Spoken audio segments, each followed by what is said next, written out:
Oh, god damn it, it didn't update? You fuck. Okay, give me a minute.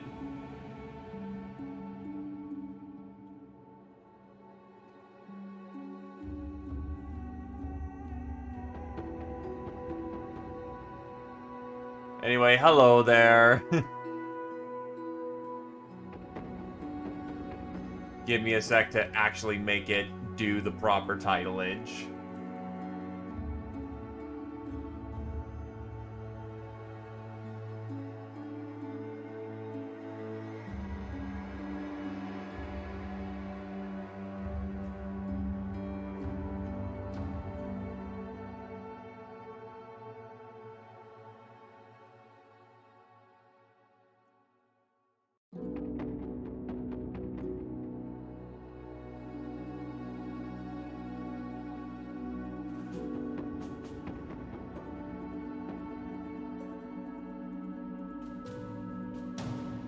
Done.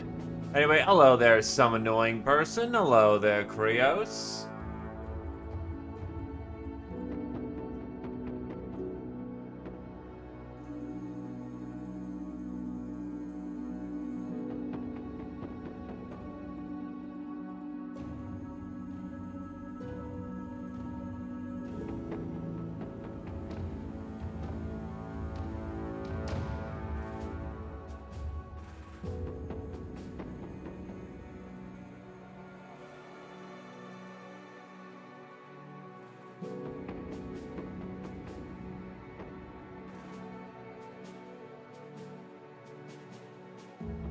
Yeah, well, fuck you too, Geo. How's it going, my dude? Yep, it was Battle Brothers all along! All along! Ah, ah, ah, ah! I am doing alright. How about you?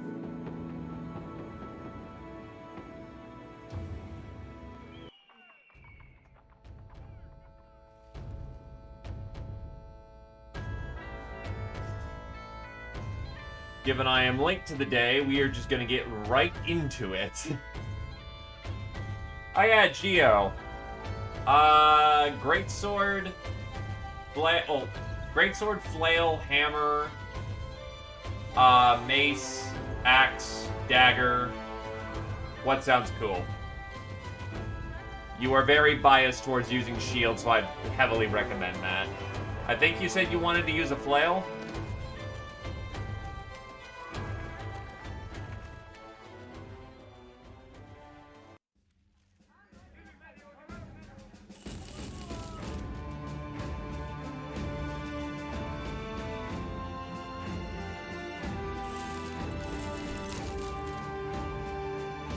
Also, congrats on level 12.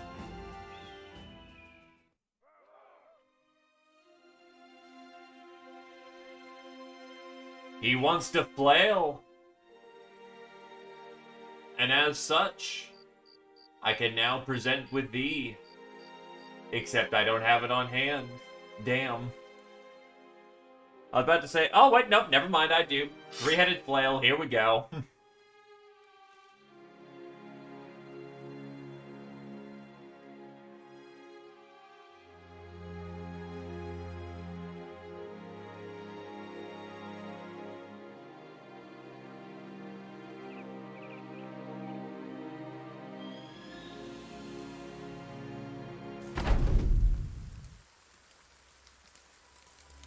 Oh, right. Oops.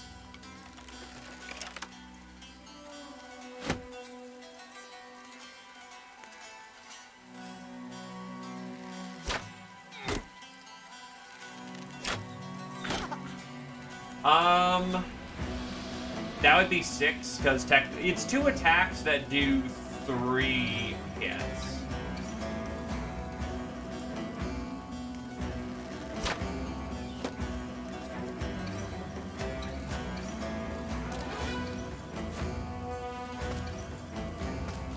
Call Adeline.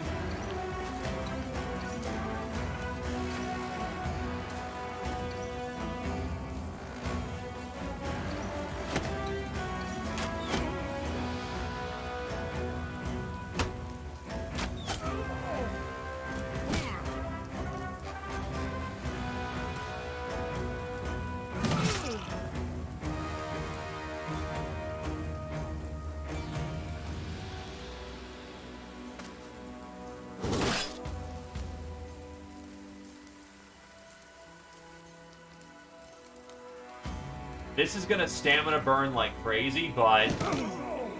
Bonk, bonk, bonk.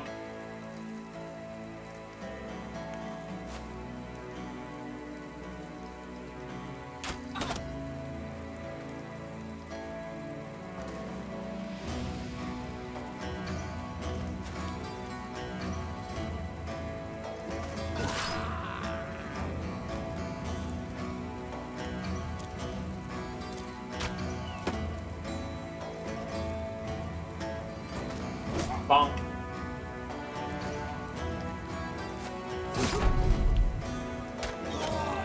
Oh, whoop. That could have been a mistake.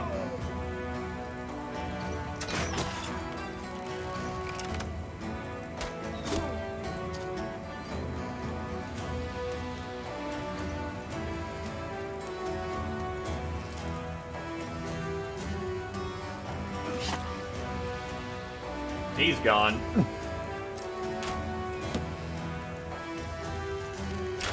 Please note, you get 6 attacks. Well, you get 6 hits every round. Provided that you are in base-to-base contact and just only, you know, are attacking for a round.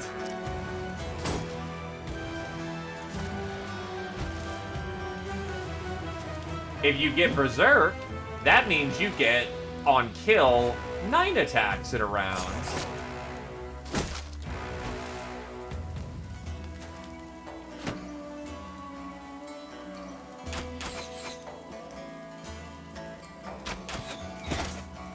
So it gets even better, actually.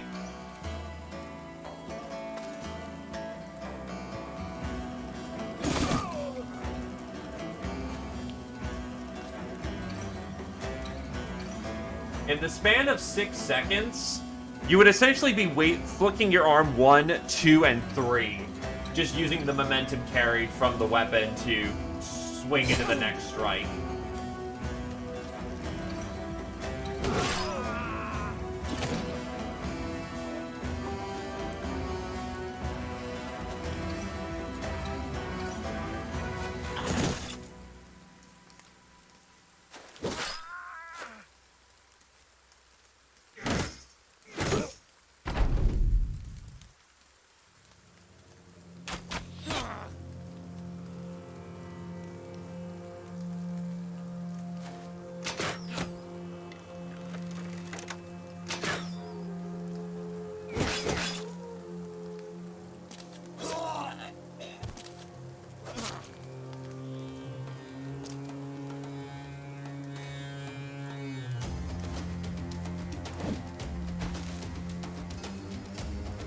To be fair, also with Berserk, you're also swinging wildly, carried by the momentum of killing. So, that probably also is something to be considered, how dangerously reckless you're being.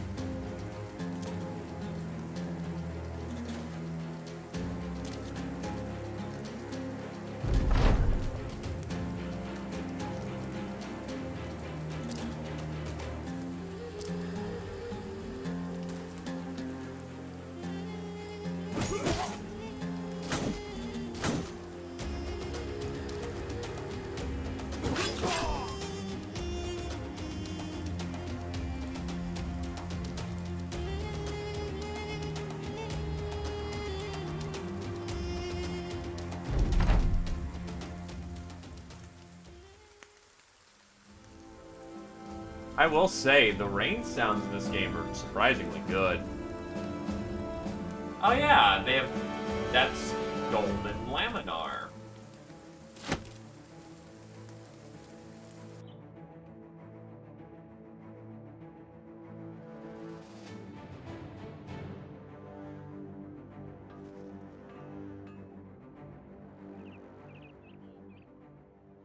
That's 4-dot green skin. I was hoping for the bandit army.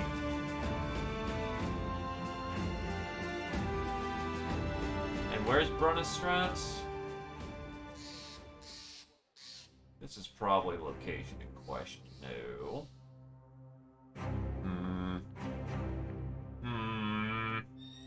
4-dot green skin can lead into a lot of pain.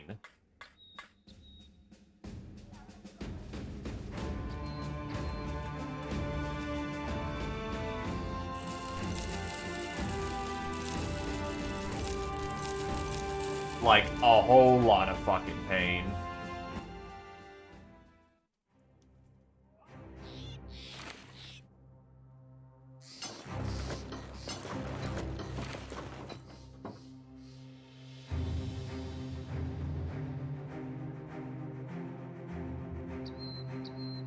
Oh, I've got silverware I should probably sell, too. Nah, I should probably sell that elsewhere. Yeah, the prices aren't the best.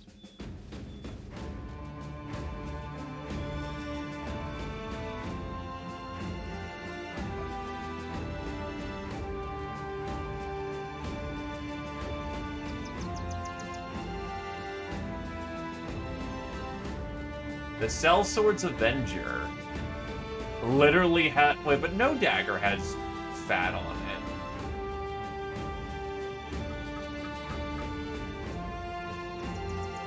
Bit beefier against armor and whatnot, but it seems like it rolled a lot into its durability, which is not good.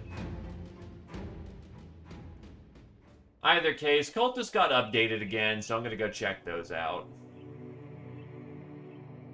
See if they fix the whole, They do not seemingly fix the lack of bodies, but we will see how this goes.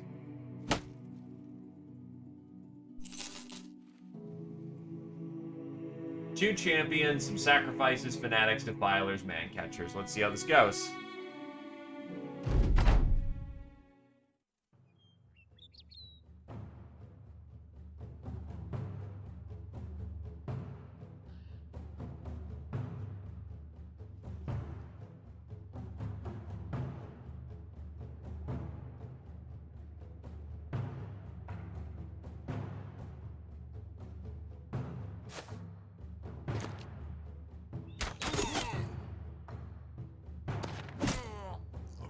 Bonk.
Yeah, you're not allowed to do that, sir.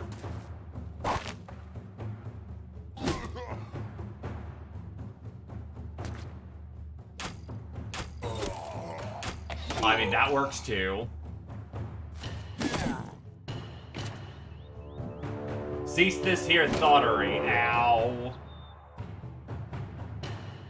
He is allowed to die.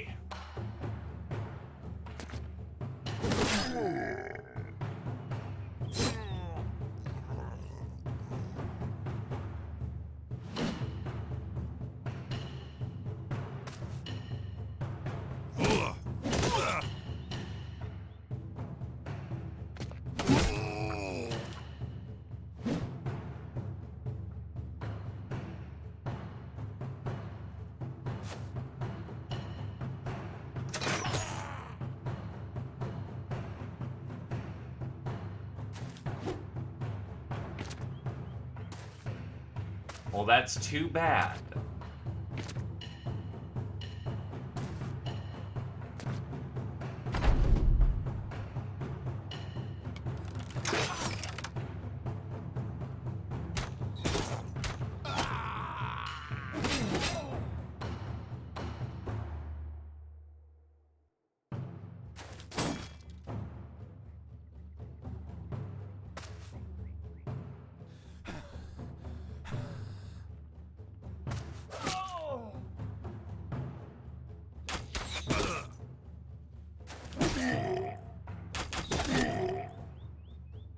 The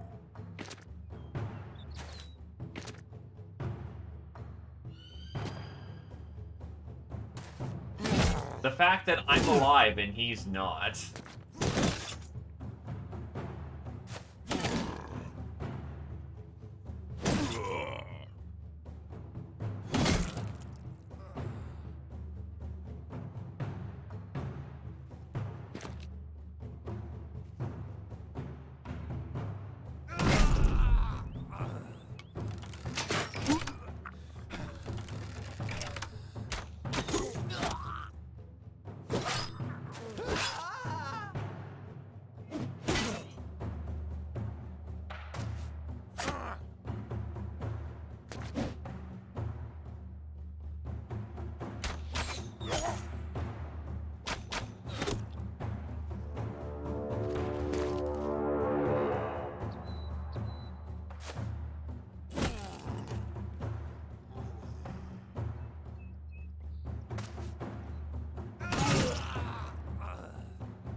Alright, so no worse than they usually are, so I guess it was a more deliberate change, the fact that there isn't as many fieldmen.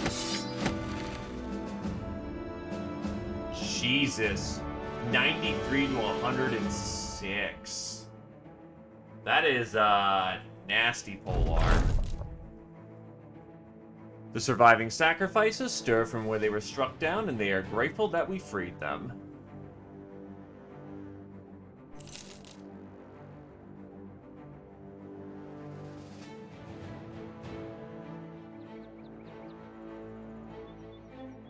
So that's why we're gonna go punk on an... Ooh, this one has many fanatics.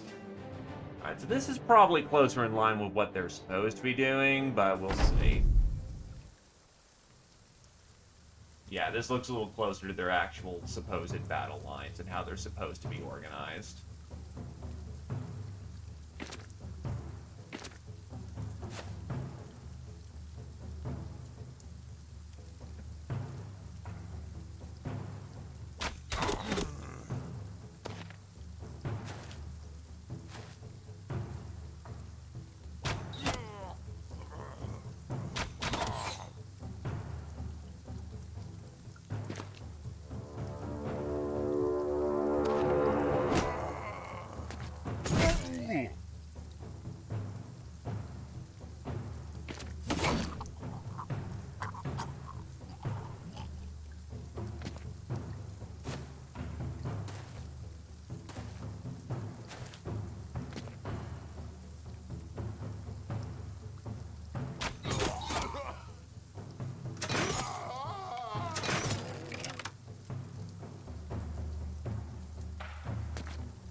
Oh, that works still.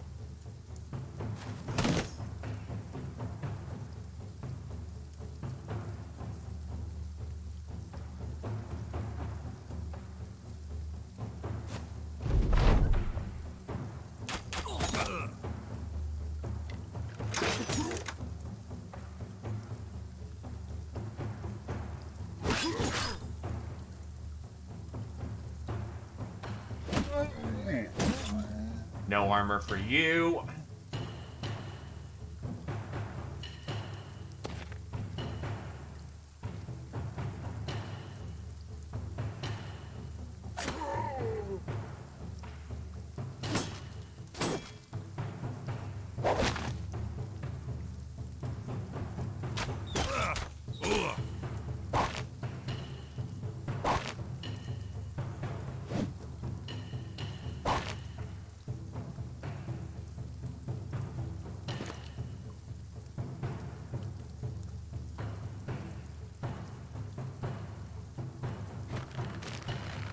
get him out of the bindings. That would have been fine anyway, but you know what? Safer instead of sorry.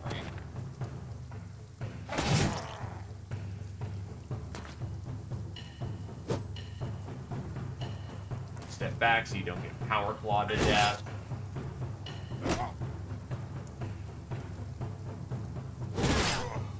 Oh, right, I needed to step one back to make that the most effective I could have.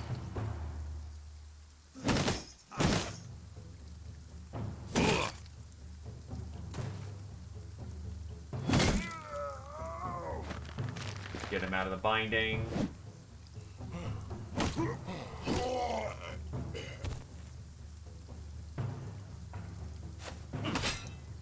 Turns out that didn't work out so well for him.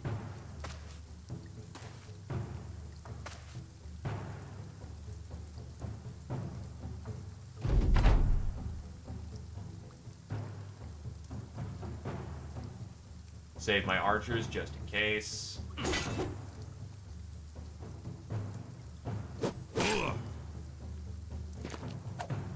Oh, well, miss.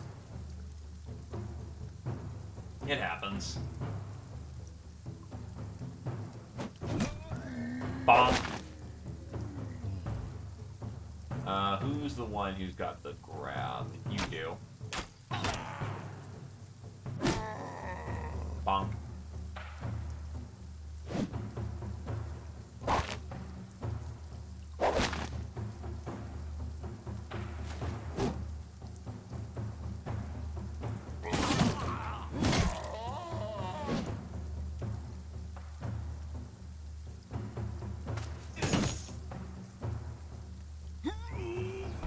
Oh, good, the darkness is creeping in.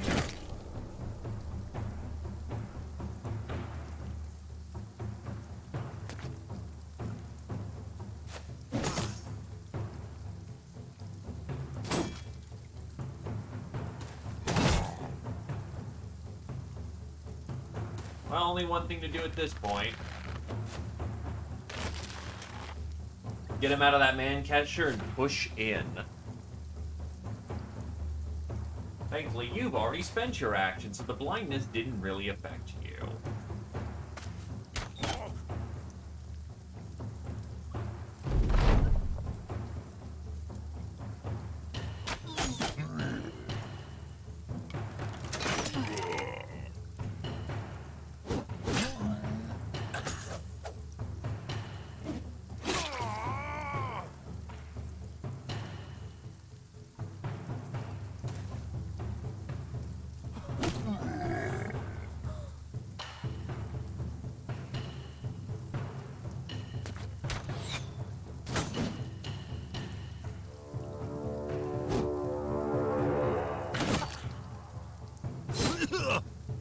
Ducky. These guys, not so much.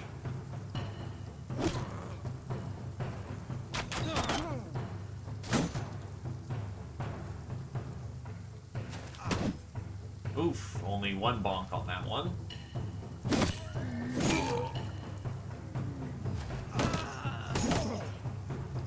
Two bonks on that one.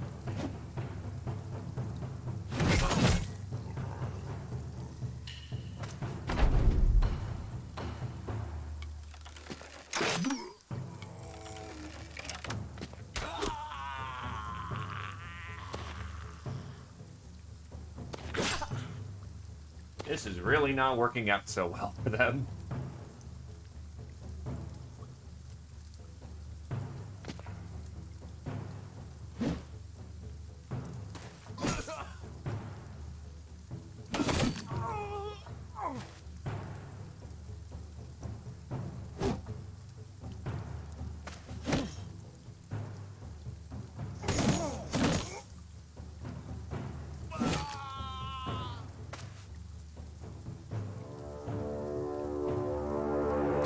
He's trying to moralize himself.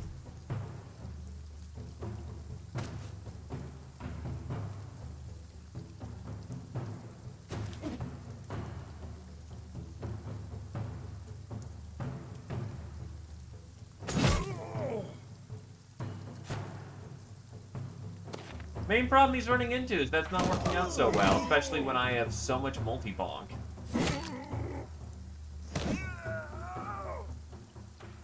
Everyone just lashing him until he's done. Hey, a Daystailer, why not? Sure, what's this Daystailer capable of? Martial, Lucky, 3-dot range defense, 2-dot melee skill. Not terrible if he was early game, and level 4 immediately. You know what? Humor me. What do you got?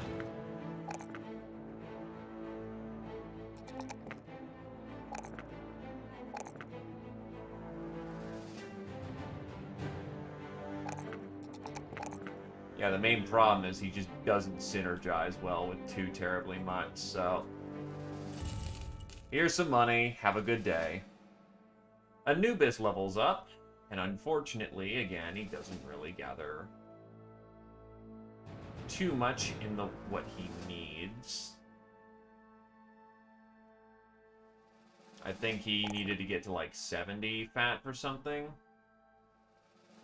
Either case, we will give him Nimble.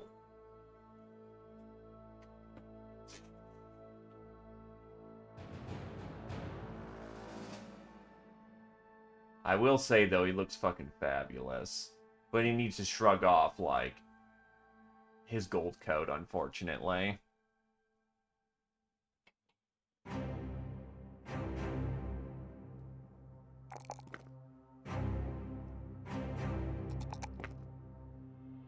I remember there being a particular reason he wanted to get up to 70 fat, and I just can't remember.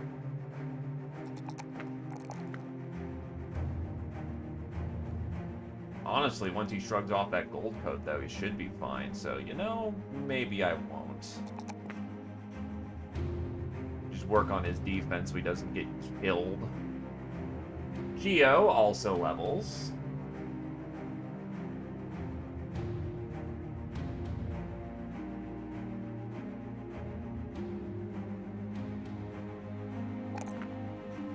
And this level, he'll just bulk the hell up.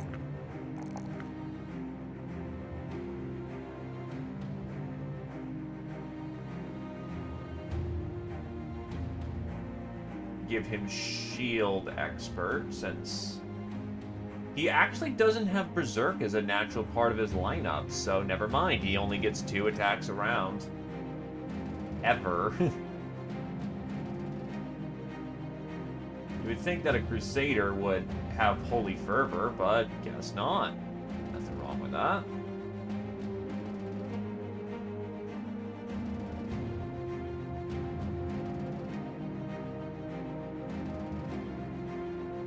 He is almost ready to harden up the front line, though.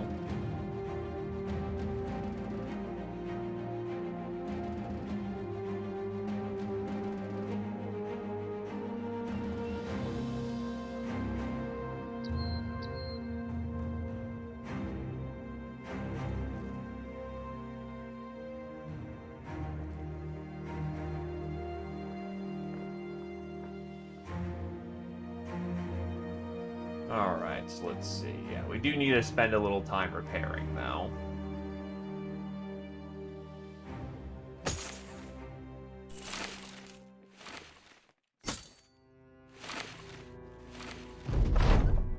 Anubis gains a ranged defense. Bodo gained a hit point, and that's basically it.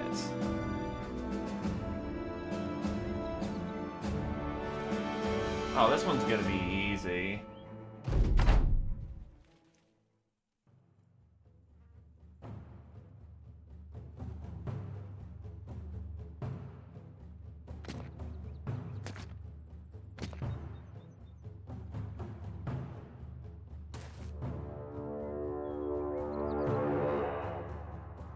Let them push.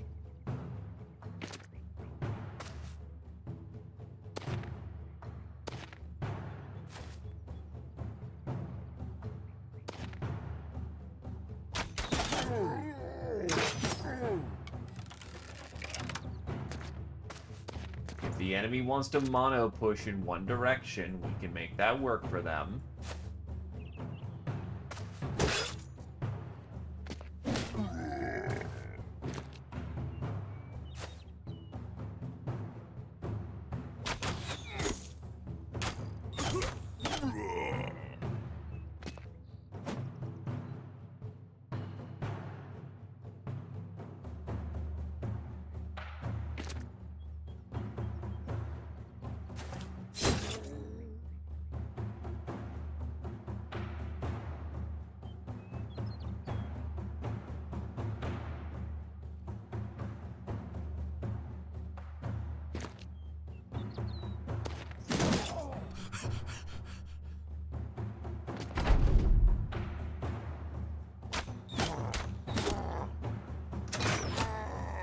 Ah, I was trying to proxy fire into him. Come on. Well, I still killed someone, so I'm not complaining.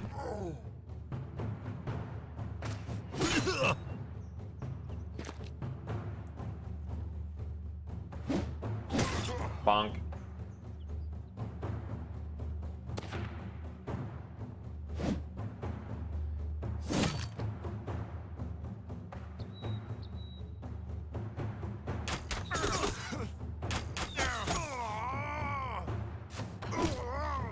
Probably better served somewhere else with that hit, but I ain't complaining.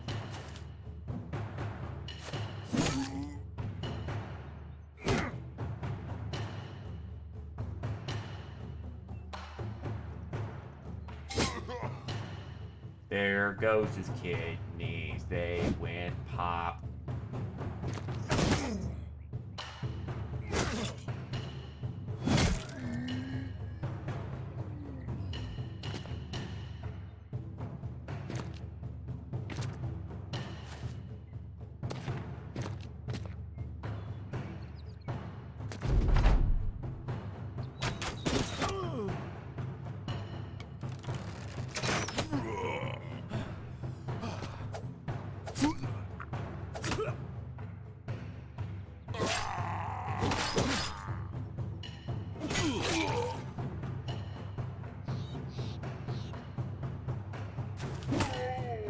Oh, his face got bonked. Nice.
Alrighty. Who else gets the bonk? You get the bonk.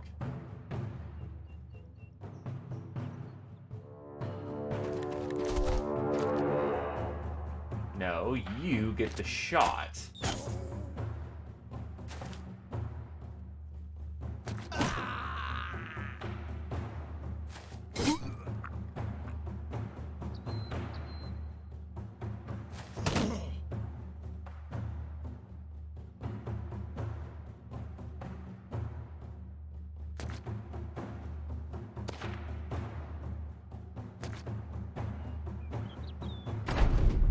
Ah, yes. Well, I let the leader of a cult run away. Good idea. He absolutely won't take a grudge with, you know, me wiping out his entire sect and his culture and everything that he believes in. And worst of all, him being a death cultist, I am sure that he will be glad that I let him live instead of meeting his god. Said no one ever. A well-crafted warhammer that easily batters through armored plates. 3040. Certainly looks like a nice warhammer.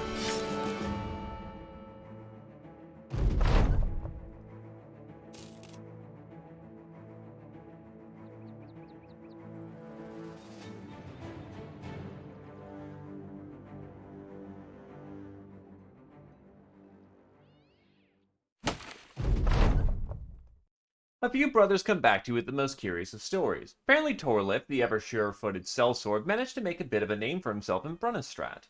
While carousing with ladies on the tavern staircase, the banister broke and a damsel went careening downward. With a horn of ale in one hand and a wench wrapped around the tender grip of the other, the mercenary struck out his foot and managed to catch the falling mistress, but on the toe of his boot, quite literally bringing her to heel, with how much than roaring applause with the inebriated crowd below.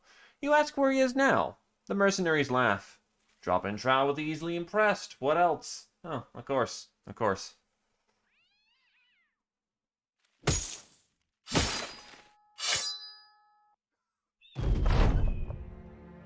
Anubis gains a fatigue, Geo gains a resolve, Titan gains a range defense. We are ready to go. Except that is not a port. Why was I camping here? I'm an idiot. You know, there's a grand tournament south. I mean, if it's still going on...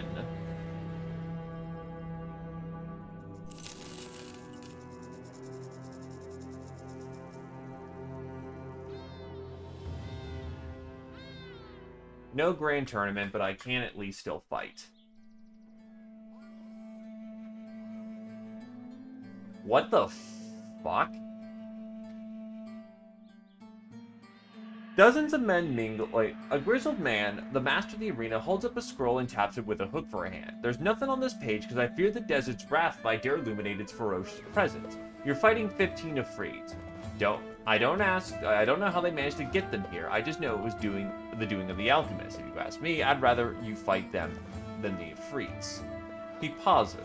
We expect important guests for this bout, so everything's set up for you to die proper bloody this time. And if you can't do that, then have your lots dispatch their opponents in the most spectacular way to please the crowd. Do that, and I'll hand you a proper piece of gladiator gear on top of the coin.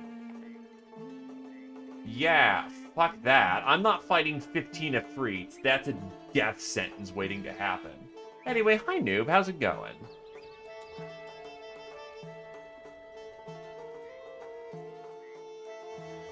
A full-on assassin. Well, if you're sleepy, enjoy the stay.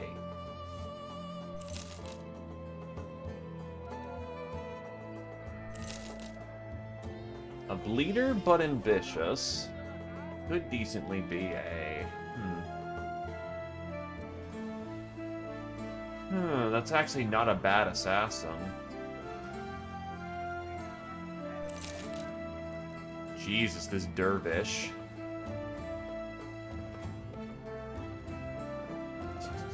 And you're 13k. And very expensive for it. I think I will, even though he is a bleeder, I'll sit on that. If I come back at some point and I'm feeling it more, I'll get him. But that's like... I'm looking at that. Honestly, and I'm just kind of raising an eyebrow, because I'm thinking, like, on one hand, he's not bad. On the other hand...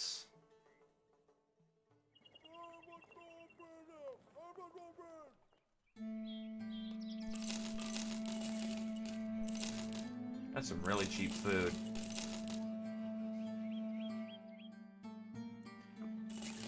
But I'm looking at that and going... Earlier in the game, he would have been fantastic, but I think at this point, he's just a little past his time. I need high-quality men, not...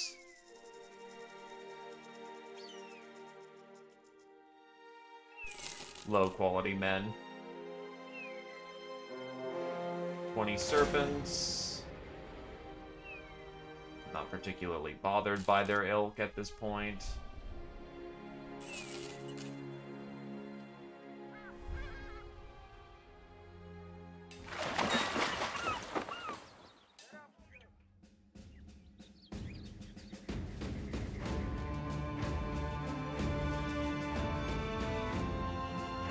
Forgot I need to sell. Nothing set up to sell. Right. Already sell it all.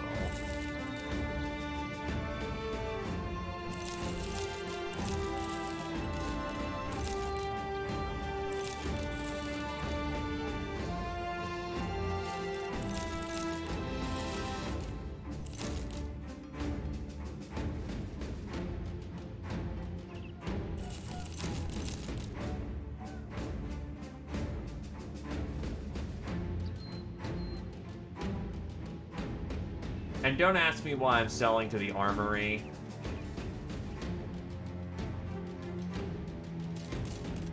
It's just... It's the place that buys my things around here. It's weird. I get it's weird.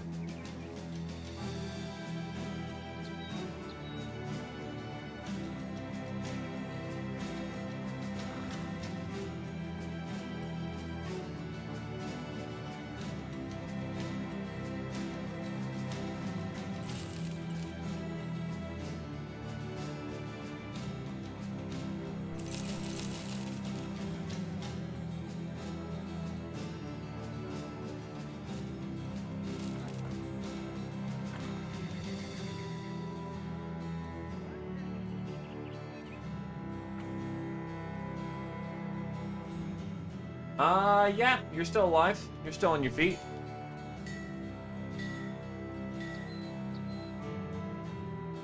Well, the gilder must have a sense of humor. You'll be facing 5 gladiators. May your path ever be gilded, but to be honest, I said that to the gladiators. I've been saying it to them every day. Understand? You should prepare for the best of your abilities. Gladiators are capable. They're kind of like nimble knights, so no thank you. In the interest of not being dead.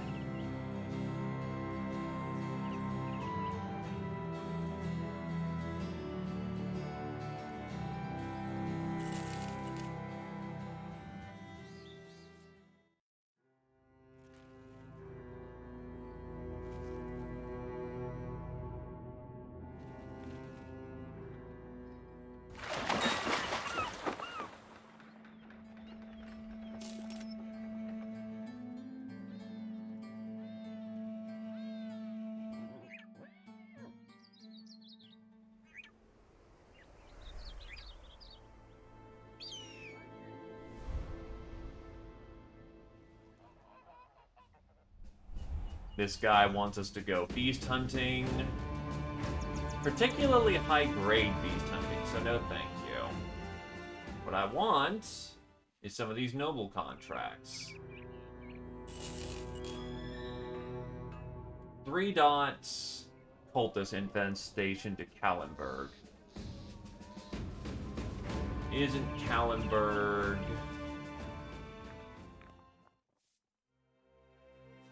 particularly far distance north?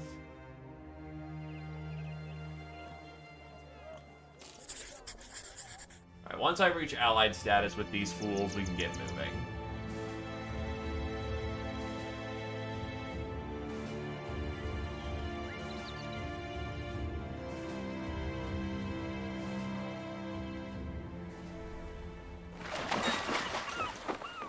Away we go.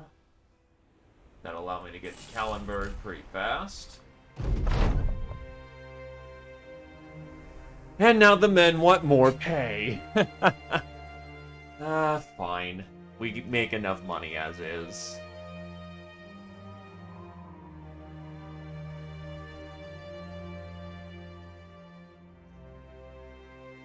Preempting any sort of mutiny or raise request, you announce that the group shall have a company-wide raise. 3 crowns a day for everyone. As it turns out, the men are quite fond of this move and cheer your name with a huzzah. Everyone wants permanent pay increases. And now I pay 1,000 crowns a day, practically.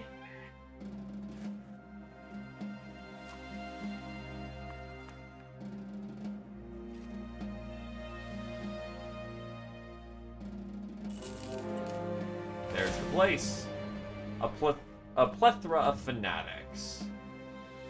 This is gonna get interesting quickly, isn't it? Engage. There are 44 of them. This is more in line with what I expected with the Colts. But holy shit, is that a fair few of them.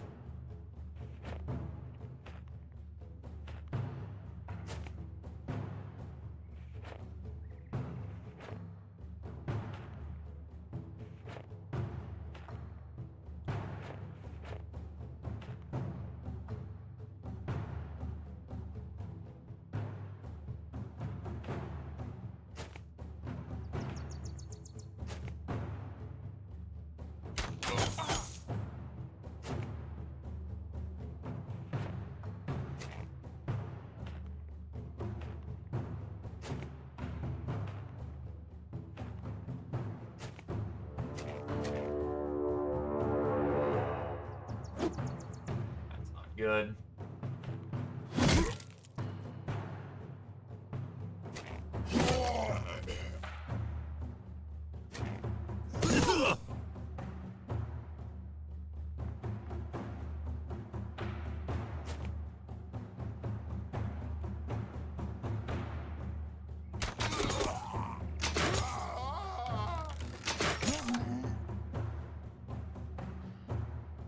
Because, yeah, the big boy should be coming in here real soon, and that's going to be a problem. Gonna need the flanks manned.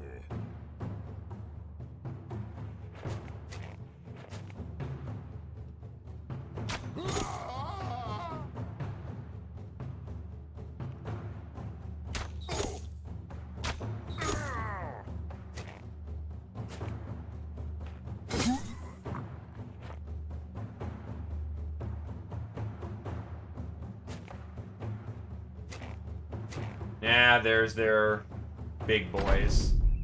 Not many of them, though, to be honest.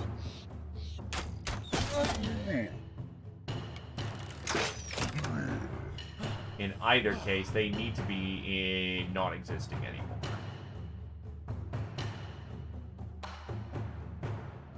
Plug the gap.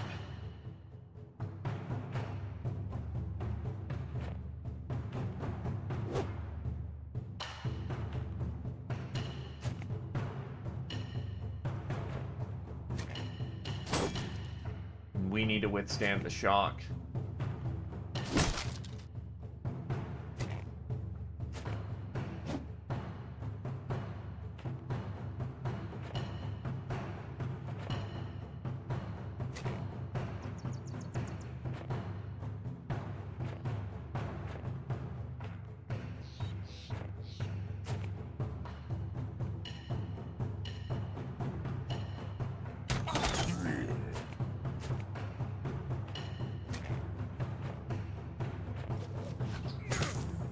Ow. Take a bonk in return for that, you rude nicks.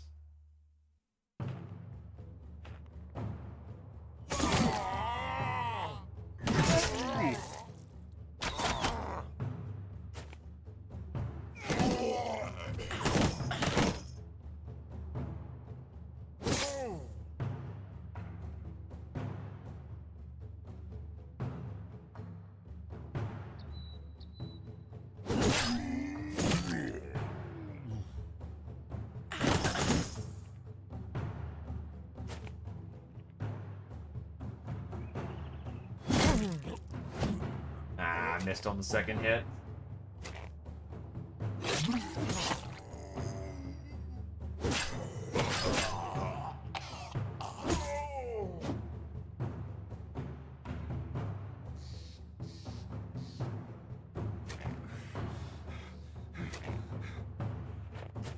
I will admit, it's been a while since I've had a grand melee like this.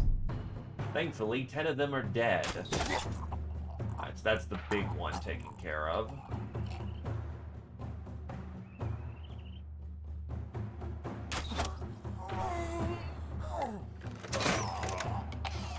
Wow, just head capped him.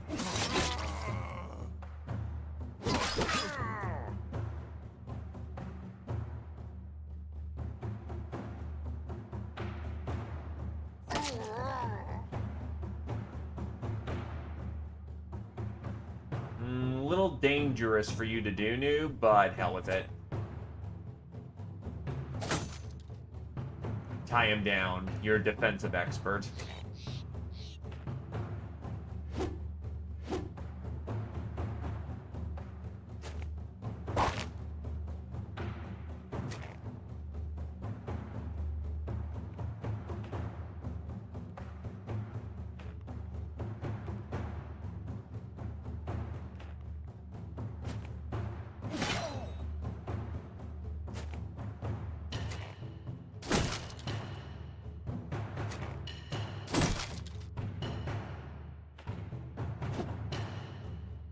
Alrighty, let's see. Need to make sure we're not getting outflanked. Break him out of his bondage. Nice of you to just flip your friend into position.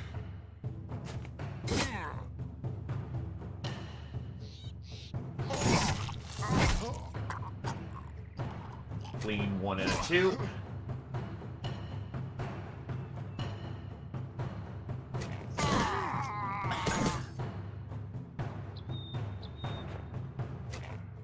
Well, he didn't know what the fuck to do there, so that's good that he wasted his action on me.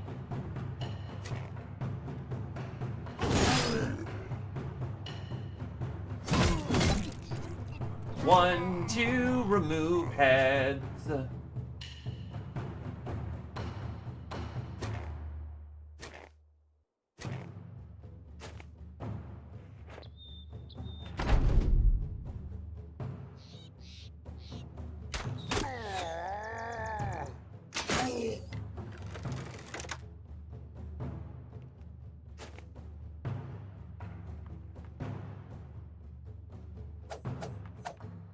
.371's missed in a row. Hell yeah. Low melee accuracy sucks balls.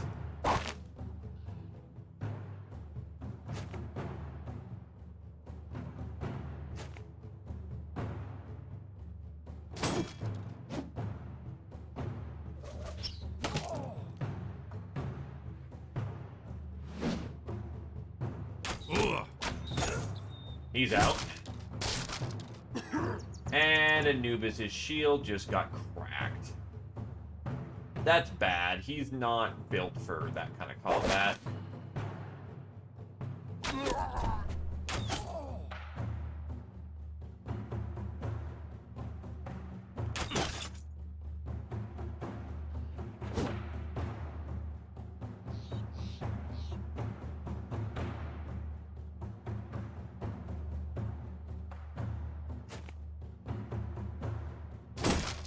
That should keep him safer.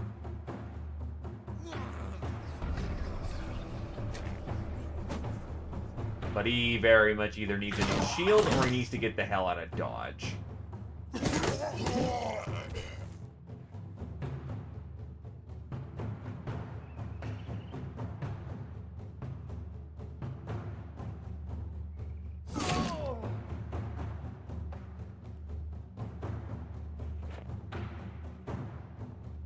Oh, he was turned done. Oh, that's not good.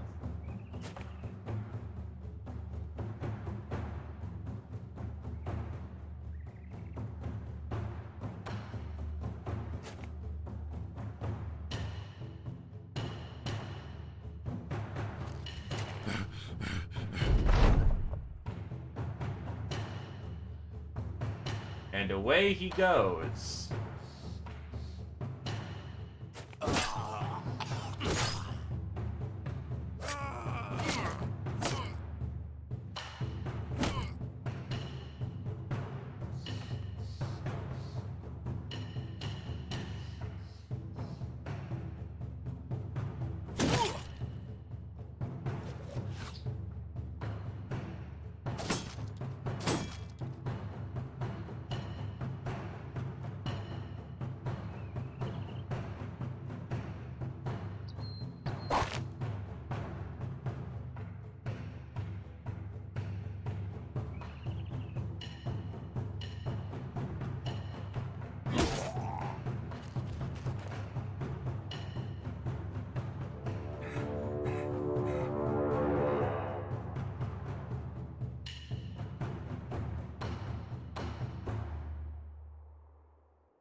Boink.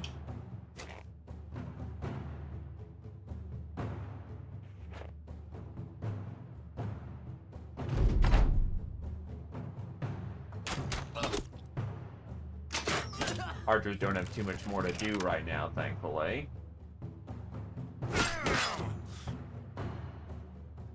We just gotta keep wiping them out.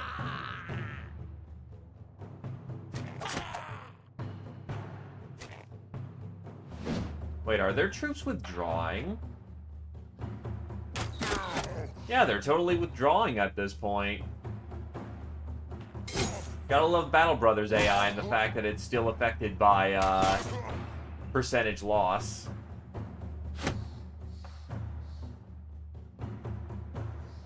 To put it bluntly, those percentages are very high. That means they're gonna run too, so we do have to... that's gonna take forever to get to them.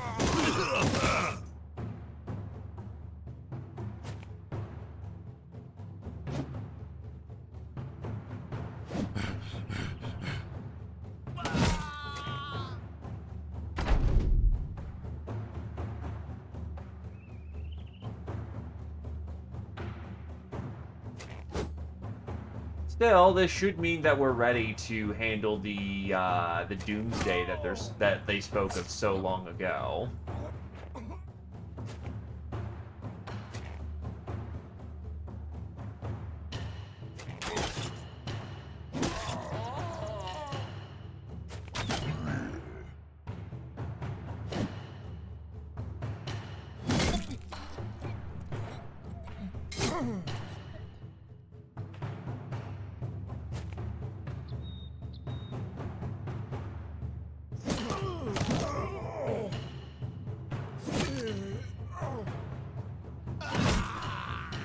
Quantity is quality. Quantity is its own quality. Bleh. Messed up my own references.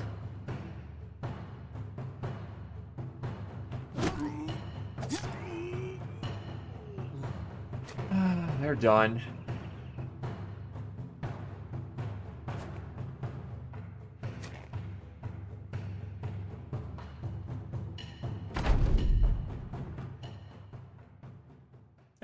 Hey, there's the Desert Raider's Baton. A crude-like weapon like a pole mace can also be crafted with passion, skill, and attention to detail, as this exemplar showcases impressively.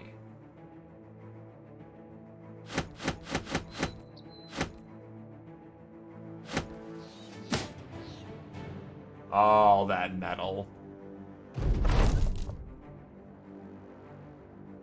Alrighty. After beating the defenders of the lair, your men scour for traces of the noble prisoner. They find many gruesome remains of poor victims, but no sign that of a nobleman has perished here in recent times. Suddenly, he cries out to you. He's found there are footprints of a large party that recently set into the wilds of the southwest. And away we go.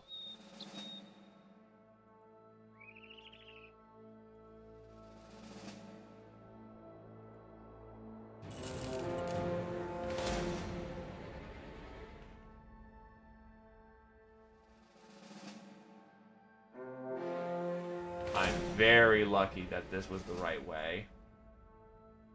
I could have absolutely screwed that up.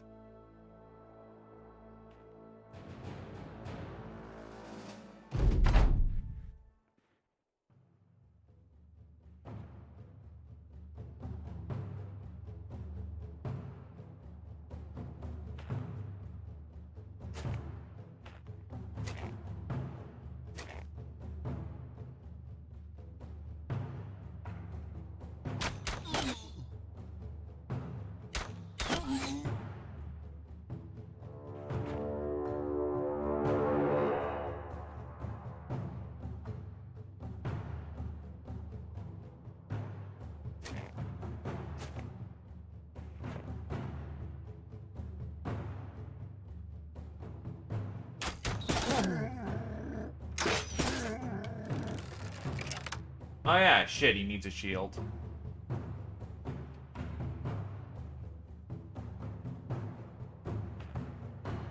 Oops. Well, thankfully they're not gonna reach us in time. It's gonna just be the slaughter of their knight equivalents.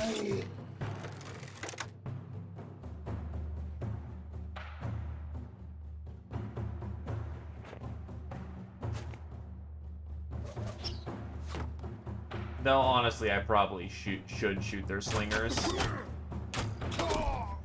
Just to make sure they're a non-problem.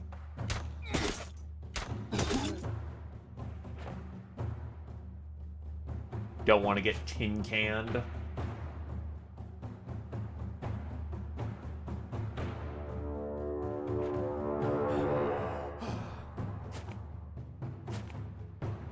Oh, hello, friend.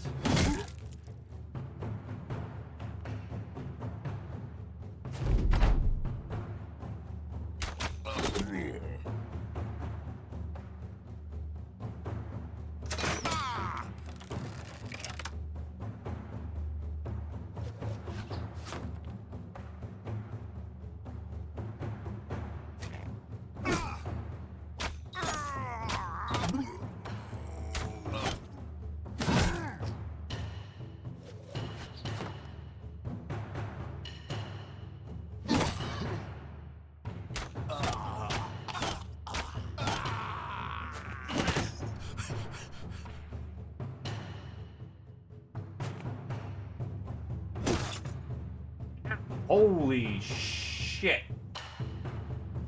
That just fucked up Brick Can something fierce.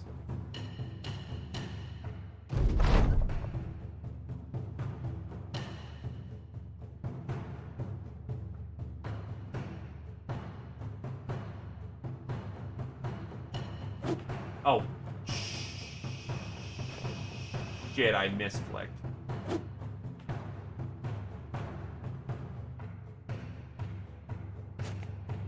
That actually fucks up a lot. Oh, shit. Okay, now we're good.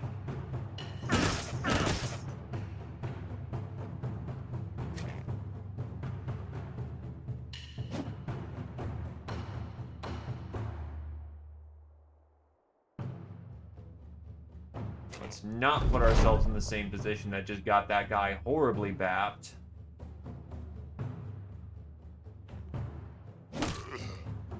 And it's done.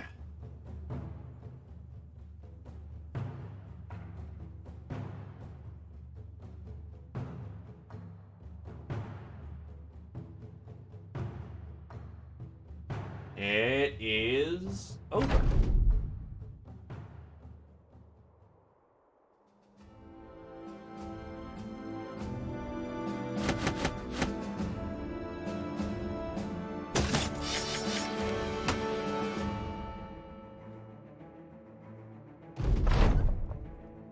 Alrighty. We find the nobleman worse for wear, but still alive. Also, is there a town up here I've never discovered? Holy shit. Just this entire civilization for the entire game I've never bothered to say hello to. Hi, friends of the North.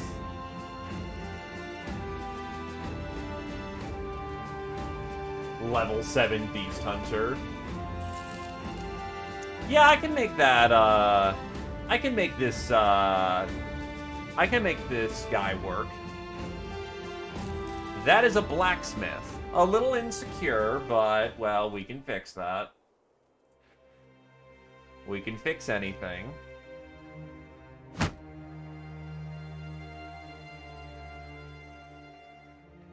No, Anubis is the one who needed the extra oomph. And his perk shall be Berserk.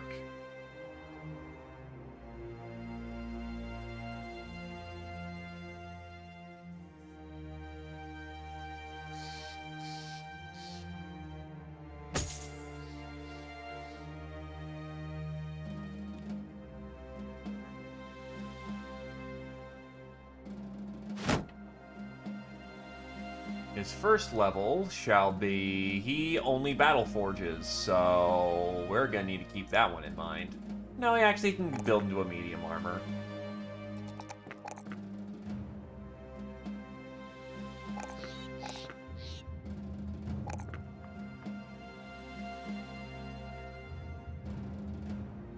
Give him Colo. Give him Steel Brow. Hello there, Hinata. I know that I have some capabilities as a poet, so it's not like completely out of the blue. Actually, I'll give him the Caliphate helmet so that he looks a little distinctive.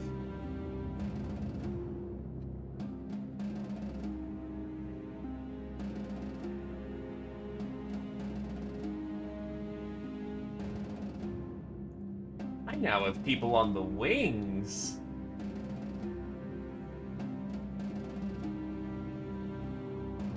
And most of my food is about to go bad. Oh boy.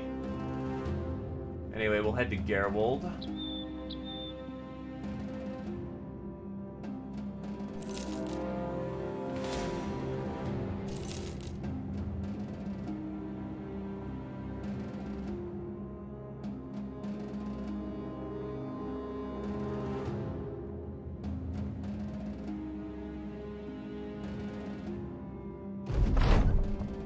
Duke Adolf von Summermine welcomes you into the room with Count Dalef in tow. They have a heartfelt greeting. Your employer eventually remembers your presence.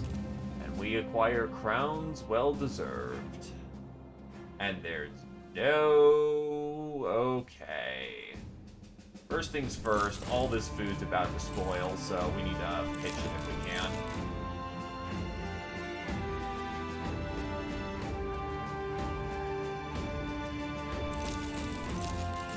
Meat's cheap. And that puts us ahead for food for the time being. If I wanted some puppers, I could grab them, but I'm not really using puppers at this point.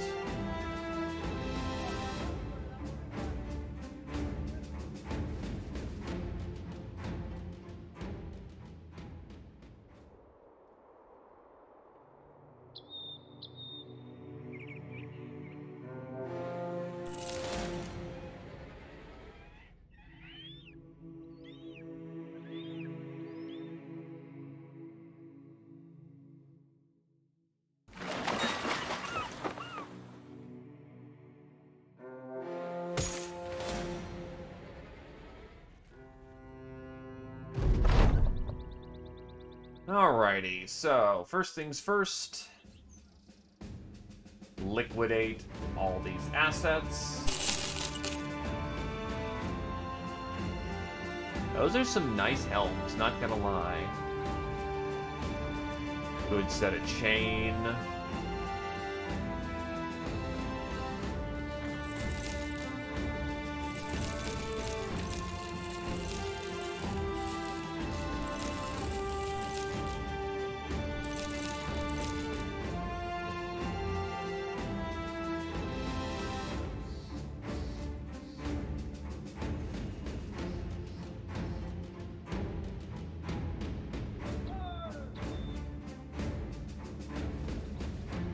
Do I want the Shaw? Not really.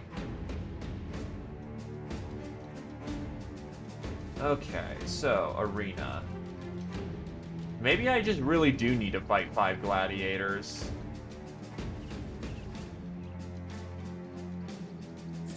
Alright, so if I have to fight 5 gladiators, I'm gonna need to bring in some of the either the heaviest or the best that I have. I'm gonna go with some of the best that I have.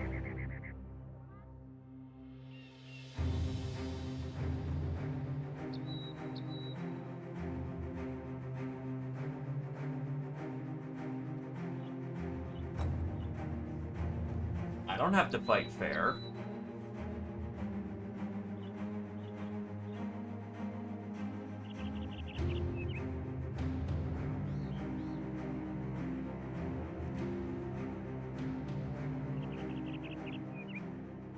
Medium armor to work. Kind of? It's math, but if you can do the math properly, yeah, it works great. Cleaners hurry about the arena. They throw away bodies, collect with what's collecting, and occasionally throw a trophy into the crowds, eliciting a mob-like rendition of the arena's battles and the stands themselves. The Thracian Crusade is now part of this affair.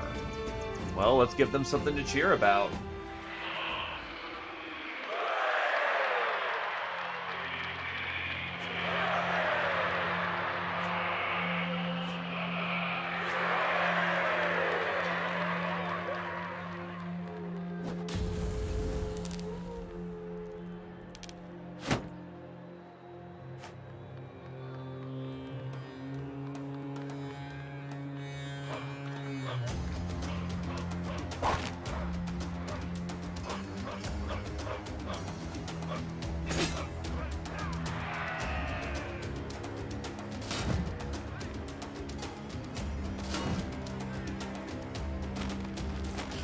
Wow, that's some bad numbers I rolled there.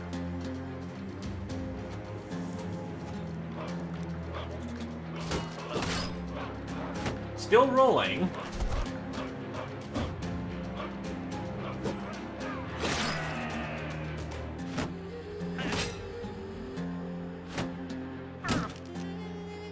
Unfortunately stunned.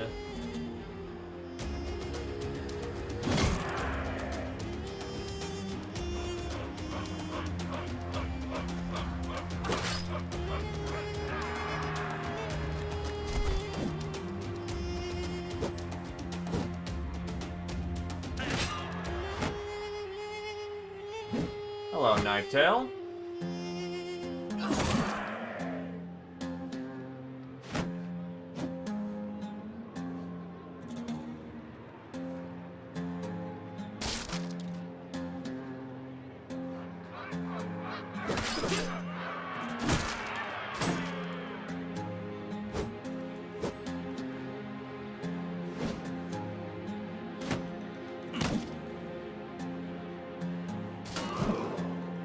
Oof, lucky.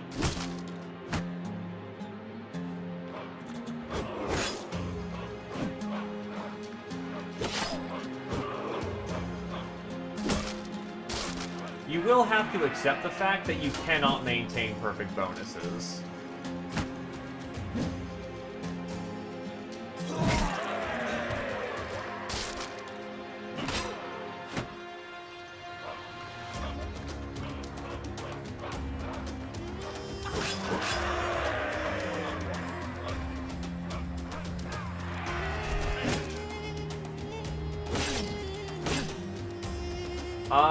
I use parts of the medium armor build, but I don't hard focus into it. I usually either go for nimble or... Alright, so he's tiring out. You are right in position for me to just yoink.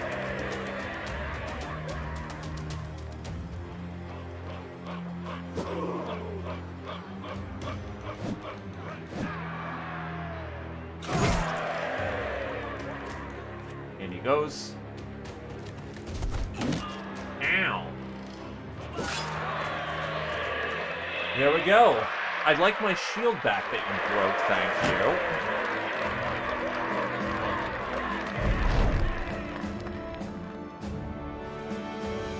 Alrighty. Zeoposer and Alak Pavio are now arena fighters. Are you gladiators? You look to see a boy standing there with awe on his face. He almost cries he's so giddy. You're amazing! Tussling the boy's hair, you tell him thanks and make your leave. We're the best. So what does being an arena fighter do? It gives you +5 resolve. No, it's not possible. They're objects, not...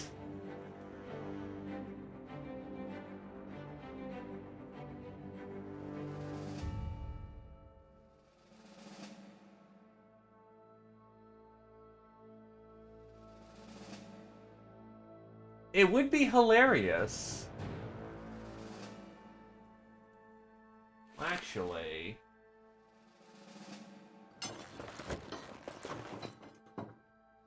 That's not a bad base to build armor off of. So actually, if I take off Noob's armor and just go for having just that harness, that puts him actually at clean 15 with a very good amount of...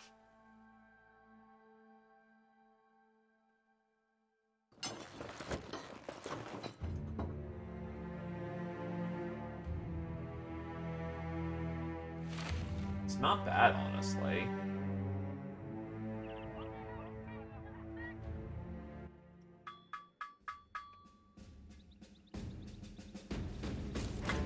Thanks for the repair, my friend.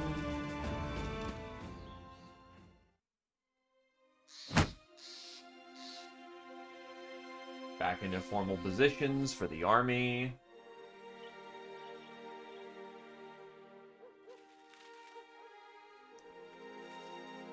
And back to the grind mill of making sure that we can reach allied with a house. I will say yes, but unfortunately Noob claimed it first. Because we did find one very good defensive stabby McStabber.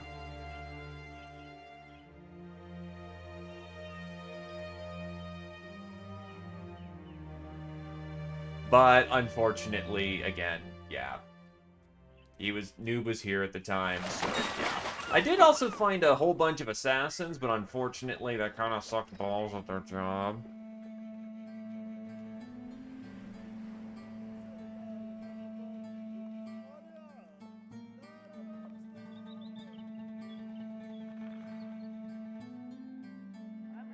Yeah, there's an Assassin's Guild all the way off in that direction, and unfortunately they're just not good.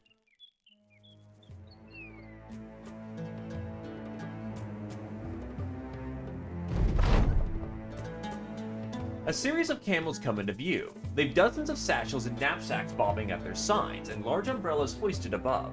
The camels are guided by a singular jockey riding the lead mount. An old man seated side saddle with one foot in the stirrup and the other balancing a plate. He's eating nuts and berries and enjoying the cool beverage. He is nonplussed at the sight of you.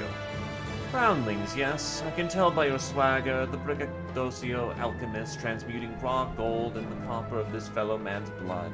I do not look down upon you, Groundling, and you shan't look up me as prey as the bandagage that I know pulses whimsically in your heart.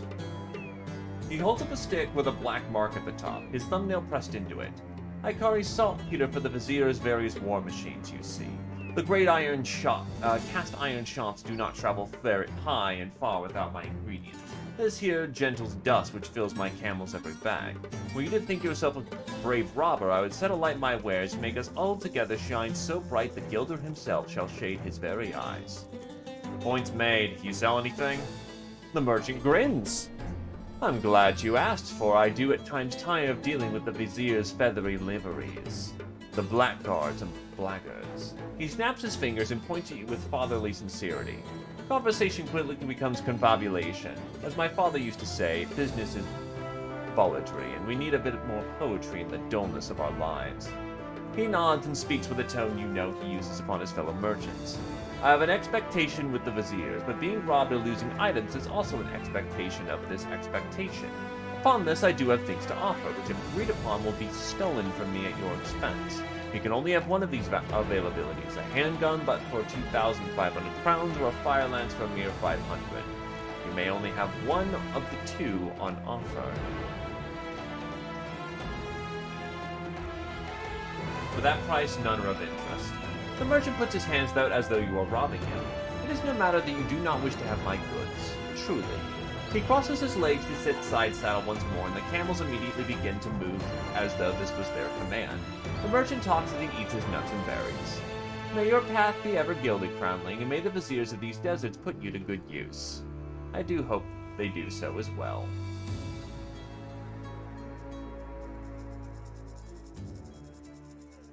Yay, more cultists. Where's Erthelm?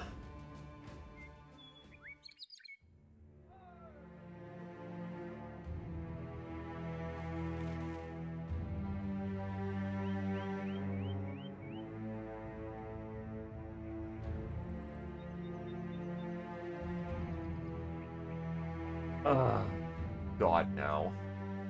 No, thank you. I'm not going that far up to come all the way back down.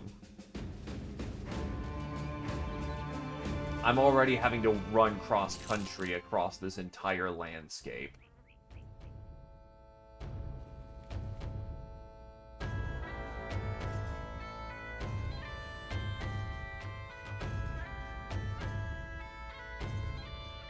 Go beast slaying. No, thank you. That's a polearm master.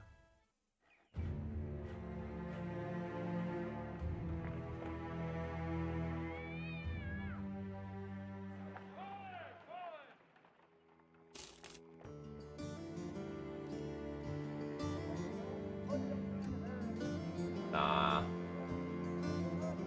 Like, he's not bad, he's not good. That's the wrong traits for a thief.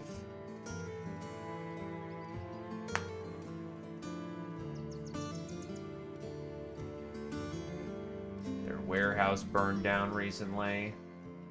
But yeah, the cultists just use polearms.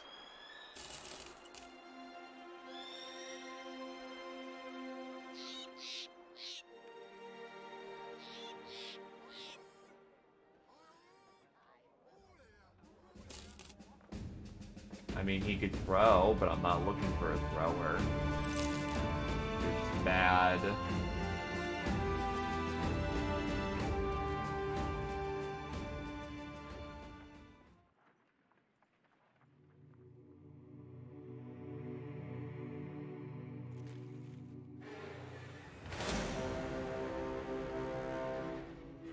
Here's a noble contract.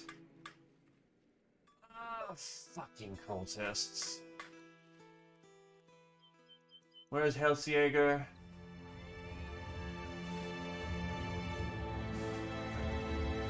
Yeah, I want to wipe these cultists sooner rather than later. It's starting to become a bit of an irritation every time.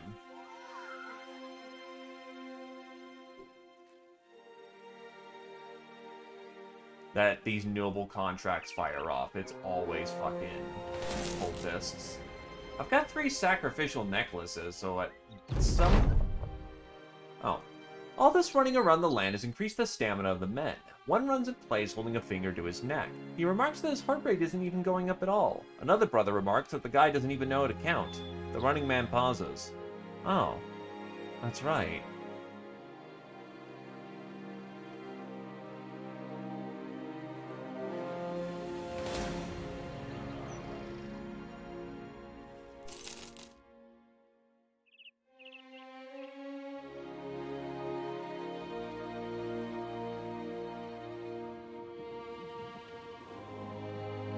Alright, heading to Kallenberg. I need to get food now that I'm trained.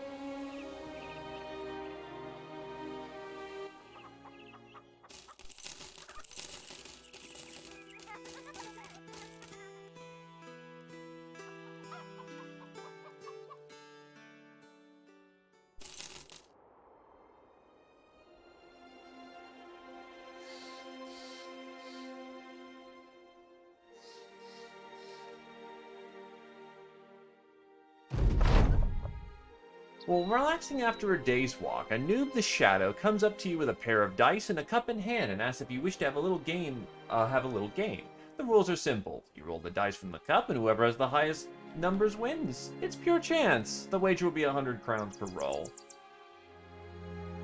Alright, we both get 4 and the numbers are the same. High, let's roll again. 18 to 10. The gambler leans back. We'll all be damned. Let's throw again. 12 to 10. May Liarsgard join the orcs. You won. Let's roll again. The gods have shunned you and your silly dice. Losing the game is a minor setback, but your pride costs a little more than 100 crowns. Should you roll again? 18 to 9. You won. The gambler claps hands. Beginner's luck. You cross your arms. I thought it was all luck. The gambler laughs and asks if you wish to test that theory. The gambler leans back. Now that right there is a show Lord of Lady Luck. It was poor showing of Lady Luck. You won. Let's roll again. Well, I'll be damned. Let's throw again. Jesus, I'm just cleaning out Anubis, right? Just a noob. A tie. Alright, that's enough. We gotta get moving. At least he didn't go broke.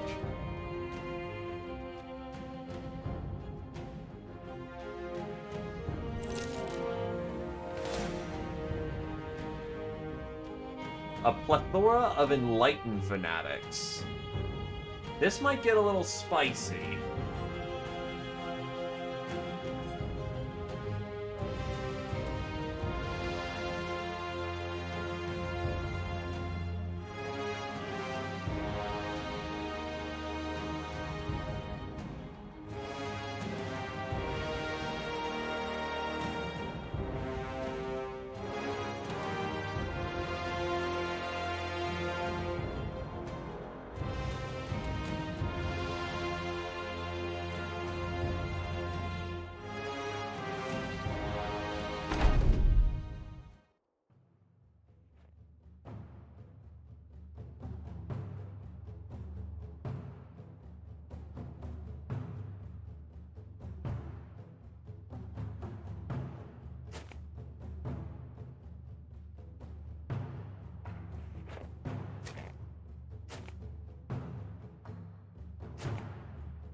Alrighty, so... The problem with the Enlightened Fanatics is that they have Nimble, which means... problems.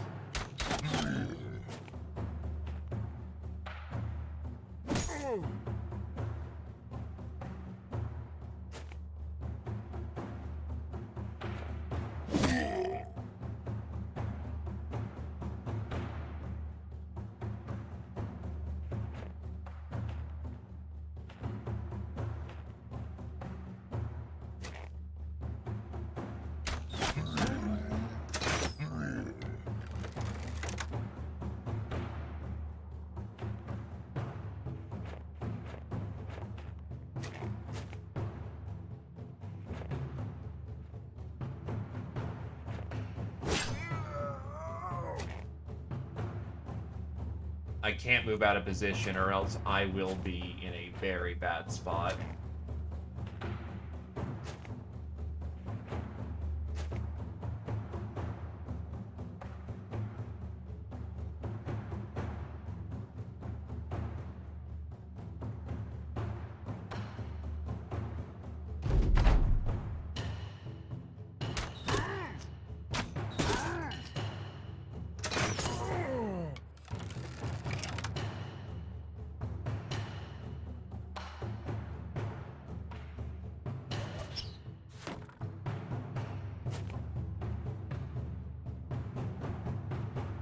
It seems like most of their armor troopers spawn south, so that's at least some good news.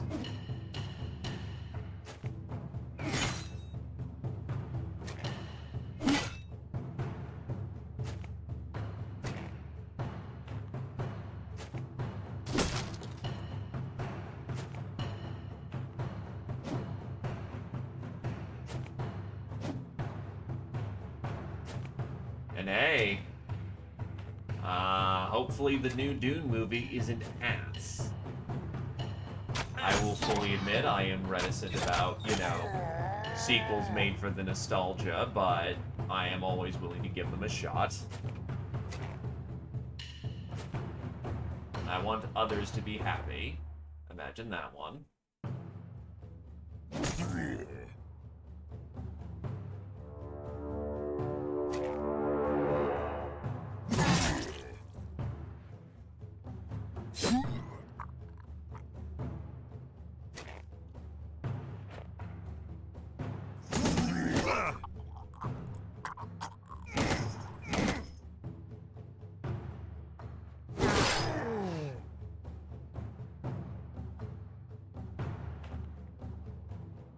They are getting in position to do some serious fucking damage. That's not good.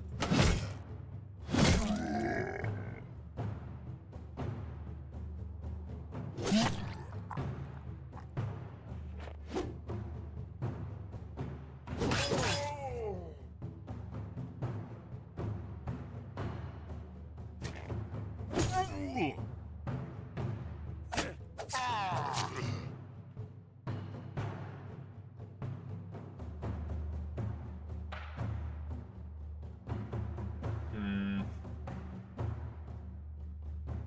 don't need the heavy defense yet, and this is absolutely a fatiguing fight.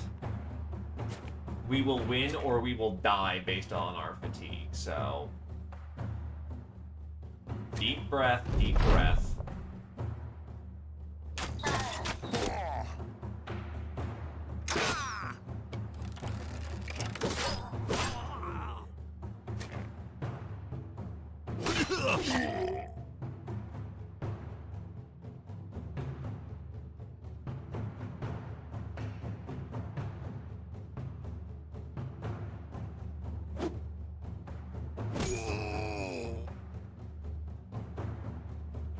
Let them close gaps.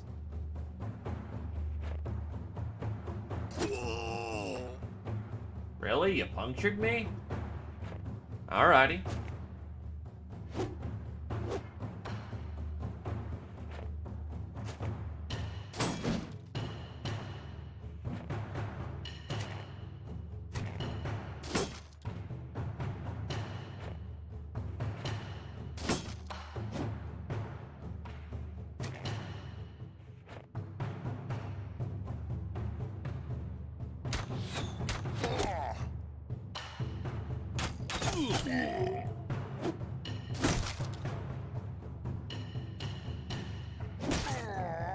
Alrighty, that was a good hit on him. I want that elite gone because that elite can do serious fucking damage.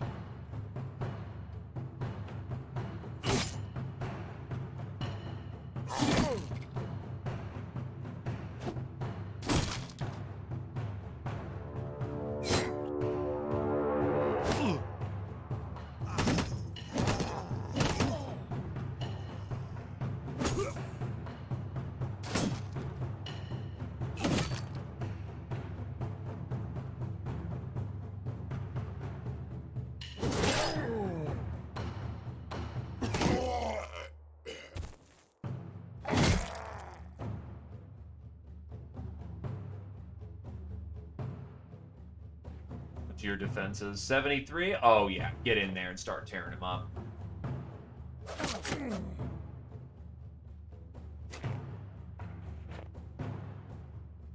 Okay, so far so good.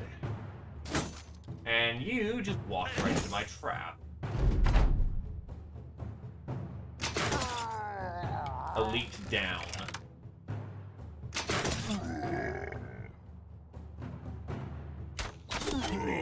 Now to get the rest of them.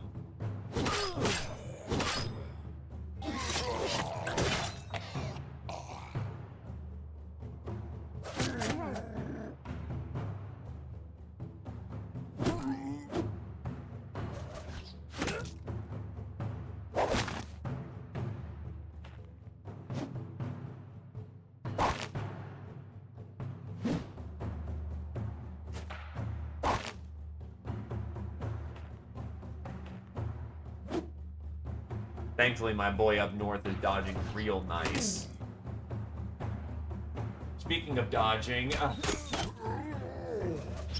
gonna need to get those guys before they close in with the archers, or else that actually could be a problem.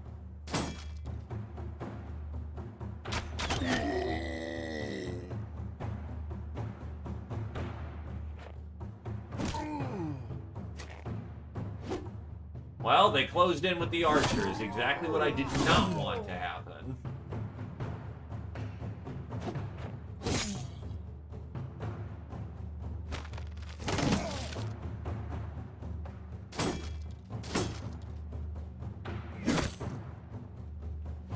Oh boy.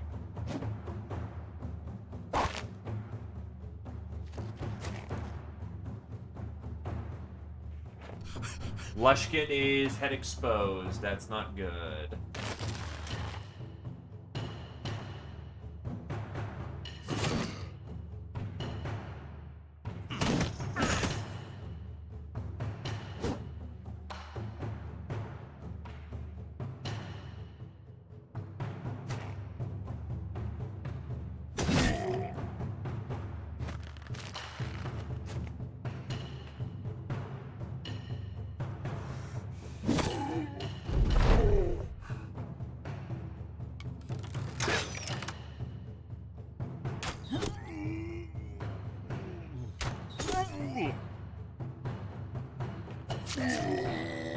good staffs.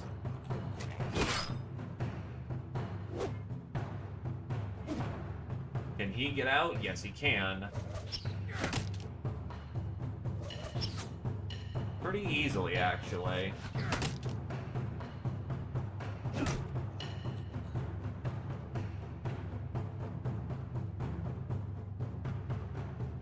That does leave him a little exposed still, but he should be fine.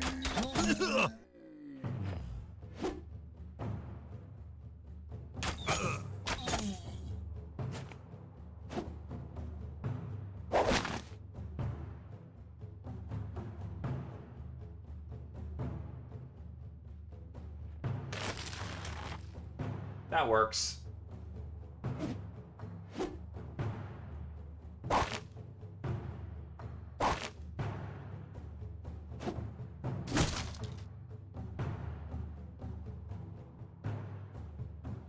Oh, did they just nip him again? Yeah, they just nipped him again. Okay.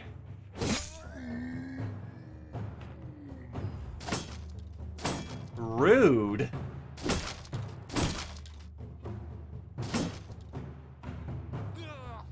And then they sacrificed one to their dark gods.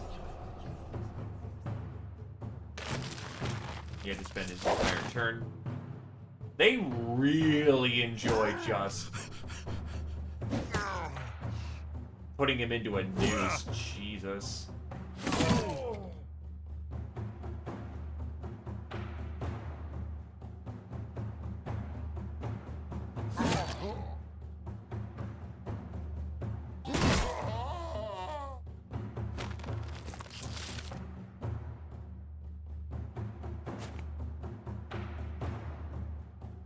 At least a lot of that blindness is now gone, so that helps.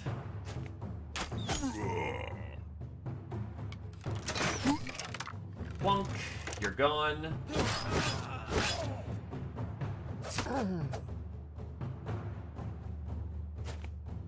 Push in, push in. They're starting to rout.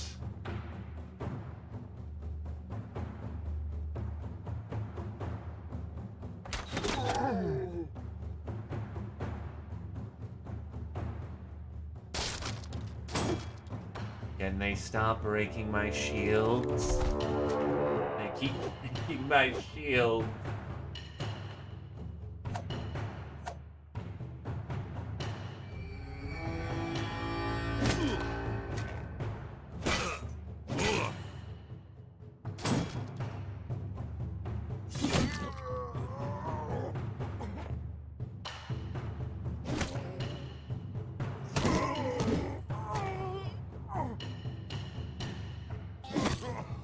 Shink.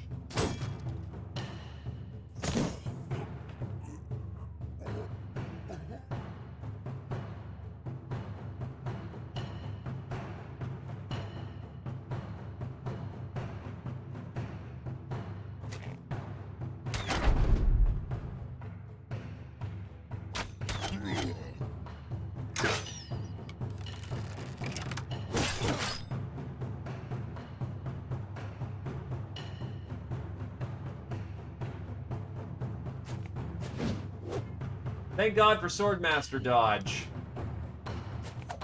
That actually was kind of a stupid idea in hindsight, but it keeps him pinned.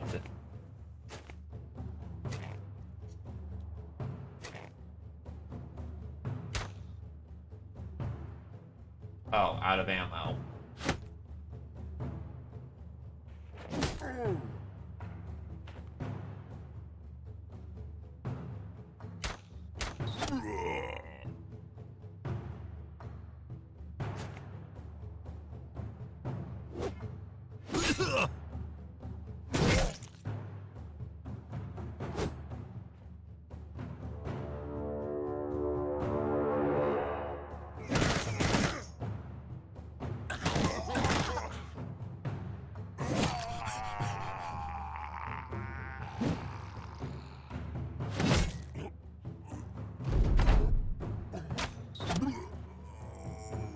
Alright, just gotta clip this last one and we're good to go.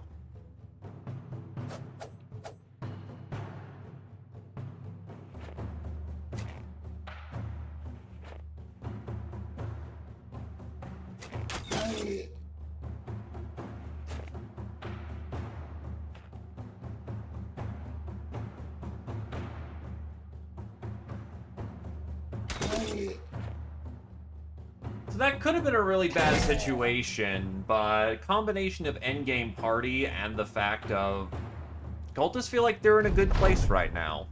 Honestly, they do. It's been an interesting experience to go from, wow, these guys are like stupidly unbreakable and won't fucking die, to reasonably unbreakable and, slightly squishy once you get down to the meaty bits, but otherwise, yeah, no, they honestly feel like they're in a good place. Also, a long flail.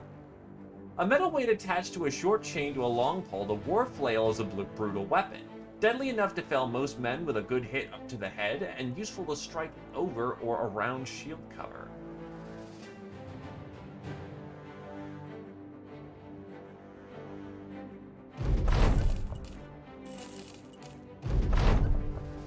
Anyway, we now gotta go chase the cultists again.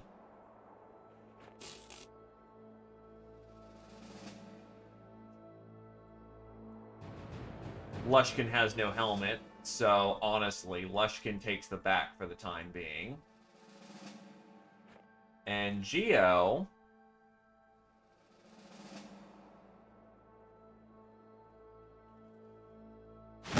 you take to the front. You'll be replacing Lushkin for the time being while he patches up.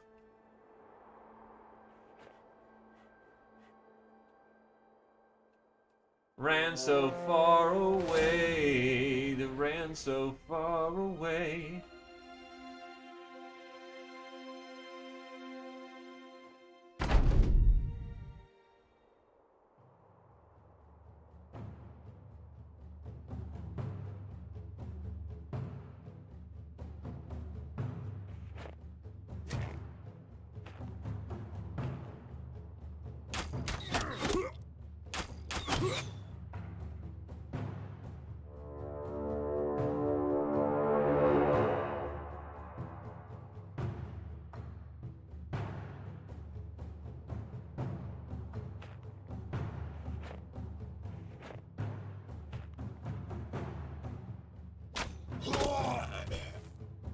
Is it literally just an armor division coming at me?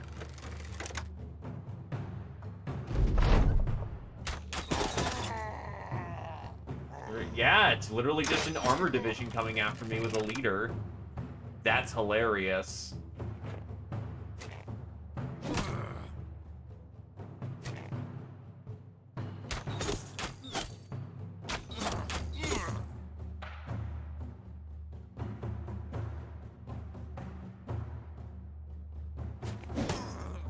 Bonk.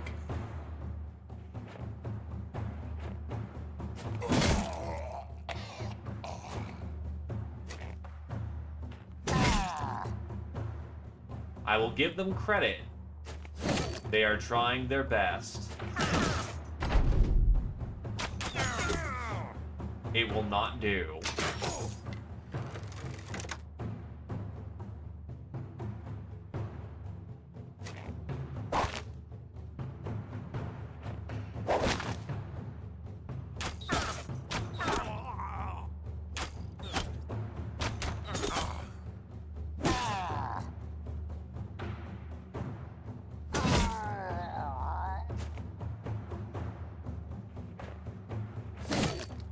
Unsurprisingly, he just tries to fucking get out of there as quickly as possible.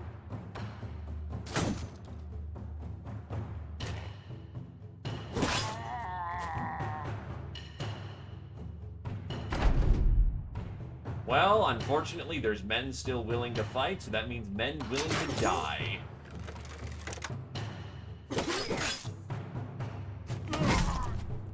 And that's the fight.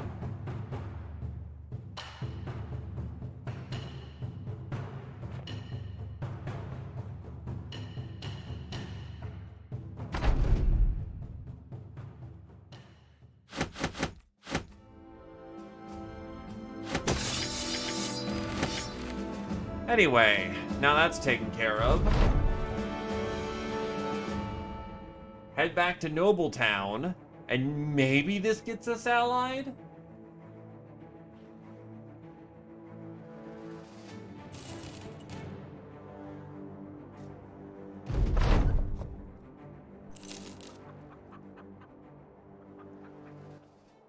$109 crowns, by the way. Jesus.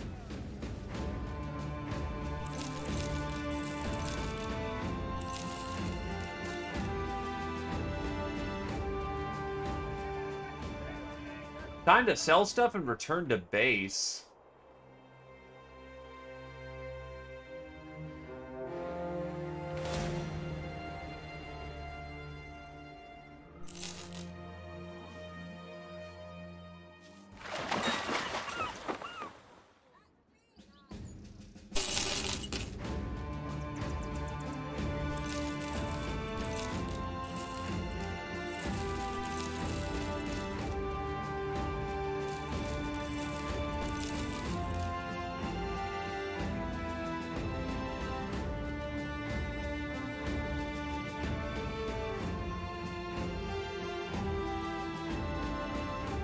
Hey, look, another sword. This one's actually very... Huh. Huh. 6 hyenas? That's easy. So first of all, Geo has leveled up.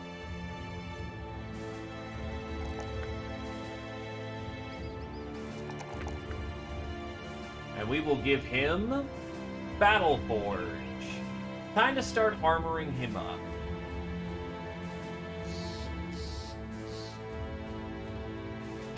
Actually, no. We'll give him back his old helmet.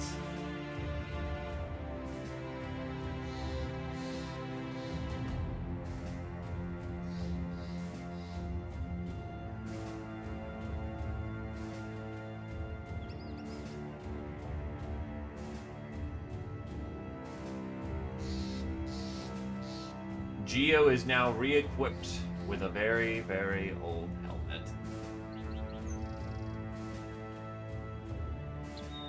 Now what he needs is some better plate.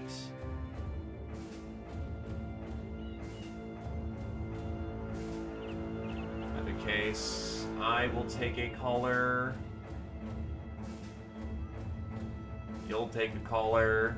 I'll give Templar a collar, too. Give him a chance to fight in the arena. The gate rises. Nothing is heard save the rattle of chains, the creak of pulleys, the grunts of slaves at work. When the men of the Thracian Crusade step out into the arena's bowels, they can hear the crunch of sand underfoot until they come to stand in the center of the pit. A strange voice screams from the tops of the stadium. Some lost language beyond your knowing, but the words echo just once before the crowd erupts with cheers and roaring. Now is the time your men shall prove themselves before the watchful eye of the commoner.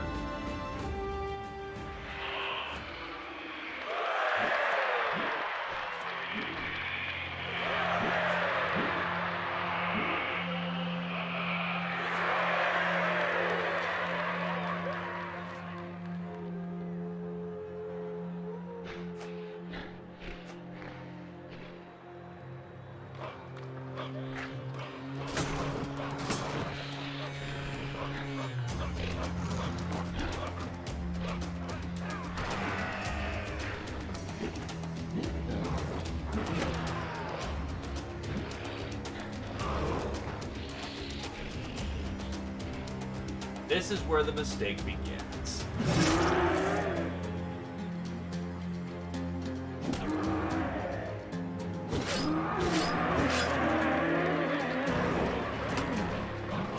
Zeoposer's armed at the gills, so he doesn't mind taking a hit or two from these assholes. The 80 million stacks of Overwhelm aren't so great, but we can make that work.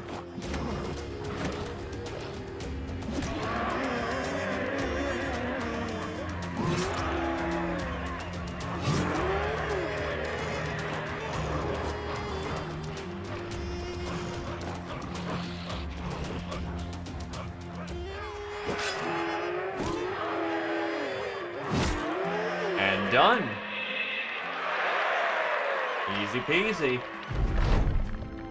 Templar of Purgatory is now a pit fighter. Let's give the man back his necklace. Oh, Brickcan actually reached level 19 and got a perk out of it.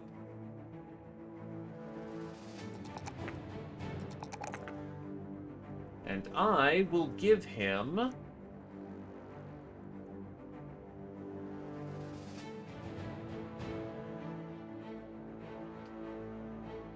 Good question.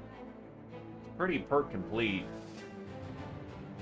You'd just be trying to get the legendary beast.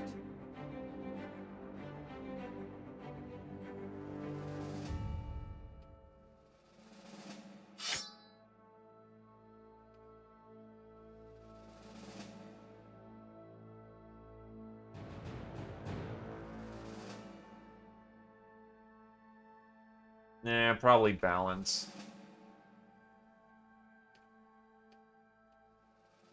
Basically, +5 to his defenses. So, yeah, minimum, and he actually benefits quite a bit from it, so yeah.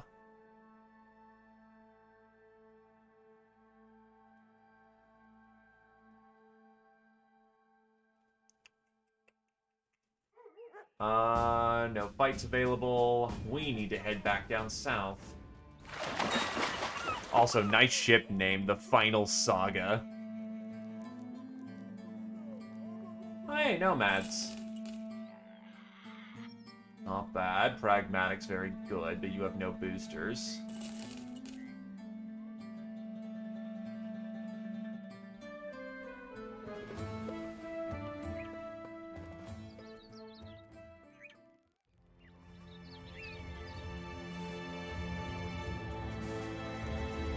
Nothing much, Fireborn, and how about yourself? Please, fuck off with the cultist thing. I just want to get this ambition done. I don't want to run 5 fucking days north to go get a cultist infestation quelched.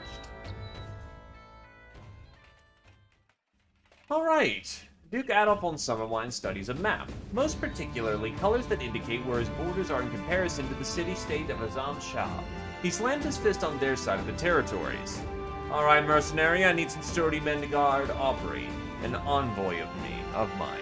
He's going to Azim Shah, which, if you know your politics, is not under my control. You nod, letting the nobleman know that you understand the implications of what he's asking.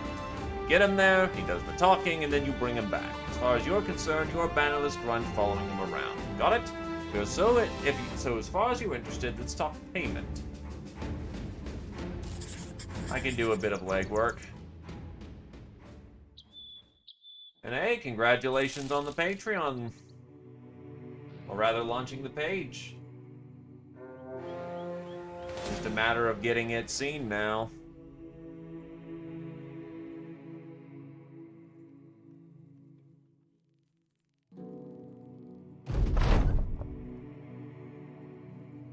You come across a man wandering the desert with a family of younger men by his side. He welcomes you to a campfire and asks if you'd like to hear tales of the desert and of the South in general. Happy to join you at the campfire. The man goes on to talk about the ancient empire, at least of what he's aware with it. It's hard to say exactly what it was, you know, and it's hard to say exactly what came before. I'd gotten a glimpse into the libraries of Ras Anan and was rather astonished about what I was able to find. You know what the oldest texts we have are? Ancient texts. Do you know what these ancient texts write about? Other ancient texts. We have no idea how far back our timeline really goes. We just exist in the here and now. Perhaps one day in the future, our progeny will come to find that we are the mystery, and those that were mysteries to us. He scissors his fingers through the air. Gone. May your path be ever gilded.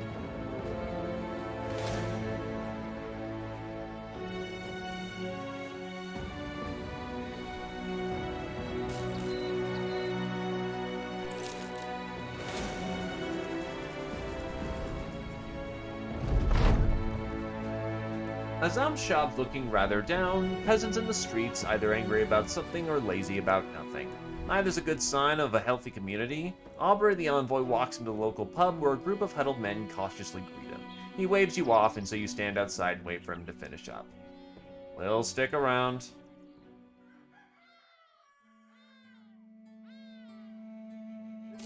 Another dervish. Nope.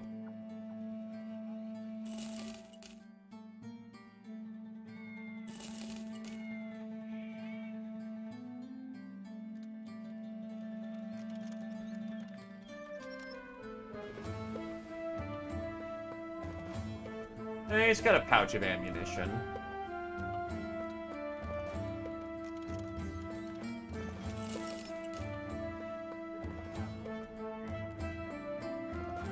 And no weapons for sale.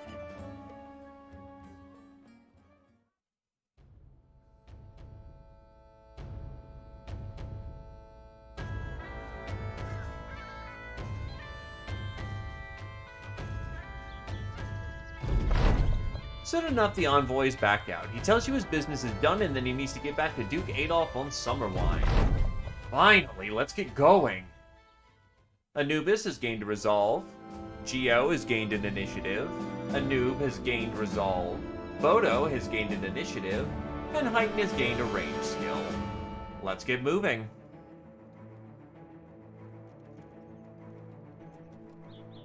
Wait, there's an orc camp?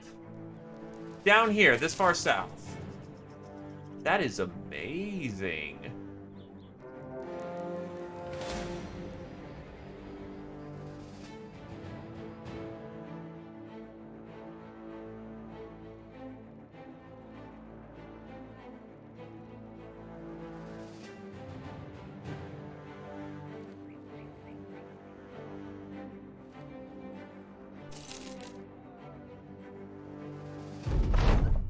Returning to Duke Adolf on Summerwine, the envoy leaves your side and quietly tells the man some news. Duke Adolf on Summerwine nods, giving away nothing about what said news was, and then he snaps his finger at a nearby guard.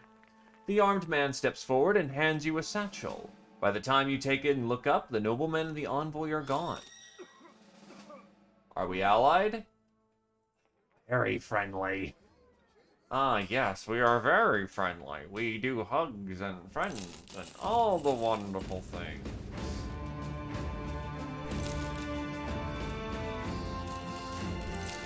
And yes, I realize I'm paying for tools when I don't have to, but who cares?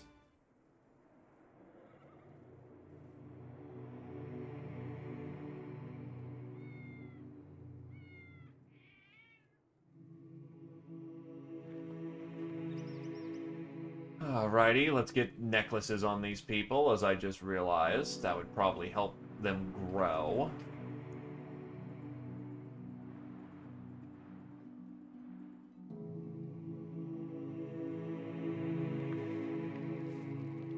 A noob reaches level 8 and gets a very good melee level.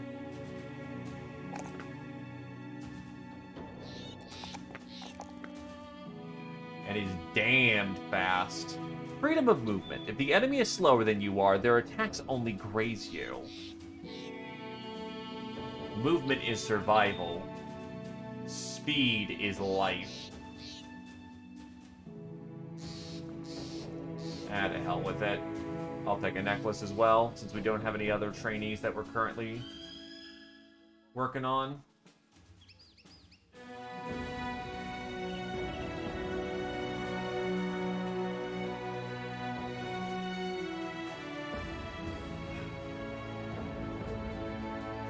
Where is Rodenbach?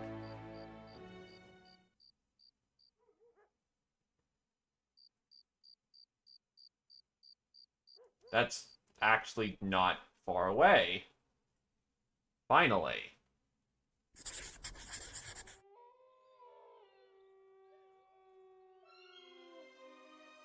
Something that doesn't require me to go cross-country to do my job. Also, don't mind, don't care, give me the mead, give me the wine, give me the alcohol, give me the everything. Now I sound like I'm an alcoholic with a problem. Asthmatic makes you terrible.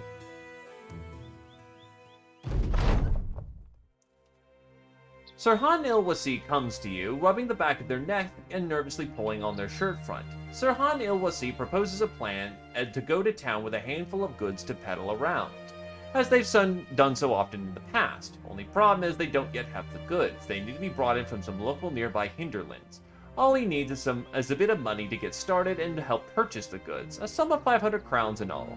Naturally, as a partner, you get a cut of the profits once said and done. Here you go. A few hours later, the peddler comes back, running up with a small lockbox in hand. The wily grin on Sirhan Ilwasi's face is undeniable, unwittingly fist-pumping while gliding to you. While Sirhan Ilwasi tries to speak, but is seized by gaps of breath. You hold your hand out, telling the man to take their time. Setting down, the mercenary hands over a heavy purse of crowns, stating that it is your cut of the profits. Before you can even say anything, the peddler wheels on their heels and jumps away, giddy with success.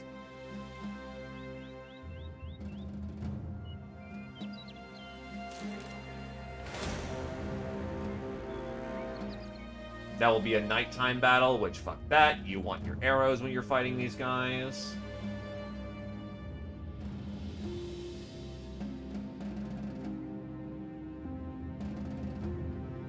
Honestly, he's a blacksmith, so he should really be focusing on his blacksmithing capabilities.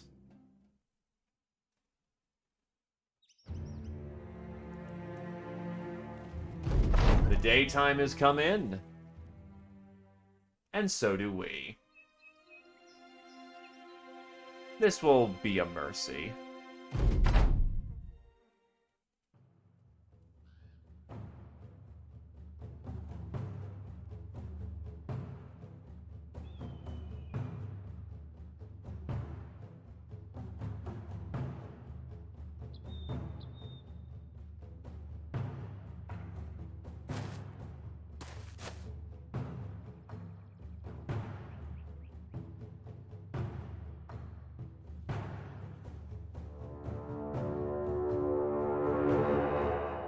Wait, what? Hold on, where's like half of my army?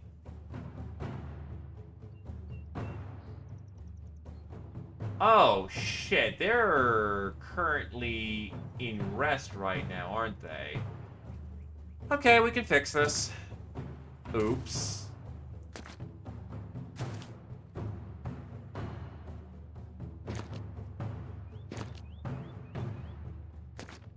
Unsurprisingly, they go for the wink link and the chain.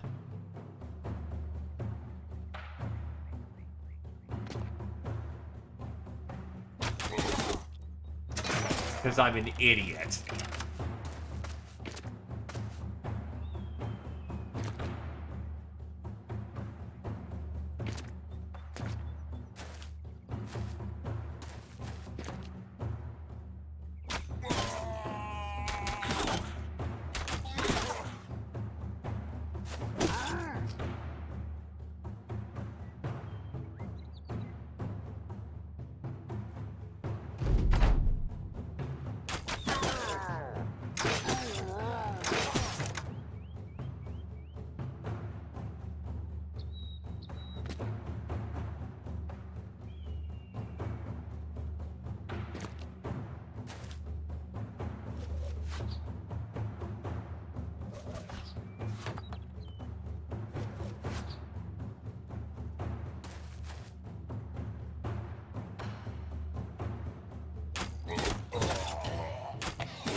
This was not your best idea, friend. Yeah, that works. I'm not used to being able to headshot these guys, so that was beautiful.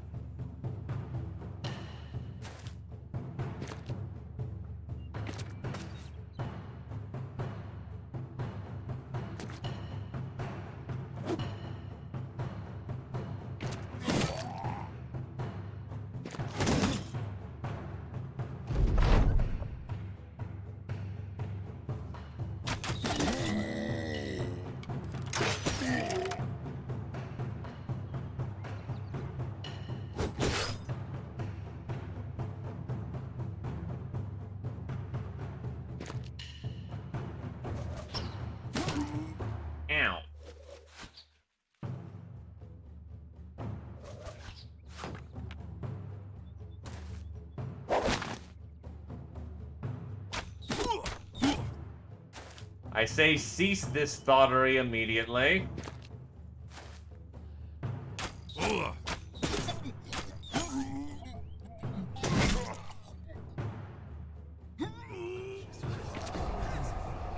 I said cease.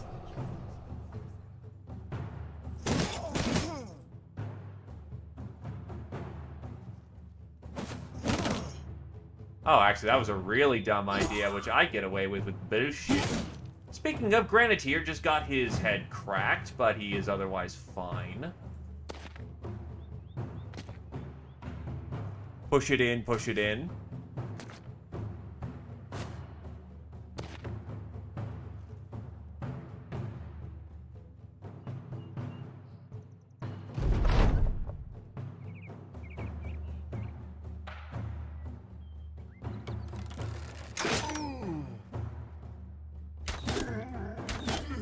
Yeah, that's fine.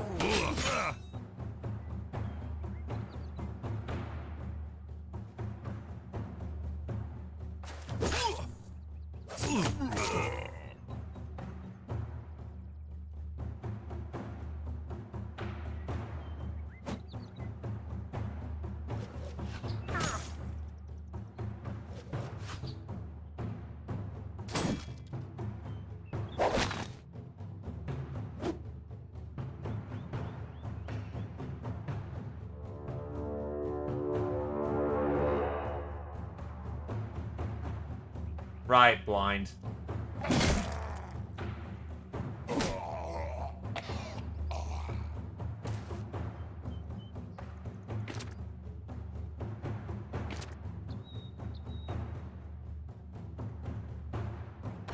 It's unfortunate, but it is what it is.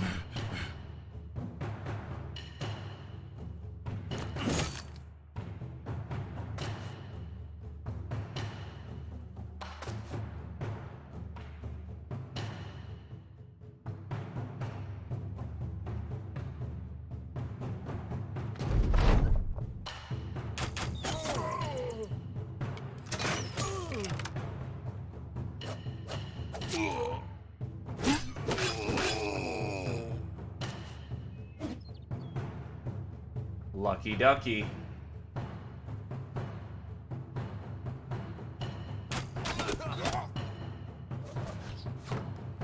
That is a big body of troops we could just eliminate if we can just get in position to get the right shots in.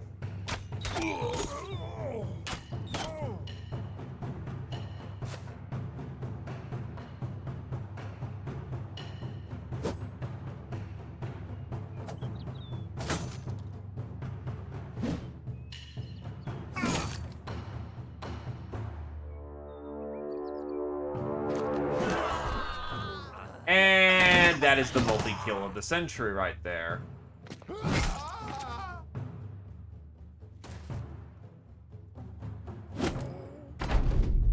Yeah, now that their god is dead, they aren't so thrilled about this whole thing. It's just unfortunate that it's a little too late for them to run.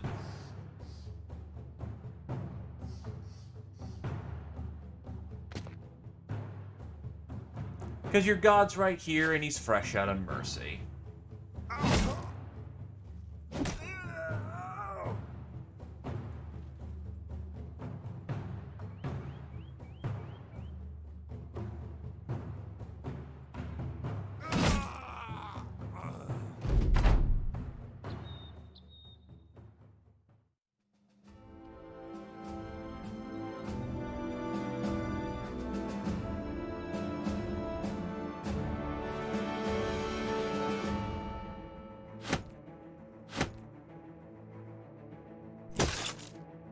Alrighty, grabbed it all.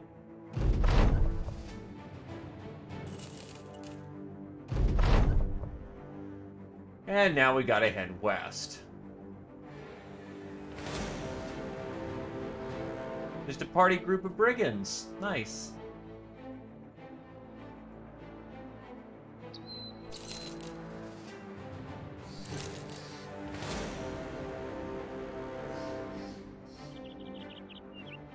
Baby cult room.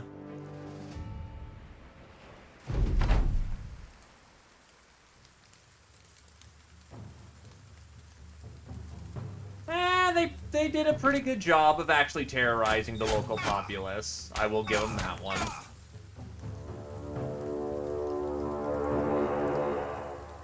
You know, the whole death god thing is, daunting to some people.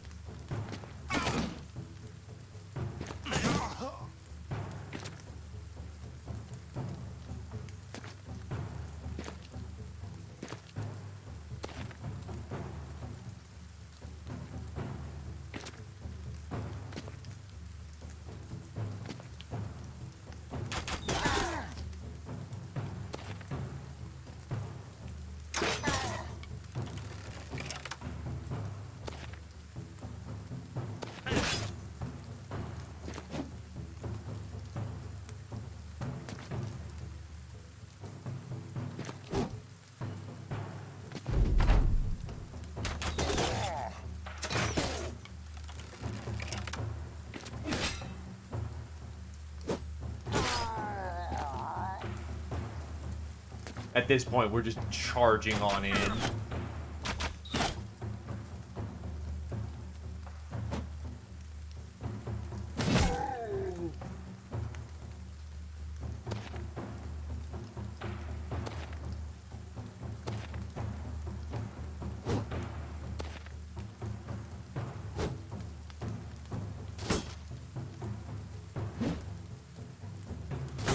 It's not working out so well for him.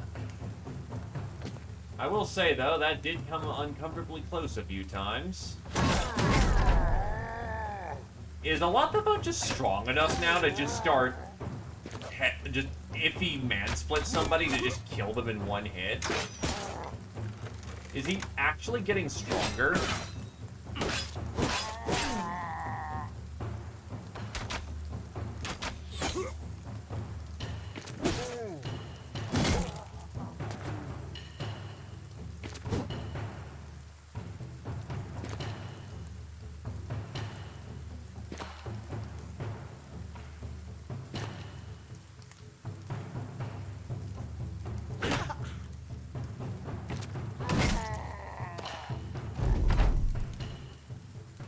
With the job complete, we slag the metal over our shoulder, and we're gone.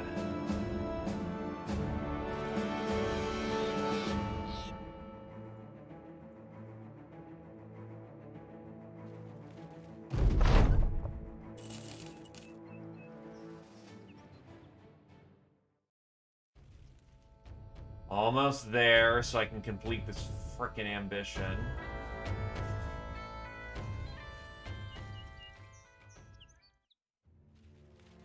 I've got plenty of metal to slag whenever I'm ready.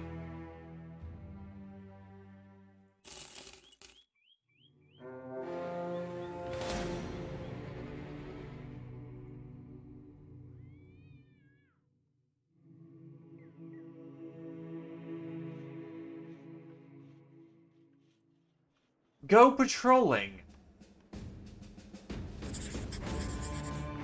I can do that.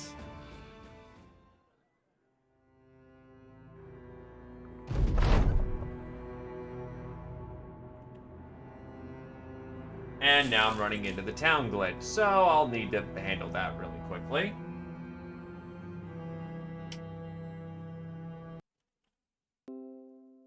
Splitting it very quickly, give it a moment. Don't give it a moment.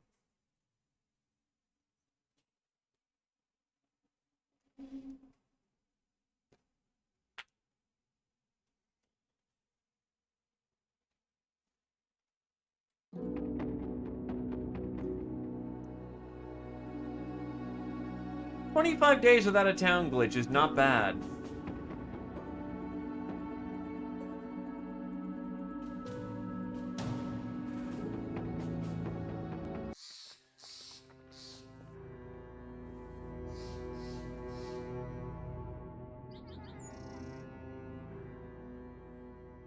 Meow. Hi, cat.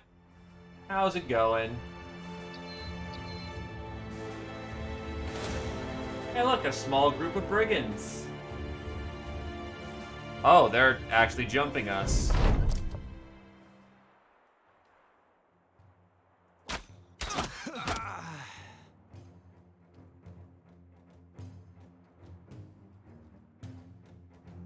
will fully admit this was not one of their better plans. But hey, whatever works out for them, right?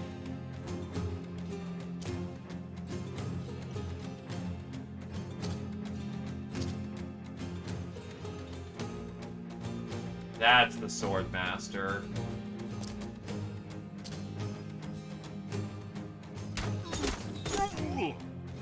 Thankfully, Heighten's on the ball. They will find no purchase here today.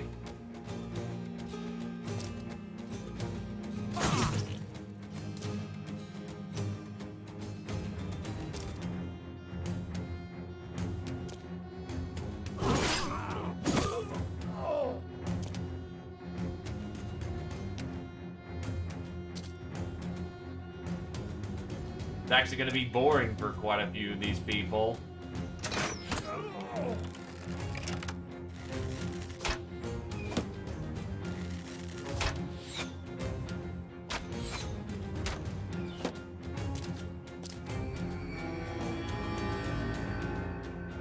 Understandable.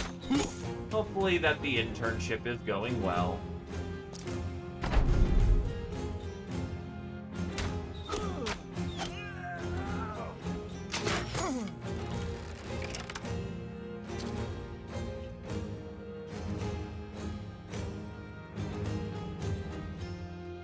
Well, I mean, who doesn't enjoy spoiling themselves a little bit?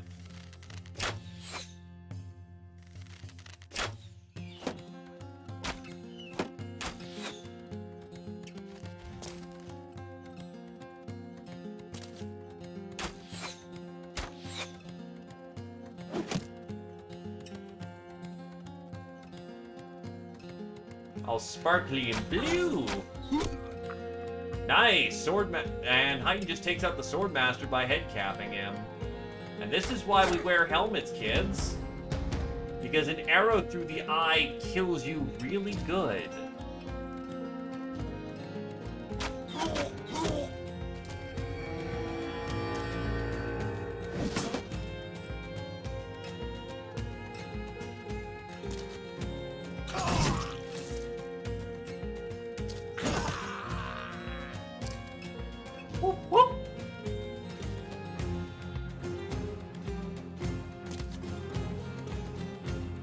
Yeah, the entire northern section's just gone.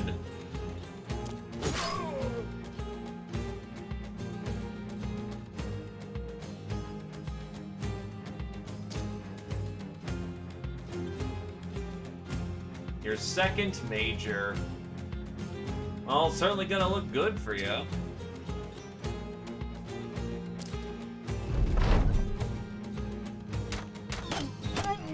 Wow, I'm actually reliably tagging him in the dark. That's amazing.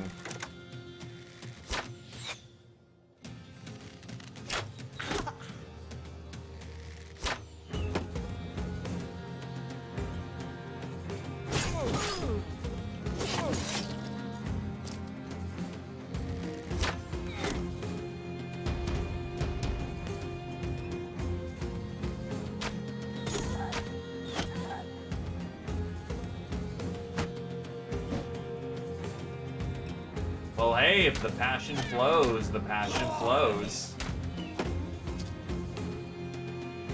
And you can't really stop the passion where it flows.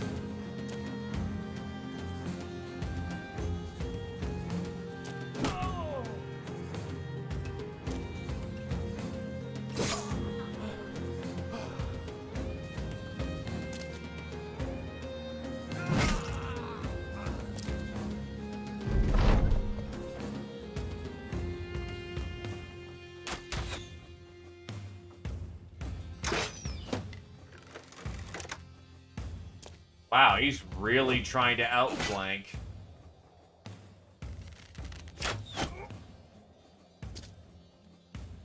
Alright.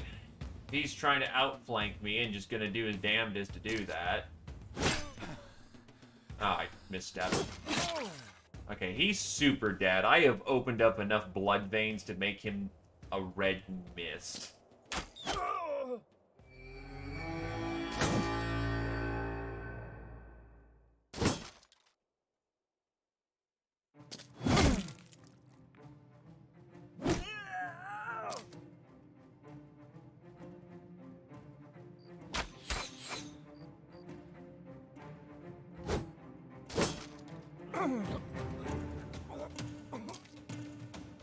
Yeah, kind of hard to function when you've lost enough blood to be a blood bank.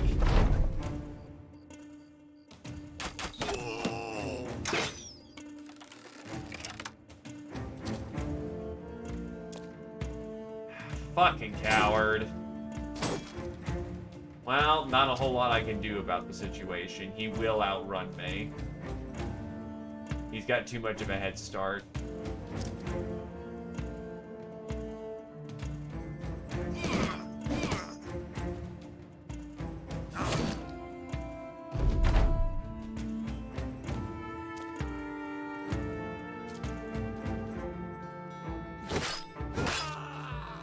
And we're good.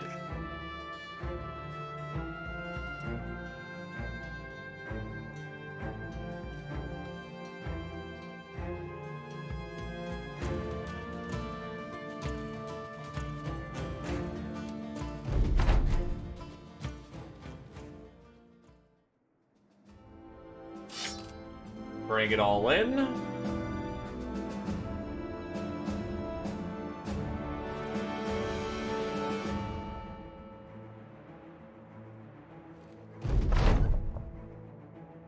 Alrighty. So if I'm not mistaken, there was a cultist camp right over here. We can just go bother that. Prevented from being a... No, actually, I want it to be right there simply because I can then pick it up later. A lot of us, Snake in the Eye, had too much to drink and lost a decaying coat of scales. You know what? Everyone makes mistakes. Get the drunk out of my sight and let them be. Not really reading the events too terribly much at this point because I'm trying to get us past events that we've already seen like a million times.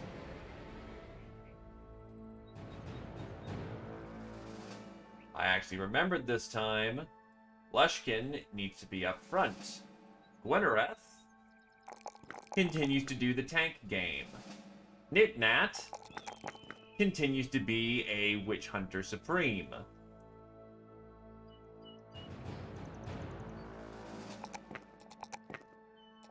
I continue to master the way of the blade. Like I'm some fucking nerd.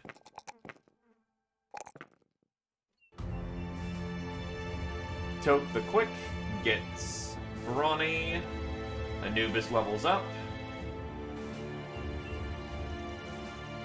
He honestly appreciates the hit points, the initiative and the defensive level.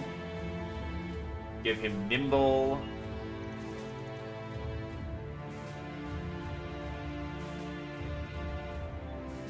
And we'll kick their ass.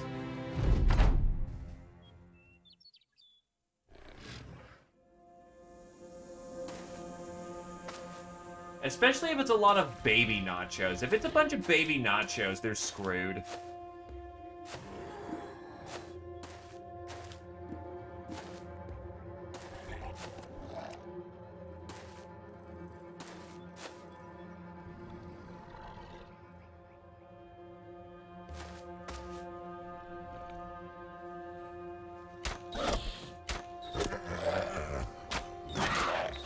Oh, that's not good. That's double not good. On the other hand, that's not bad either. I mean, basically means that I can one-tap these assholes.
The pain train is about to begin, and it has no brakes.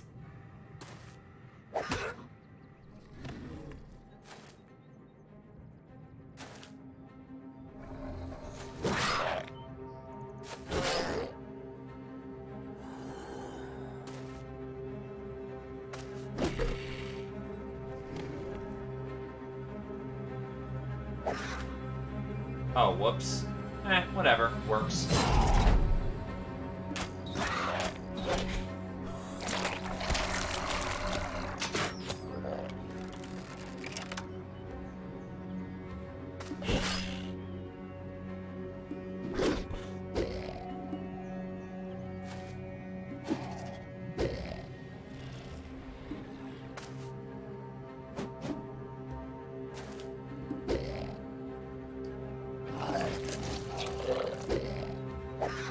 Needless to say, it's a little unsettling every time, but, you know, we fix these problems.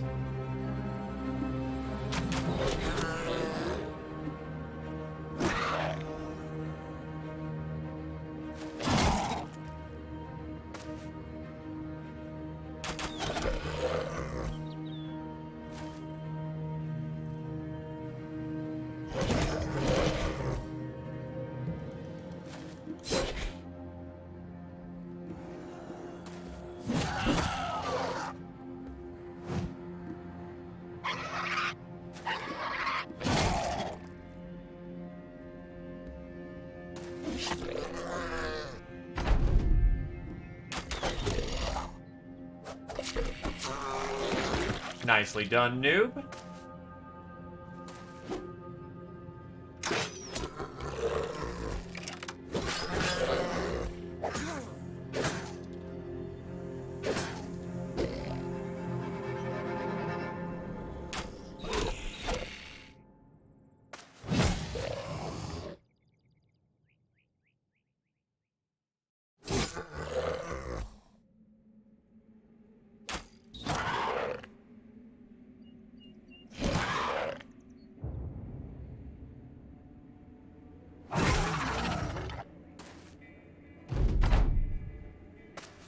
Wow, he really wants to die. Just shoot him. And that's every head we really need to collect. I'm not gonna go for the last head. Oh boy, oh no.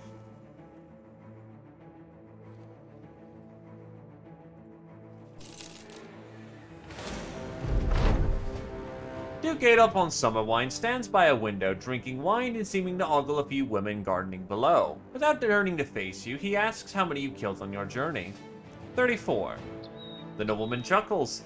You make it seem so easy. Again, without looking, he snaps his fingers. A man appears from the side with a satchel in hand. You take it, then take your leave.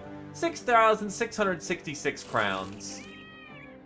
We're quad devils up in here.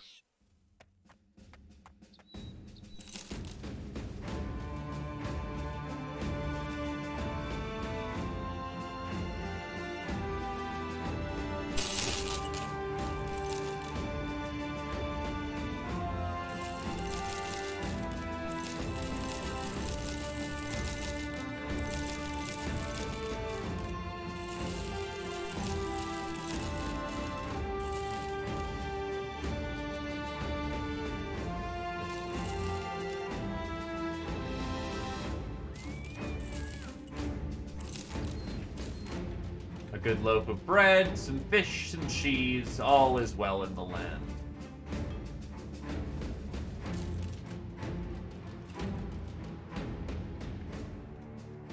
Finally, allied status.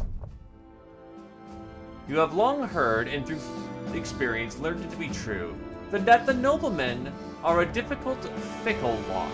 But your relationship with House Summervine proves profitable and in the end even pleasant. They may not see you as equals when everyone is seated at a feast, but neither are they your equals on the battlefield. Having earned their trust through hard work and commitment, the Thracian Crusade has finally been acknowledged as a trusted ally of House Summervine. One benefit of the station is that your men are allowed a worthwhile browse to the nobleman's armory. A few bitter partisans may call you lapdogs for allying yourself with the nobility and presenting their banners on your shields, but never to your face. Excellent.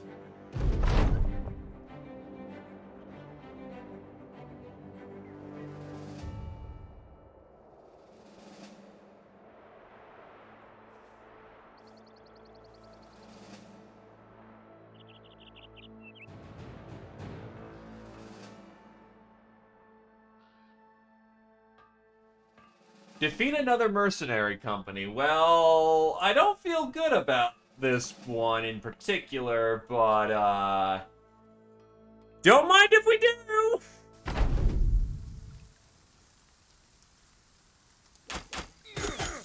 We have something to prove, and we're not afraid to show it off.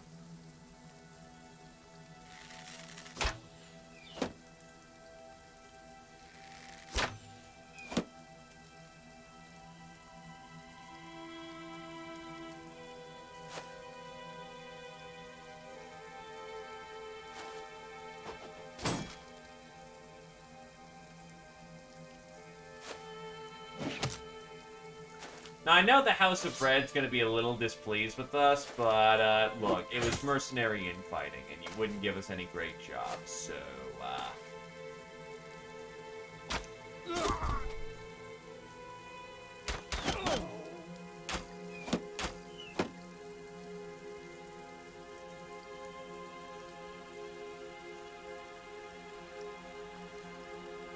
Exactly, Lobos. They talk shit, now they get hit.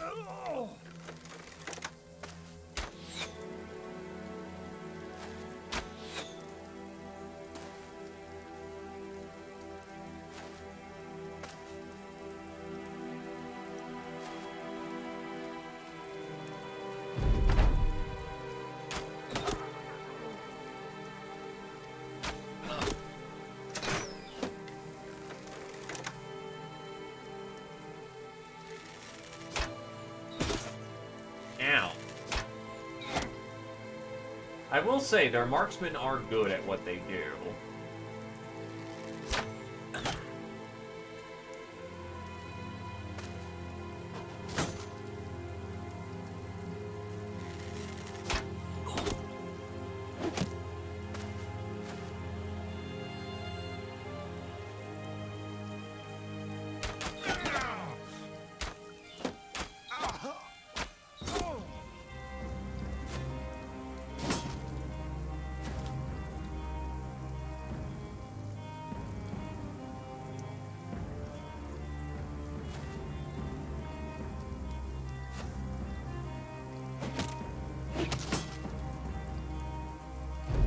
Well, he's about to fuck around and find out.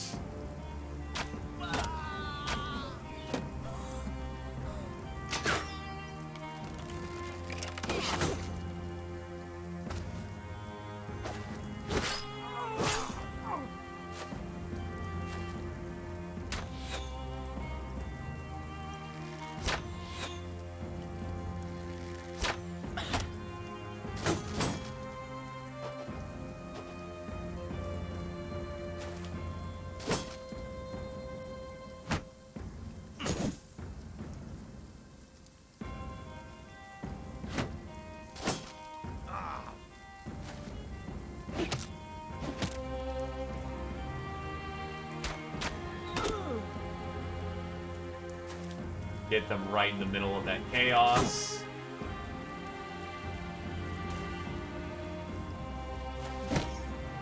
Wow, only one bonk on that one. That's a very bad hit. Alright.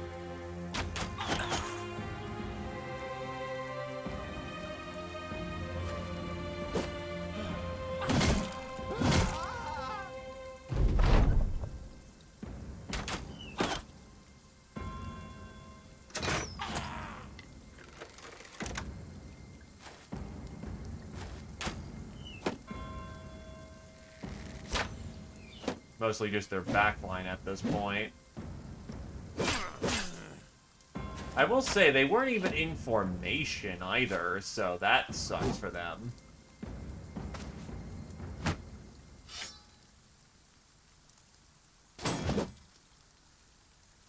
actually got to parry. That's hilarious.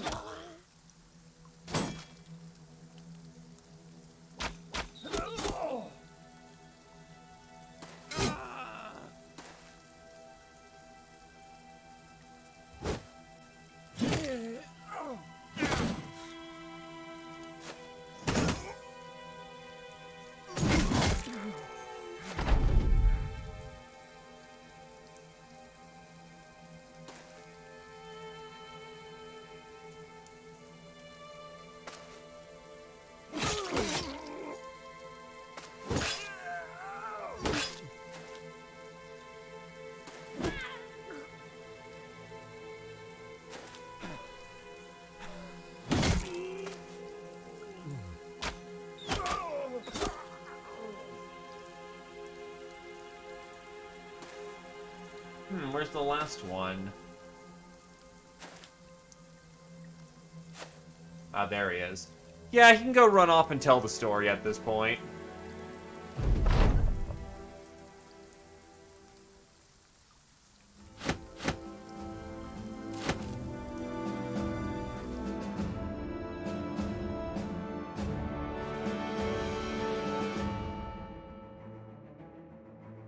Ah, well. Anubis the Blue wipes sweat and blood off his forehead. These bunch of cheats! I thought only I knew that trick! Mercenaries are a motley bunch and inherently unpredictable, with a bizarre array of equipment, wildly varying skills and experience, and cunning tactics. With no standards for members, they may be nothing more than a bunch of elderly tradesmen looking for adventure, but then again, you could be surprised by a group of veteran campaigners. Worse, they follow no rules of engagement.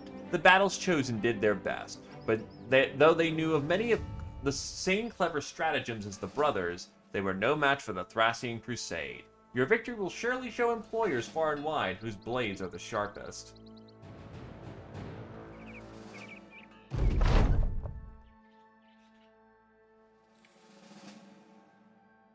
Go fight the fucking crack!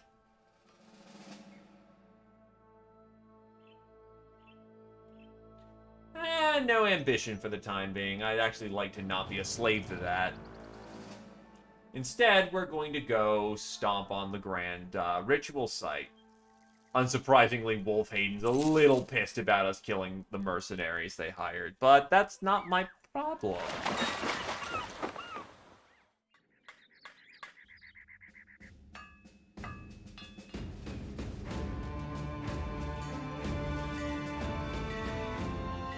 I just realized that's where all this shit went. Okay. Oops. So I have a whole bunch of loot that needs to be sold. It's just sitting around in my inventory doing diddly.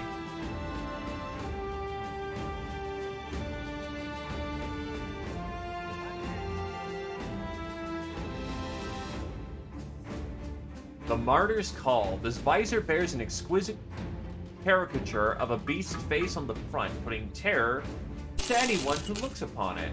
I'll take it. It looks pretty cool.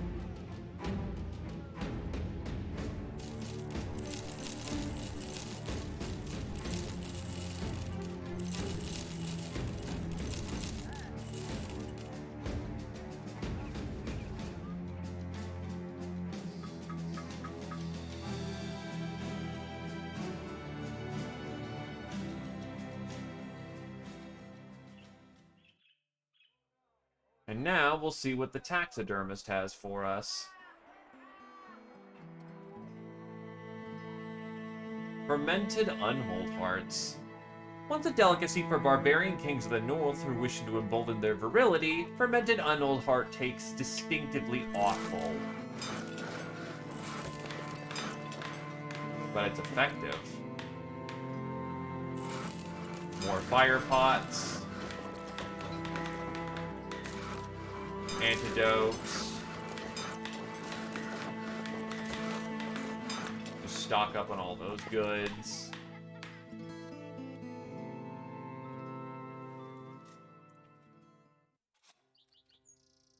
Actually, I can add some extra buildings. Add an alchemist.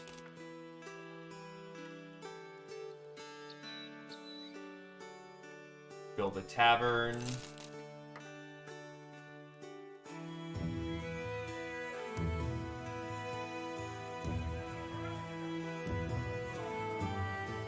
I don't need anything else right now.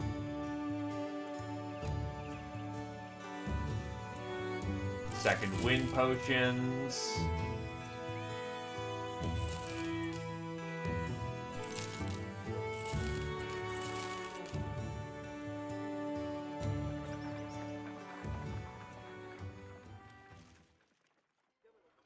Alrighty.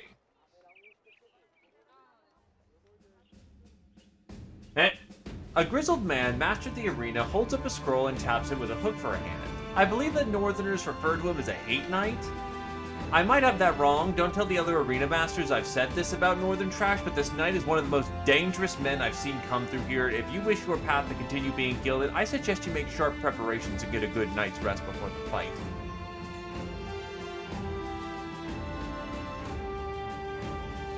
So, 1 hedge knight and 3 raiders? Yeah, you go do your thing. I'm pretty sure I can take them, but let's not.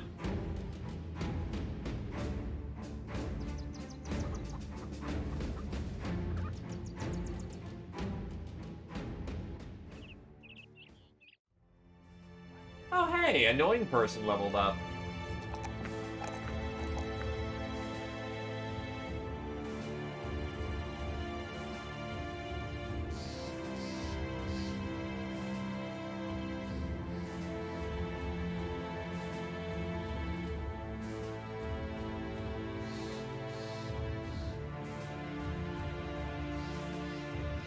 You know what? I'm gonna go for Gifted, honestly, because with Gifted... Weapon level up. Health level up. Fatigue level up. We can now put on much heavier kit.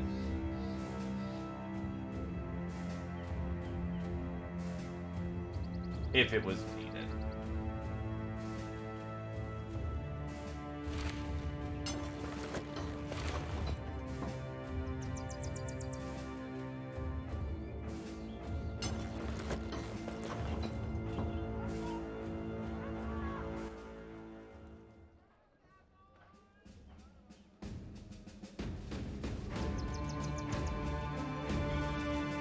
Don't need all these legendary weapons. Don't need the extra handgun. Don't need these nets. I can put all these crafting ingredients away.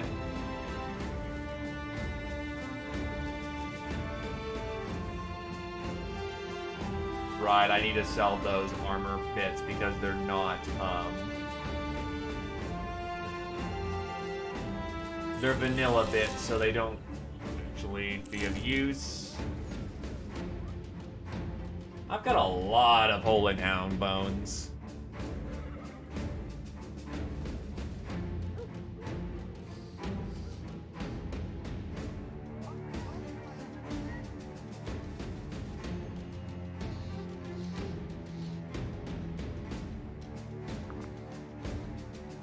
And at this point, I want my ritual necklaces. Because supposedly these help.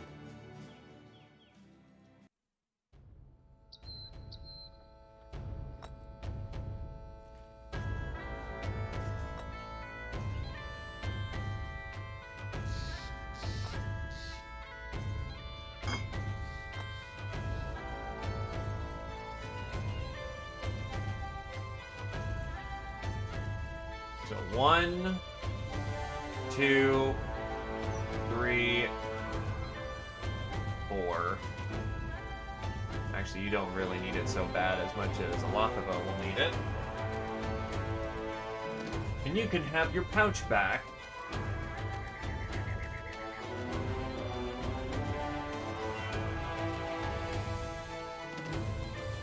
So the Grand Ritual Site.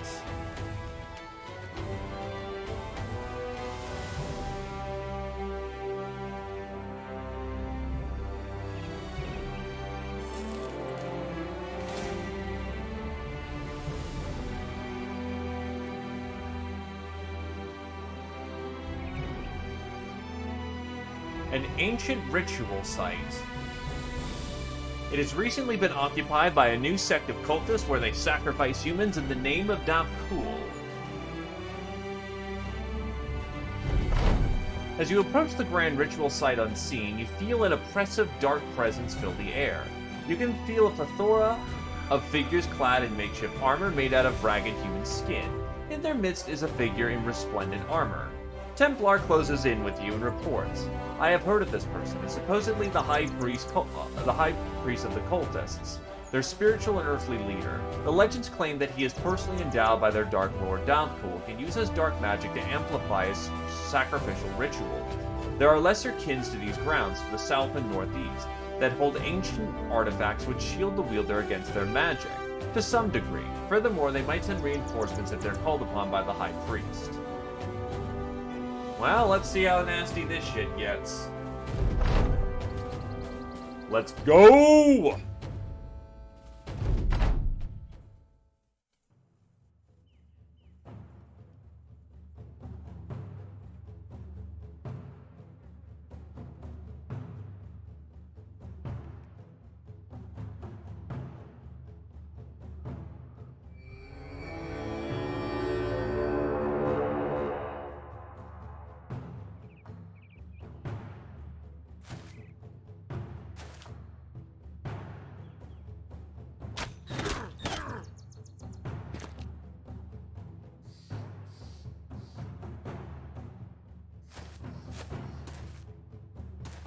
Wait, did their numbers go up?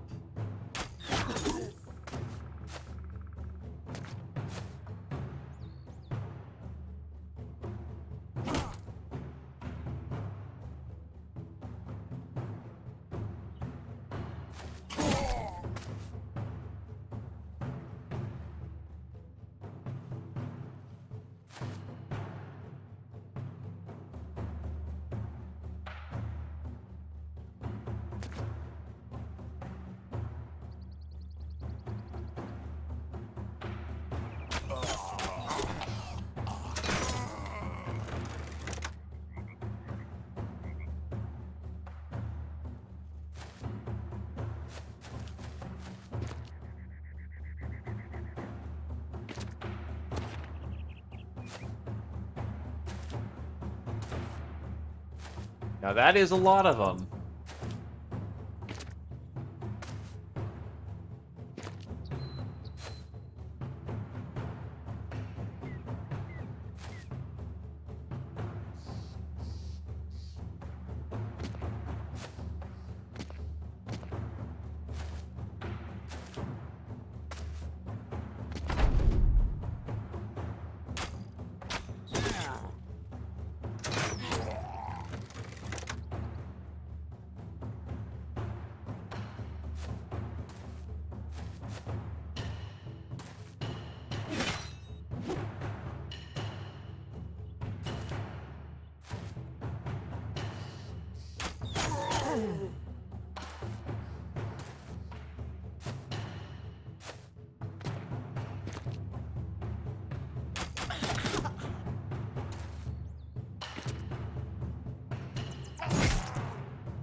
One and two. Oh, wow. 2 red weddings. We'll take it.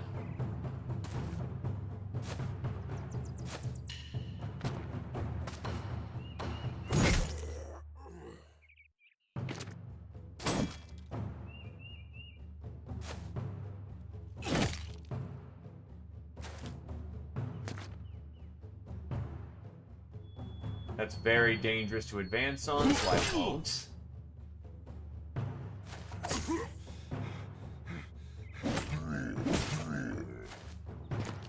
That goes his armor.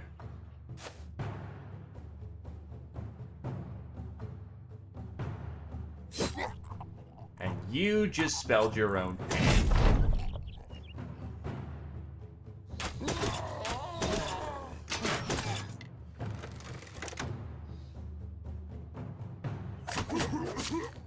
And Anubis just stabs a man to death. Nice, nice, nice. Not Anubis, a noob. Sorry, the names are super close, so it keeps messing with my mind. There's our man. The High Priest himself.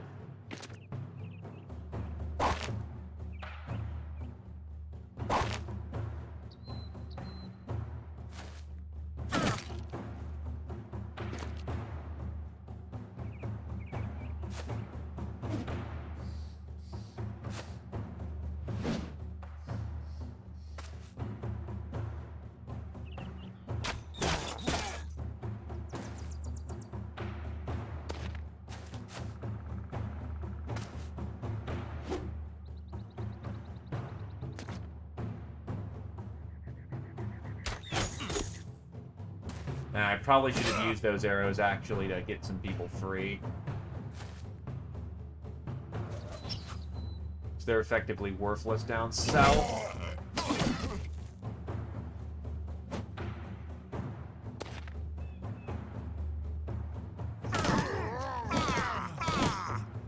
Lucky ducky.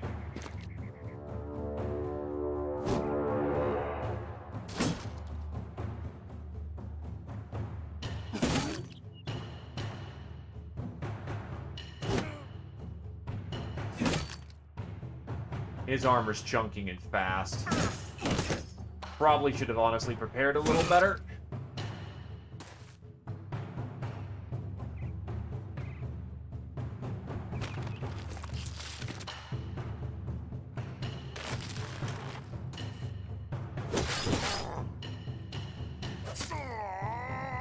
I could easily have packed a fucking armor repair.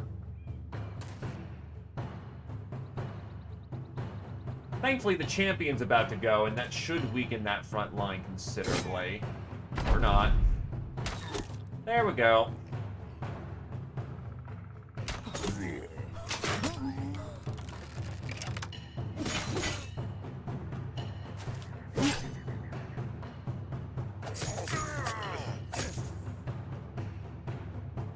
Just keep knifing, knifing, knifing. What do? We shank, shank, shank.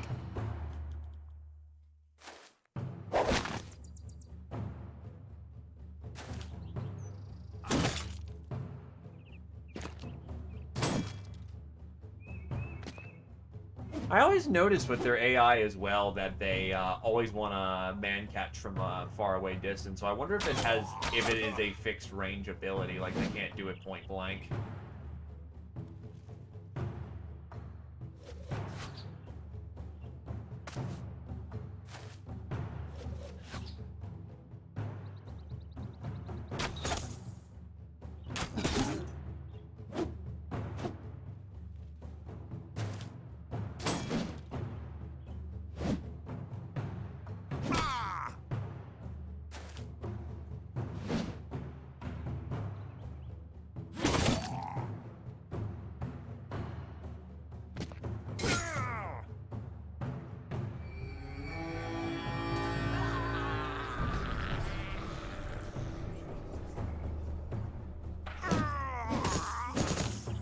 Oof, all body shots.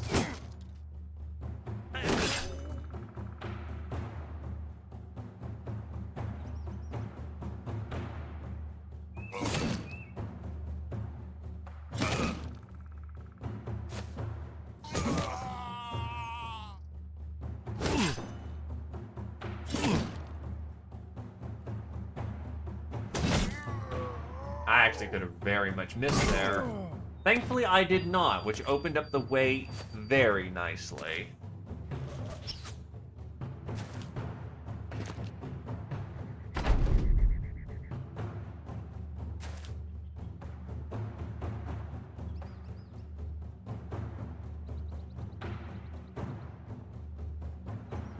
Oh, I guess with... Huh? I guess this version of the magic kills my AP, or why is he only down to 6 of all things? That's weird.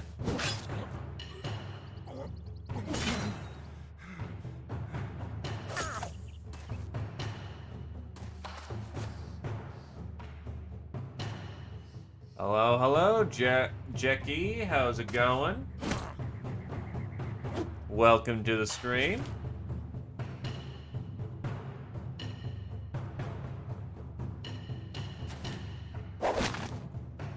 That's rude. Heavy weapons trooper is almost out. Or he'll have to start relying on HP soon, and that's a little dangerous. The North has also still got a whole crap ton of just scythe troopers, which is not fun. Why are some people affected by the AP drain and others not? That is incredible. I'm gonna just chalk it up to its magic. It's gotta be the magic.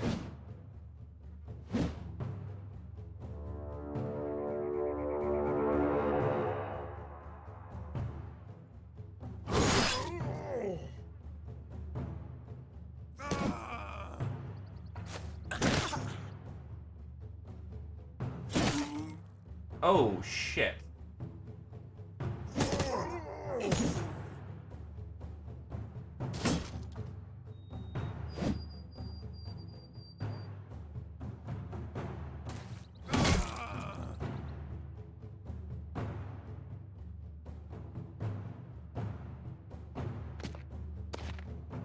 We probably want to get him out at that point because, starting to take flesh damage, and a fair bit of it, too.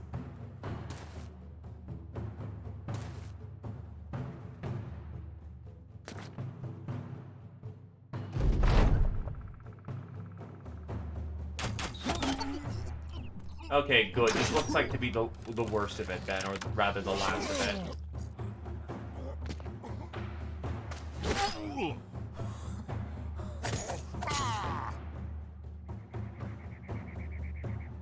They keep pushing, we keep going.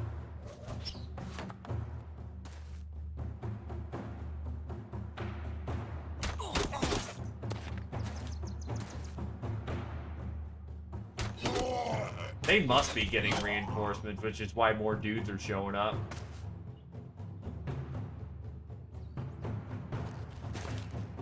That's a lot of fat that he's burning right there, but that gets him out.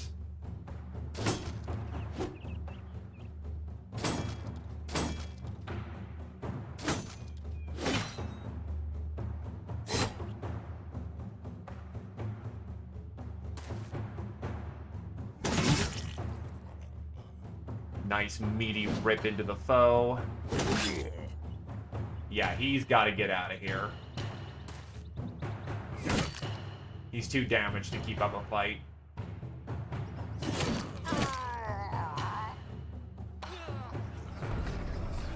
And now we're all blind again.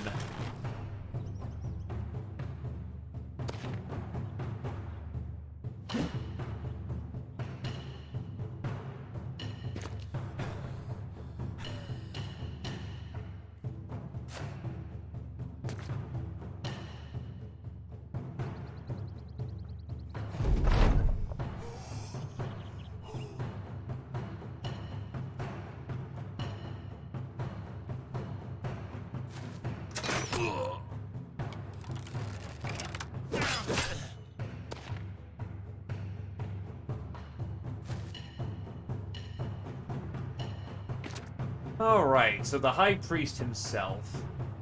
It'll be interesting to see what he's capable of.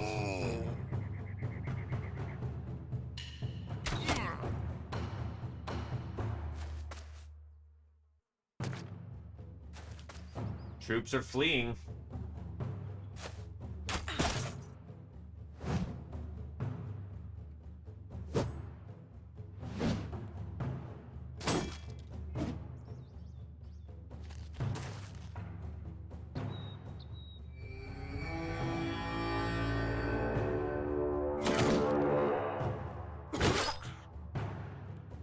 Templar's getting fucked up. He's gonna need a retreat avenue as well.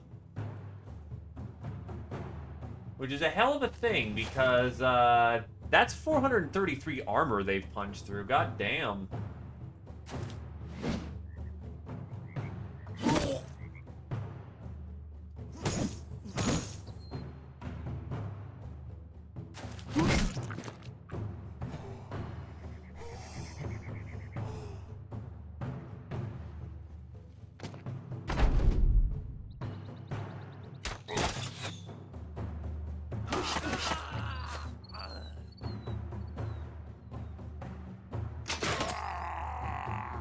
That's the most direct angle he had.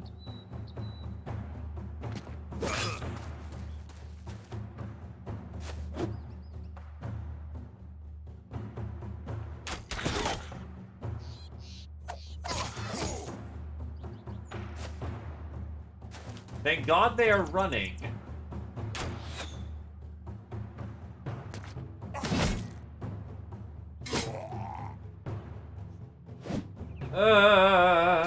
That was actually very uncomfortably close. Oh, shit. Wait, what? Oh. Well, thank God for his armor.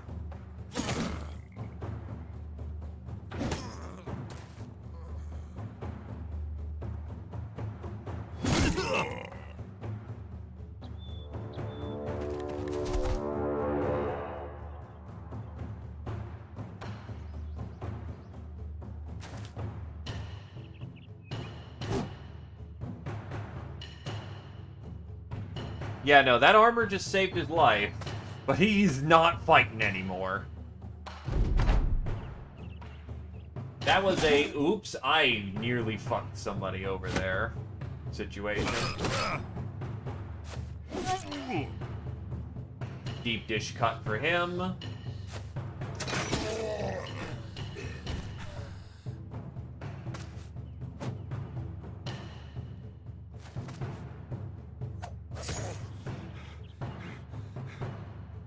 Brits out of ammo. Honestly, just go bonk somebody on the head at this point.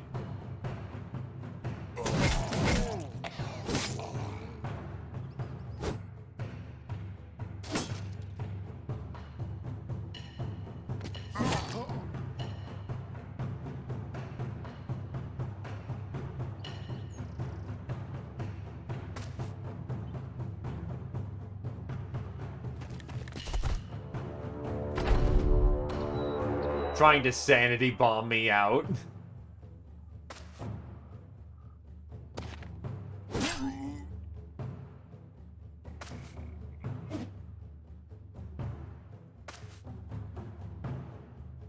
It's just him at this point.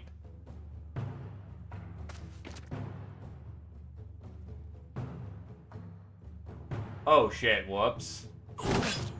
Yeah, I still need to fight him.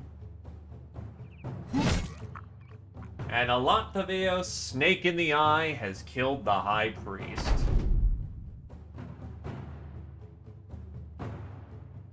The madness ends with us.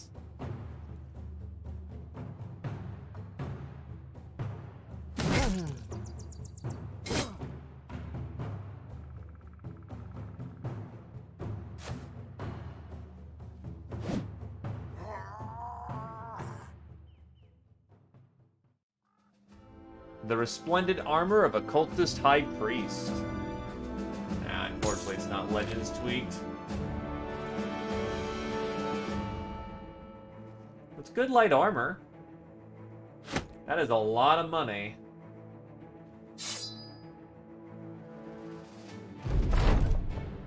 You managed to defeat the High Priest and his cultists. For good measure, you ordered your men to destroy their artifacts and desecrate the ground. You can feel the oppressive presence lessen as Dabkul retreats his presence. Let's hurry along. And that is the Grand Ritual site.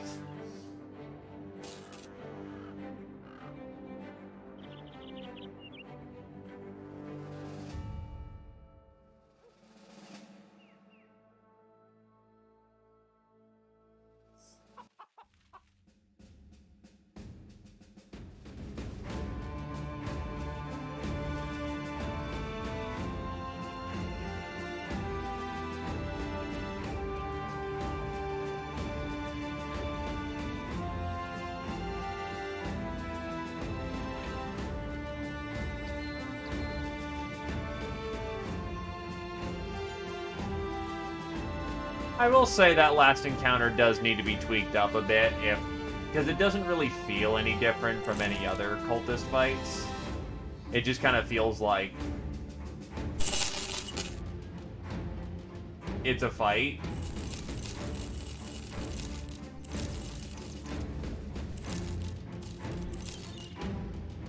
Wait, I'll get more money selling this to... Okay, here you go. Here's a donation. An investiture.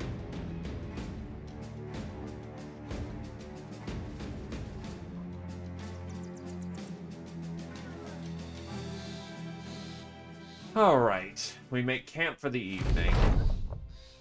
You find a rather drunk Knit-Natter Lord of Pepper nursing the side of his face. The opposer of the Straw Hat explains that the idiot tried to dance over a series of rocks only to fall and bash himself in the face.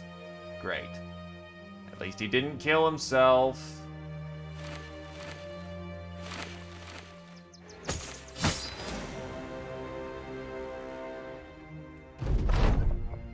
Anubis has gained a resolve, Geo has gained a hit point, Anub gains a fatigue, Bodo gains a resolve, and Heighten gains a fatigue.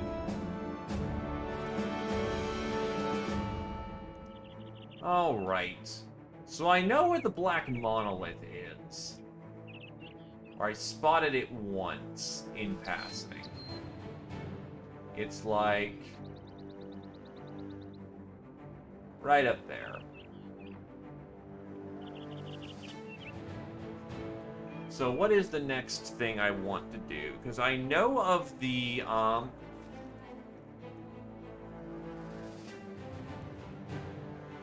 honestly, I should probably just go clear out the bits of the map I haven't seen at this point. I'll need some fresh food, but that shouldn't be too difficult.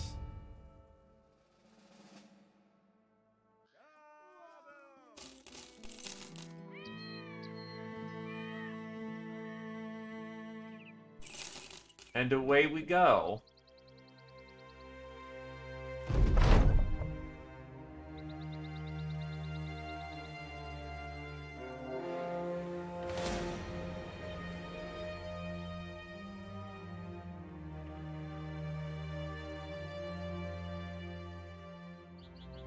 It's only 2 hours in and we get to where we finally promised.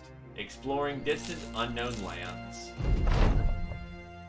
Grenadier, always the sword to take one for the company, seems to have single-handedly helped raise the resolve of the men. As one sellsword puts it, I don't know how to explain it. As another more articulate mercenary says, it's more than he's just a sword for hire, you know? He's someone we can depend on, like a brother, but not a whole brother, obviously. More like a half-brother. A bro, if you will.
Ah, the Unhold Graveyard, a wide field littered with gigantic bones and skulls. Some are bleached to white, but others are fresh and still have flesh attached to them. Finger bones like fallen totems. thighs hewn free of the knees as though foresters had set upon a gloomy work. Curved ribs scattered across the earth like they were under a shipwright's appraisal, and the skulls tottering on the wedges of jawbones, held up like animalistic abodes of shamans. Molars the size of shields, and any man could crawl through the eye sockets.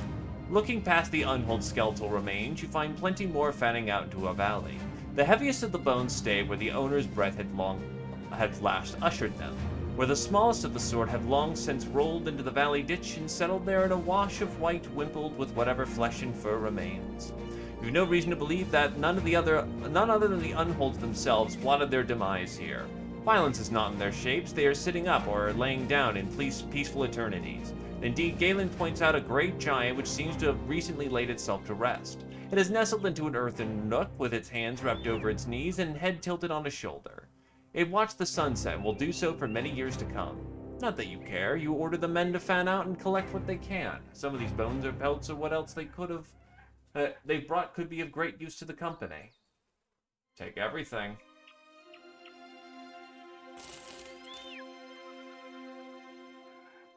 Now I need to quickly return to society, or else I will starve.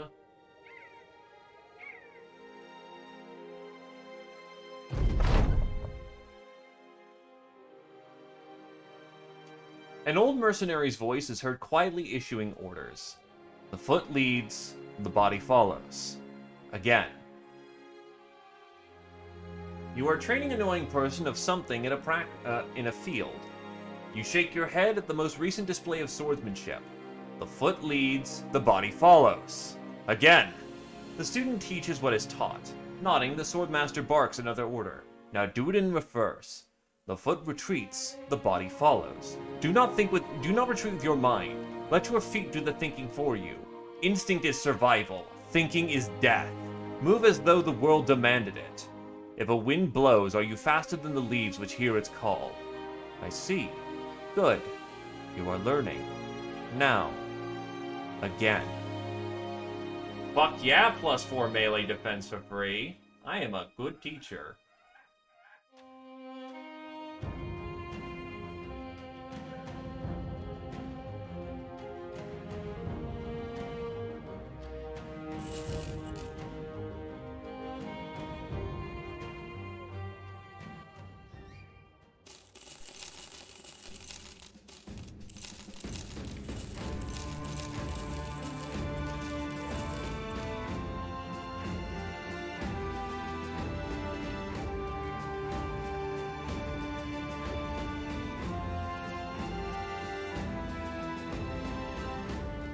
Fancy in that regard, so we continue to pull back the veil that is the map.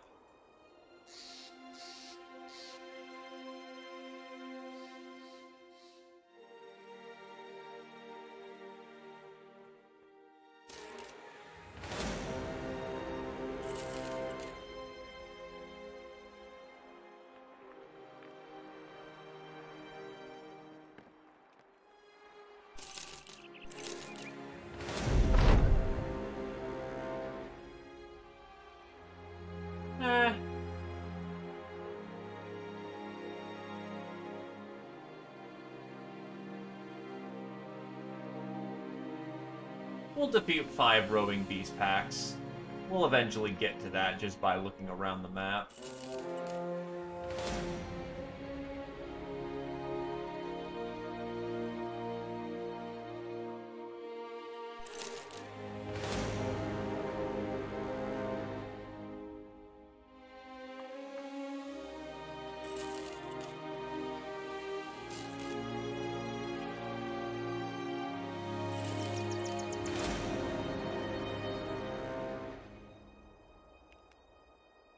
Apparently, we have our first beast tracks right here.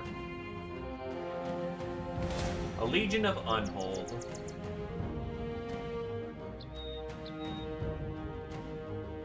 Nah. Not feeling it.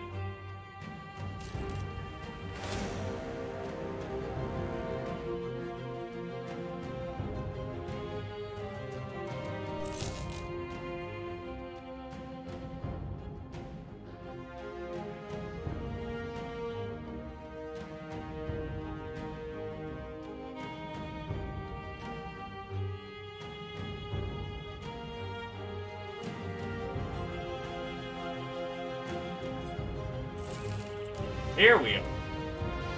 The Icy Cave. A cave amidst a sea of snow and rock. A thick gate of icicles keeps your entrance well stayed. Midnatter, Lord of Pepper, and Gwyneroth the Jouster, the strongest men in the outfit by some measure, are apparently undertaking something of a competition to see who is better. You watch them carry enormous stones from one side ad hoc competitive ground to the other. Then they take turns seeing how far they can throw these very stones, and then they roll the stones up a nearby hill. And then they see who can completely bury a stone the fastest. All in all, there's a lot of heavy stones being jostled about by the end of the festive fair. Both men are completely exhausted. Even without a winner, the time-honored tradition of moving rocks around to no real end has improved the men's morale. We are but simple creatures. A cave amidst the sea of snow and rock. A thick gate of icicles keeps your entrance well stayed. You discover a cave in the ice with its maw shielded by a gate of thick icicles. Looking down the icy bars, you find the cave quickly declines down a steep slope and towards what may be an underground riverbank that is long since frozen. Something is huddled beside it, hitting the ice with a pickaxe over and over again. The wind hustles as it grates against the teeth of the cave. You call it to the huddled man, but there is no response. It'll take some time to chop through this thick ice and to get in there. Fortunately, one of the sellswords reports that there may be a rear entrance. It's blocked just as well, but a strong enough man might be able to squeeze through and face any dangers within.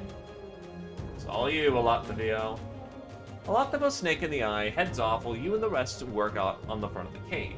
You knock a few of the icicles out, letting you see the cave with better eyes. Just as you do, Alathavio, Snake in the Eye comes tumbling down an adjacent slope and lands right in the middle of the cave, and slides across a frozen river and rides up its embankment. He hops to his feet and dusts himself off with a childish grin. In the flash, the huddled man slams the pickaxe into the ice with unhindered power, and one of the shards splintered from one side of the embankment to the other. The clank of the metal is shattered.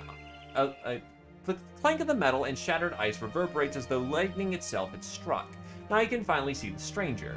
He has a barbarian shelled and broken armor that rattles as he moves. The icy walls mirror his steps, scattering his presence all around the cave in transient sheens. Jittery and juddering, his walk is seemingly going backward despite his advance, as though his shadow were his true self and his flesh the after-image. Despite being in a cave, his loud voice echoes not at all. An interloper in my mist, a mere moment from the mist. These things I shall not miss. He approaches the sellsword like a cold spider unfurling from its trap door. You can see that his face is half frozen, and a weary smile squeezes across the half that could still be called flesh. I long to leave this body, my dear fighter. Will you help guide me out into something higher? You can take him.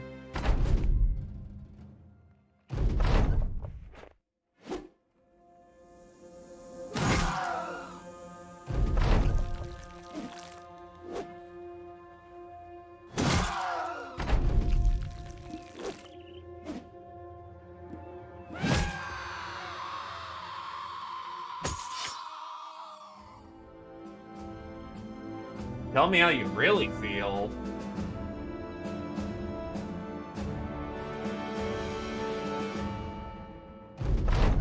Alathavio, Snake in the Eye, cuts the madman down. His chest armor shatters and flies off his body. Chunks of plate spinning and warbling into the air, and yet tethered together by some strange blue tendrils. Your men finally break into the icy cavern entrance and slide down the declination. Alathavio, Snake in the Eye is quite alright, nodding smugly as he unsheaths his weapon. Just a crazy fuck, Captain. You crouch beside the body. Ice contorts half the flesh, twisting it into nubs of black, and what isn't frozen is flaked by strangely sparkling rime. Despite his grisly state, the madman died with a wild grin on his face. The eyes are a bright blue, and you see yourself in their gaze, a faceless silhouette, and then the color slowly slips away. Not like you've seen before, but as though someone were dragging a curtain through a window, slowly sucking all the color into the sockets. The corpse grins at you, but you refuse to believe that is what you saw. One of the mercenary picks up the madman's bizarre armor and holds it at length. What do you figure this is?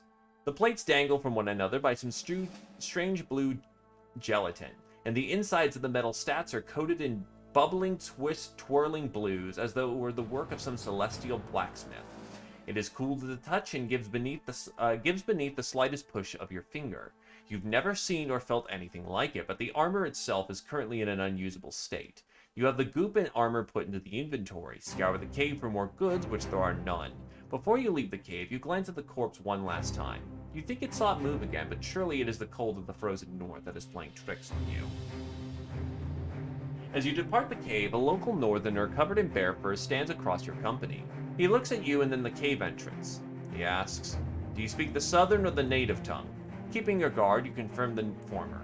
He nods. "And what do you see in that cave?" "Did you see it?"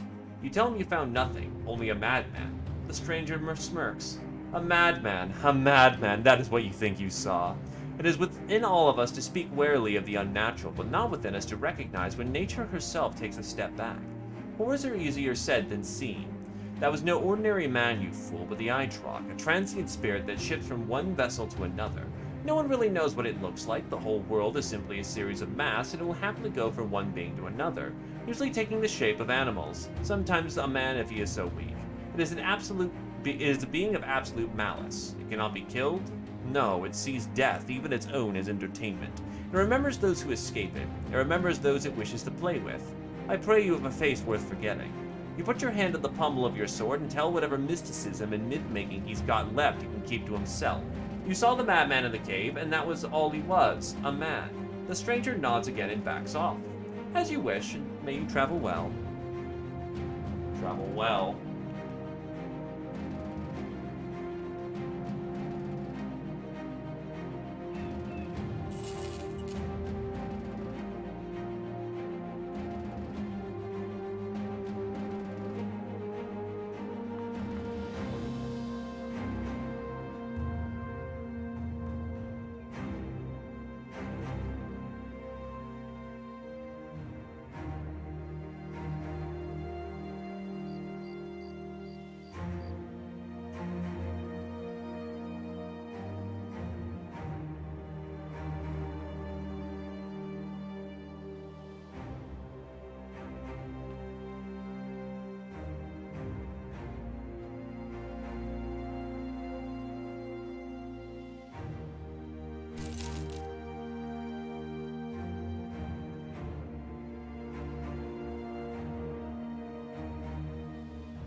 Alrighty.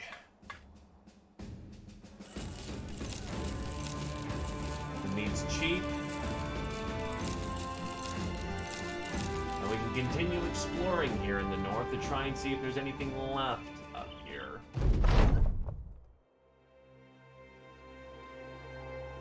Oh, it's another duel. This time with Sir Eisenherz. Alright. Let's see what you got.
That is so fucking unlucky.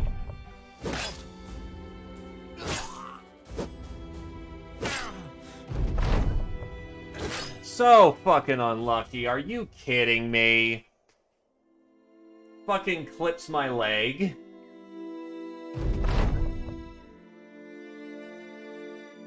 Wait, what? How do I avenge myself? Anyway, I'll scum that. Why not? We're basically just end running it at this point, so...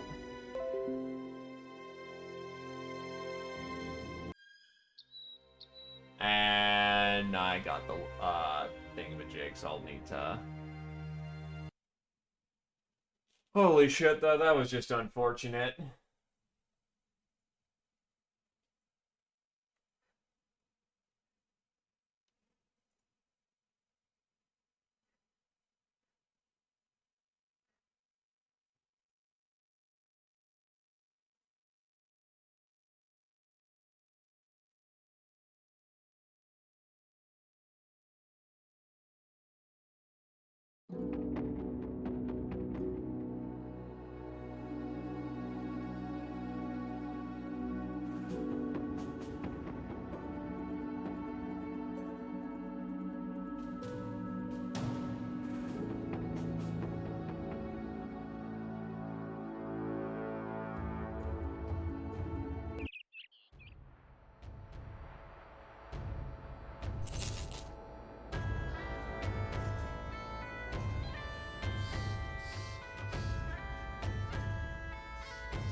Alrighty. Guess it's time for our journey down south. I've got most of the map at this point, honestly.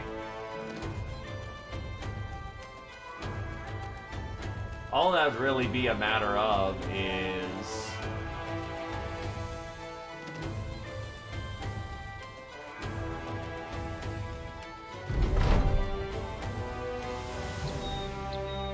Wait, what the fuck?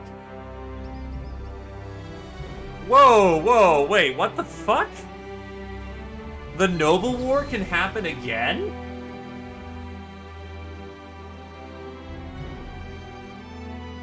Yo, okay. What's going on?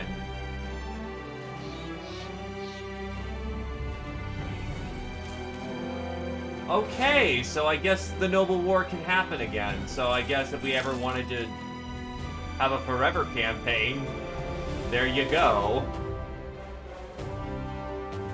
I'll have the Noble War fight independently of me at this point.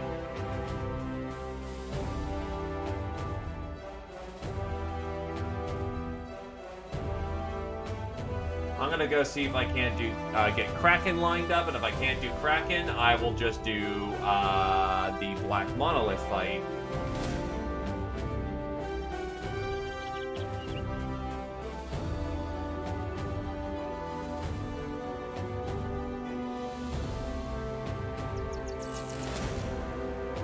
And that should be a good final battle for this group.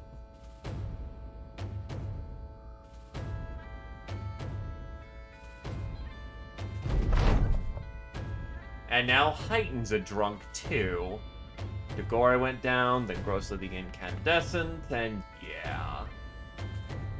That actually kind of sucks for him because Archer... Well, he's still a pretty crack shot, so maybe it's not the worst. Oh, I know, I've also got the Egyptian Library too, so... Or the... I've still got a few fights left over. Alright, I don't need to do Kraken. I did Kraken in another life. Let's go handle the 2 fights in the south.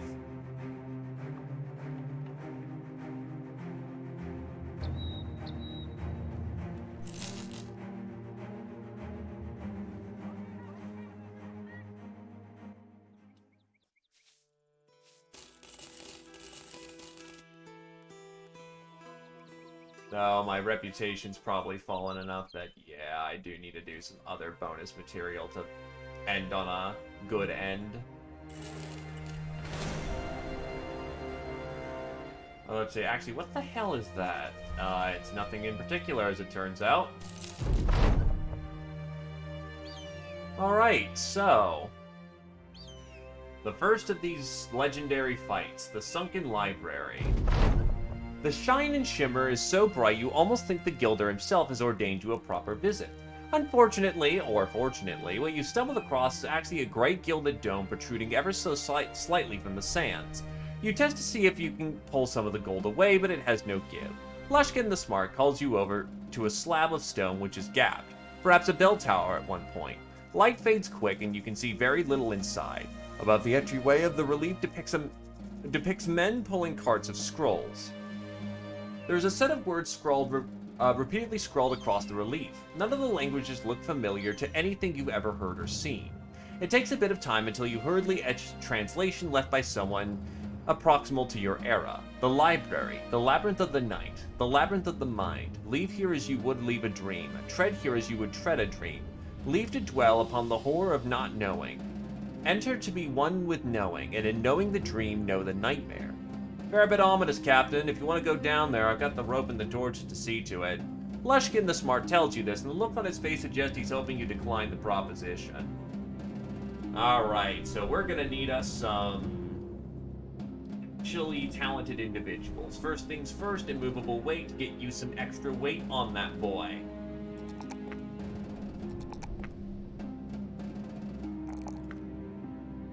Anubis levels up.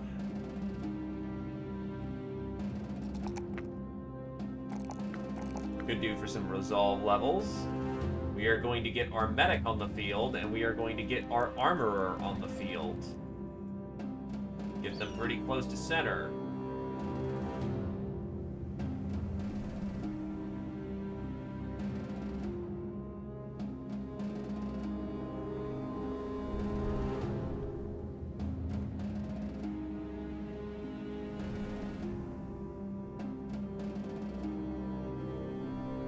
I could get perfect focus, couldn't I?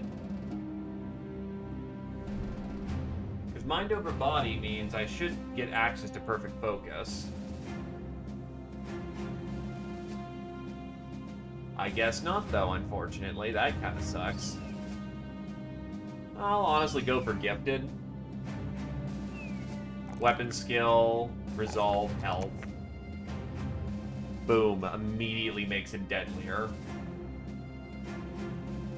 Alright, into the library we go.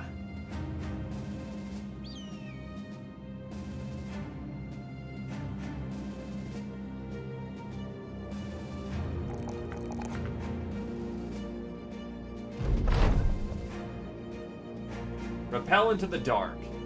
The climb down is a perilous one. The dark so thick you can't even see your own boots. But eventually you hit a marble floor and quickly light up some torches. You find yourself in a massive hall around which spiral rows and rows of bookcases. Every shelf is adorned with piles of scrolls, many dwelling within glass enclosures. The shelves are stacked upon each other and seem to ascend to the very ceiling of which you've descended.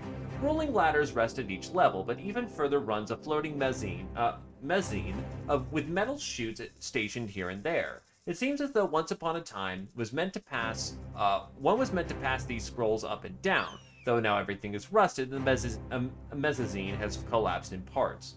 Winteroth the Jouster calls your attention. He points to an enormous scroll flattened behind a sheet of glass. Drawings sprawl over the paper, and upon closer inspection it appears they are blueprints for seemingly everything. The human body, the bodies of many animals, castles, towers, windmills, ships, weapons and armor, boots and gloves, alignments of the stars, and a great number of drawings of things which you've never seen before. Things that don't make sense. Captain, this place is not meant for us. The languages, the halls, we should go. One of the sellswords expresses the mood in the air. You have absolutely trespassed to a place few have gone before, and if they haven't gone before, where are they? A place like this surely can't stay hidden, right? What is that noise? Interlopers in the library. The voice scratches along the marble floor and rises to meet your ears and scratches on. The word library slithering into the dark behind you. Suddenly, a number of glass cases begin to glow. The phylactery is holding some sort of ethereal energy, and the light widens. It unveils the torso of a black skeleton, its body captured in air. The ribcage holds a book. Hooked into place by sickly folds of its own ribs as a spider would clutch a meal. The skull of the creature stares at you with peerless sockets. Your kind has already stolen from me. Now you dare profane these halls again? The phylacteries grow brighter, and in turn the skeleton's torso grows flesh. Weeds of vein and pulp of the skin blossoming outward to cover bone. But it is only the torso which is ensorcered. You stare at the phylacteries, and they are brimming with energy now, and in staring you can see the ghostly faces smearing along the glass like streaks of rain. You hear a loud clap, and turn back to see the Lore Master in full, its eyes aflame with white fire, its limbs skinny yet with smoky muscles winding around its frame, and its lower half is pluming with black ash as it glides forward. The brighter the glass bulbs get, the stronger and faster it becomes. Fight for your lives! Fight like you've never fought before!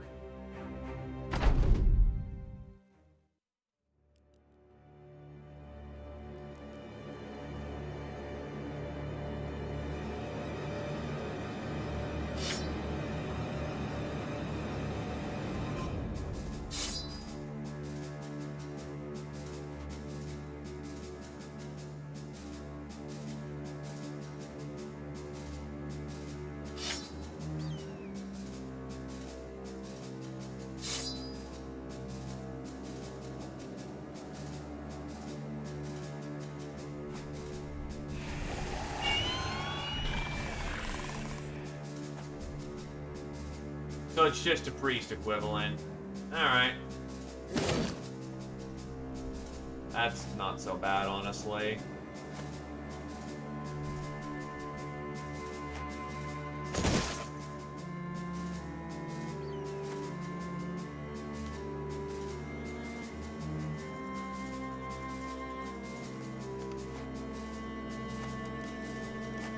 I'll be honest, I've had worse at this point. I'm going to assume that the Lore Master himself is unkillable until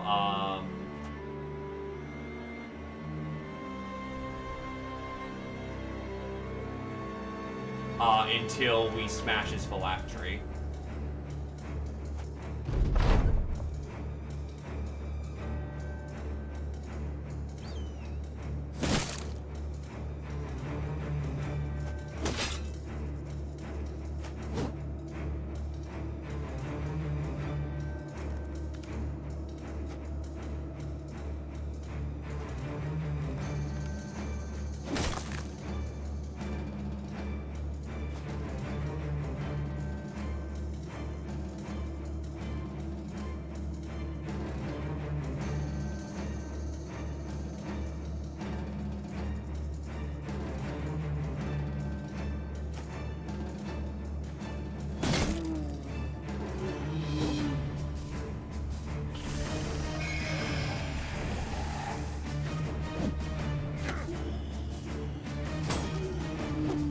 Not the first time I've run into this situation.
Well, he got the cool wispy effect going on, so points for that.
Let's see, that's not likely to hit, so smash that shield. Nice, he actually managed to dive that. I really hope more enemies aren't going to spawn until I smash the phylacteries. That would be kind of stupid.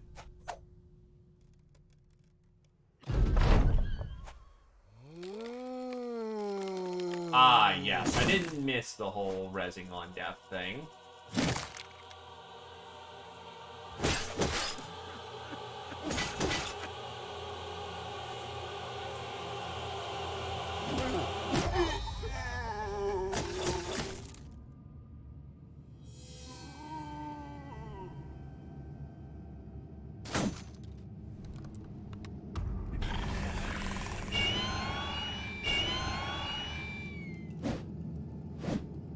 Ah, yes. Imagine trying to force that terror bomb as hard as you can.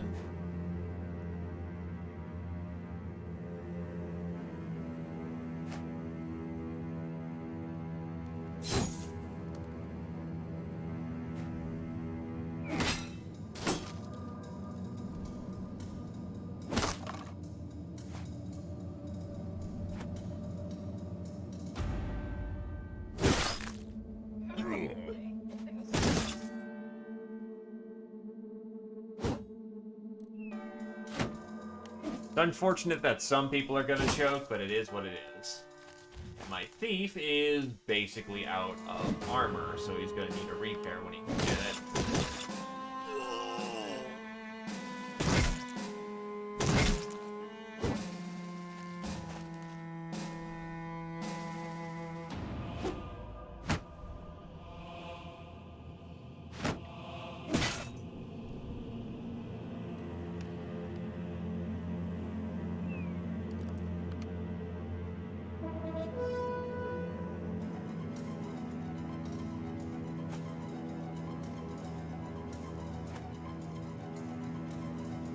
Yeah, don't stand in the choke gas, please.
Thankfully, he isn't keeping his phylacteries, like, at all protected, so,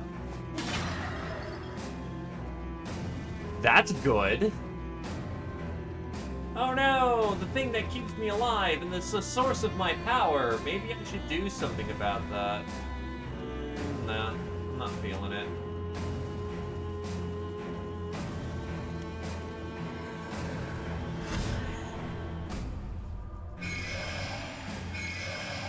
Screaming skulls?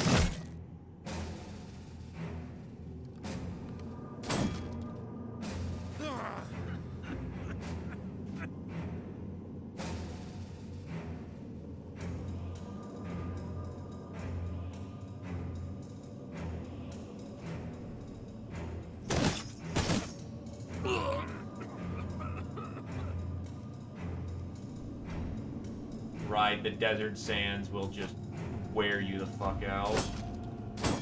Annoyingly. There we go, he's in position. He can start doing the pain. If I'm lucky, he just dies in a single hit. Actually, that's a lot of flying skulls all of a sudden.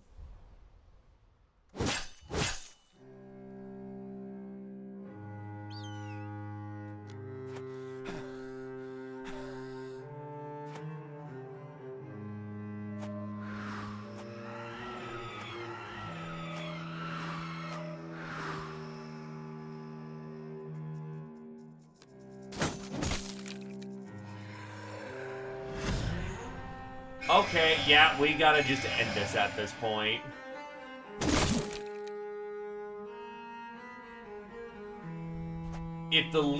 If fucking Legion is coming to kill us now. Oh. Oh, they explode, too. That's a bit of a concern.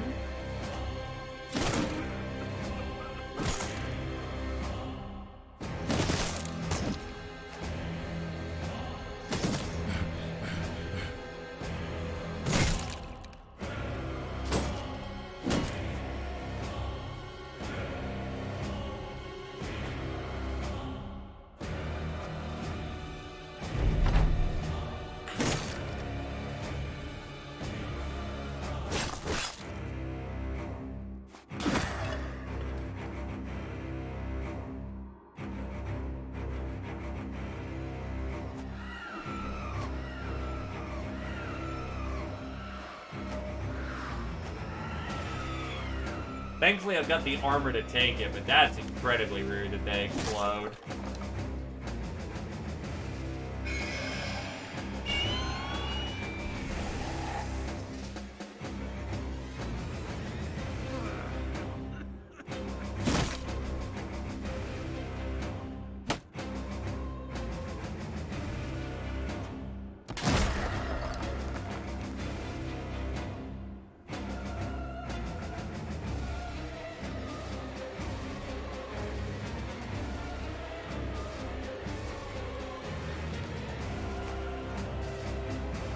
Just a little too far.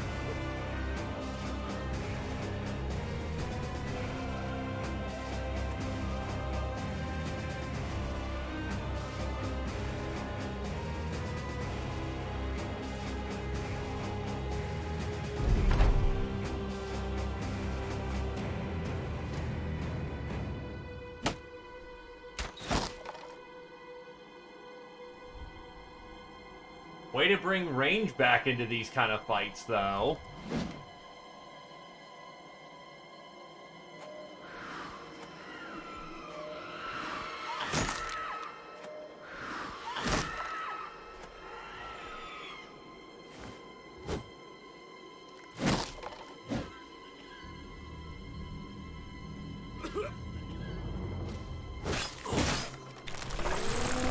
Whoa, what the fuck? Or does the fight not end until the all phylacteries are gone?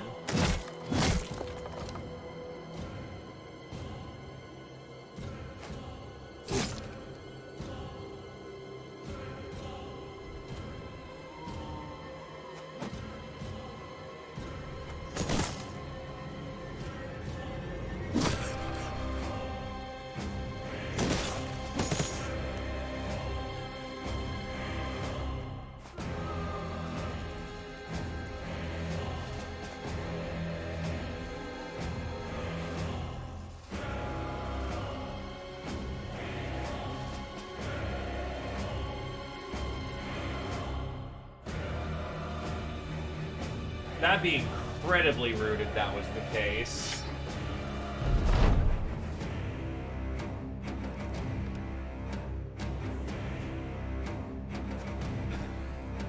Like, how the fuck am I supposed to get that one?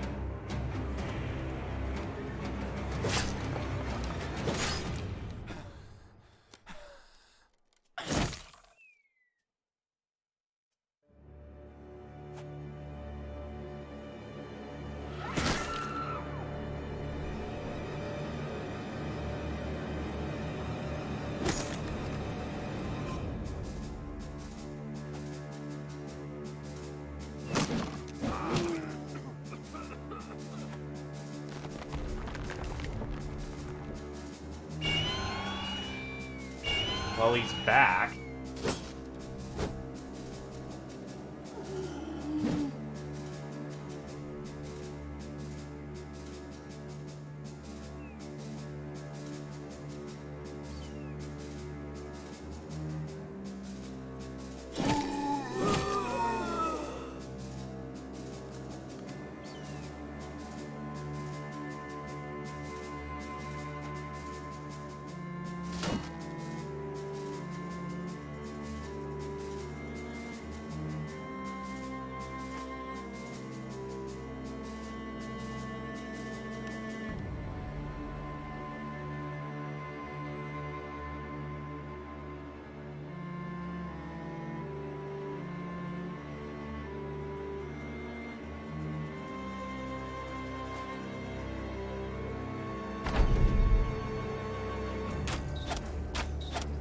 Oh, shit.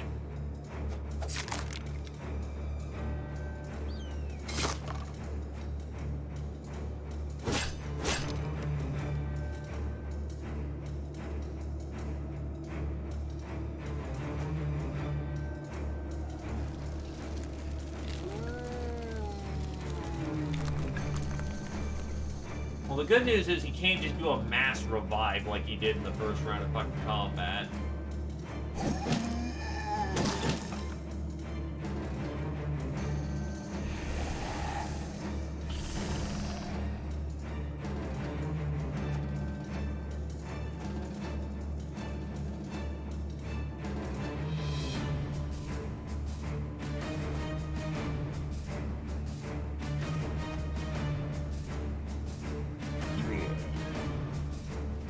Thank you for passing me into the pain. What's annoying is that the sands are just murdering my fucking fat.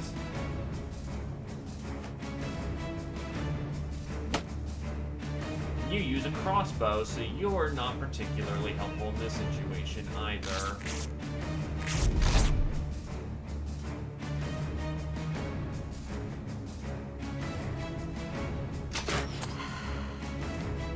Okay, at least I can shoot these things without too much of an issue. It's not like a Geist where I will never hit that thing.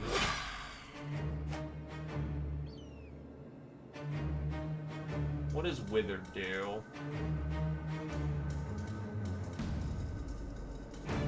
Oh god, it's basically just a disable.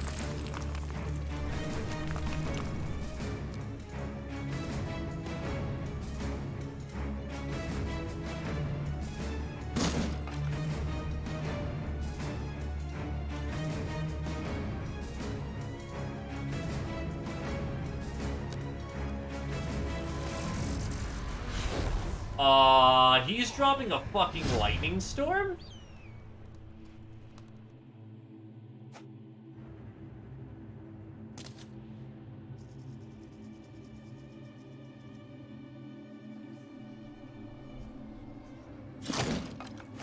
That's a pretty definitive oh shit moment. When the bad guy is dropping fucking chain lightning on my ass.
Fucking wizards, man.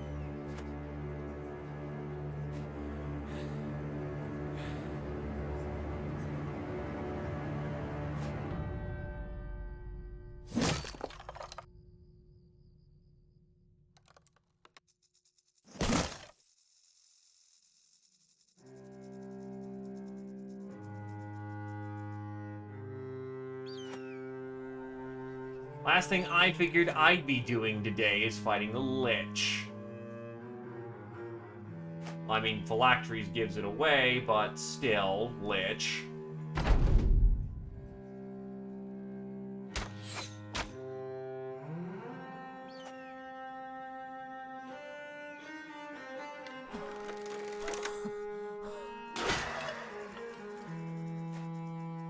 Vanguard up north, because I know there's one more Phylactery somewhere.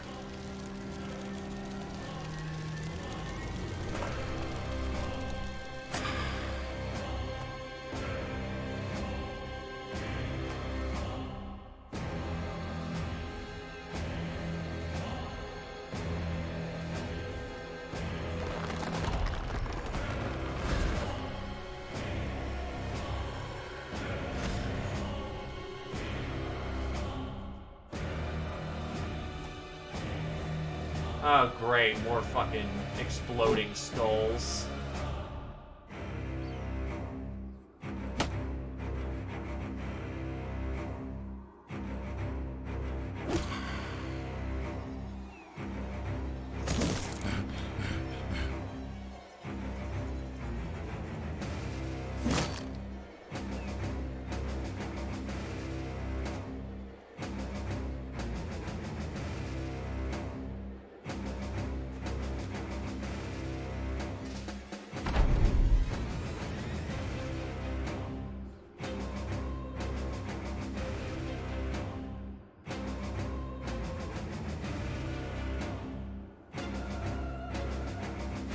Okay, so I know where the last two Phylacteries are.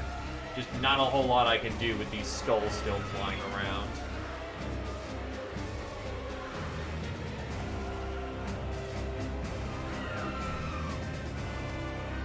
Thankfully, the skulls aren't too bad.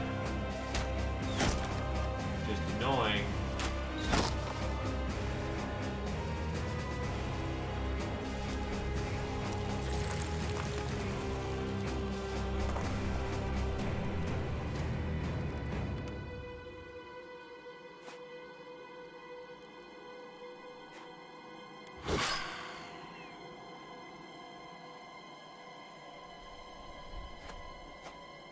My strength has been withered to be that of an old man! Huh, not the first time this has happened. Oh, fuck me, more chain lightning.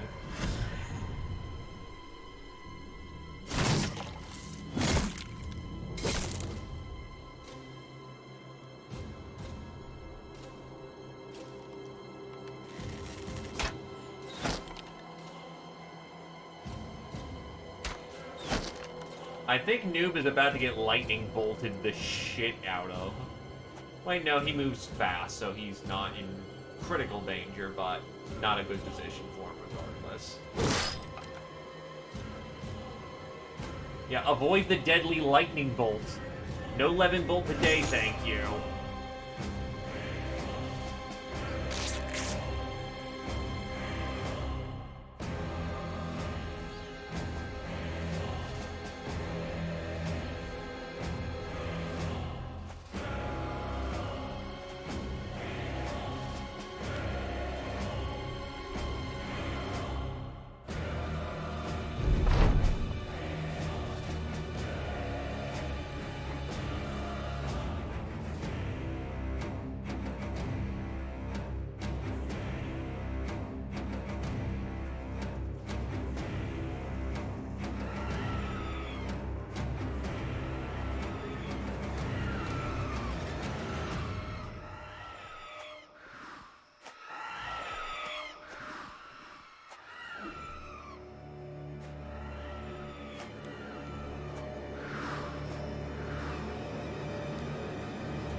So he just kind of fucks off for a round?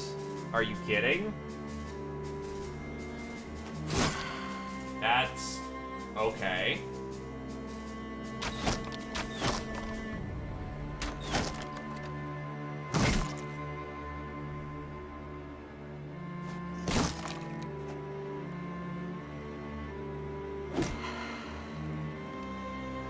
So basically they sit around and do nothing, unfortunately.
Problem is, I have no forward archers or any throwing, so that's a problem.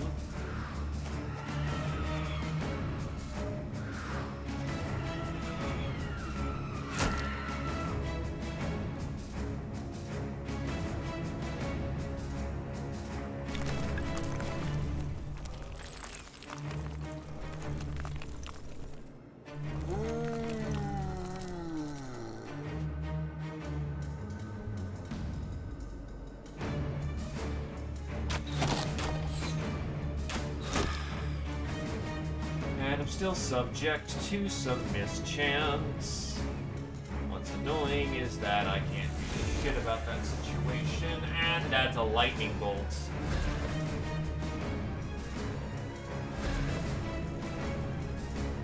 And he's still summoning more. That's a bad situation to me.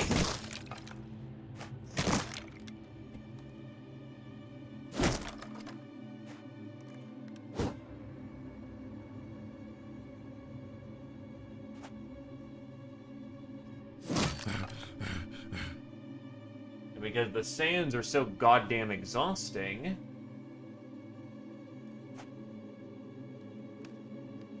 I just fatigue on them.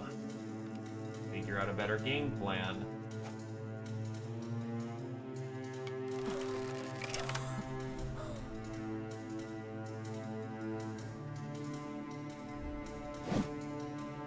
Because that is not sustainable to keep fighting like this.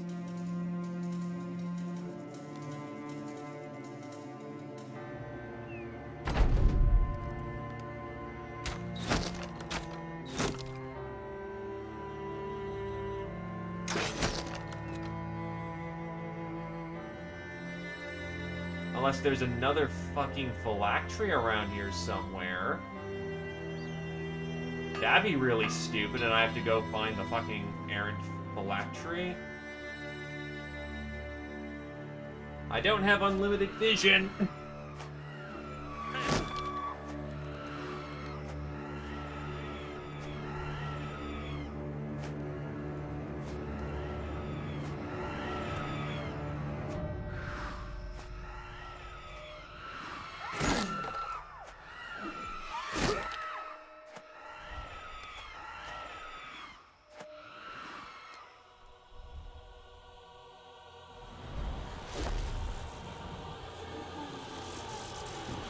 How many fucking lightning bolts can you lay down, buddy?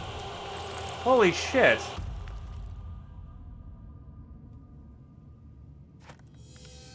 There's another jar.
Okay, so he's lifting one up at each time, so... Now that that one's down, I can actually rush for it, cut it, and we'll be good to go.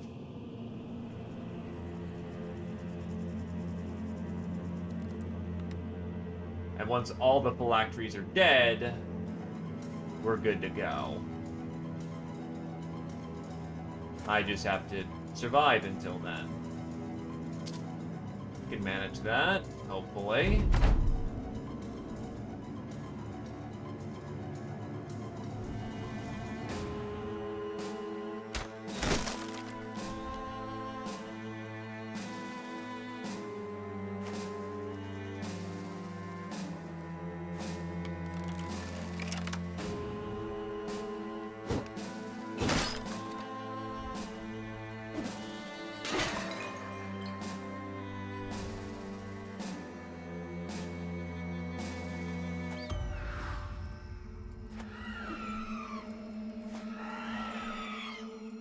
I would hope that he's weakening, given the whole, you know, phylactery weakening, destroy phylactery, weaken people thing. Or weaken him. Because I'm gonna get cluster bombed to death at this rate with how many he's dropped.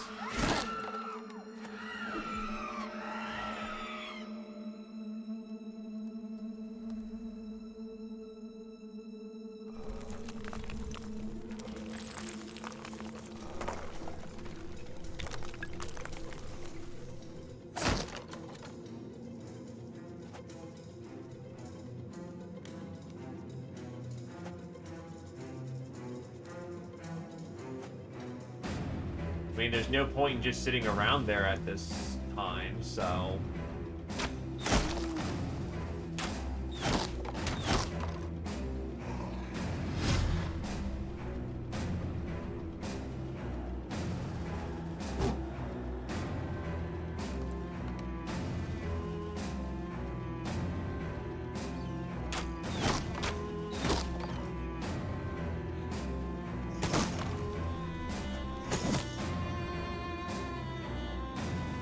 We are transcending the experience known as fun.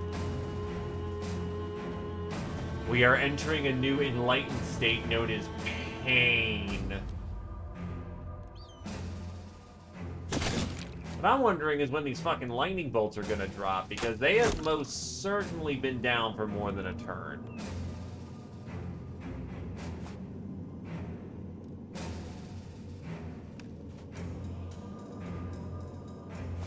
Badly. I'm fighting a Lich. And Mr. Lich is not being fun. But otherwise, well enough. How about you, Heighten? Everything going alright?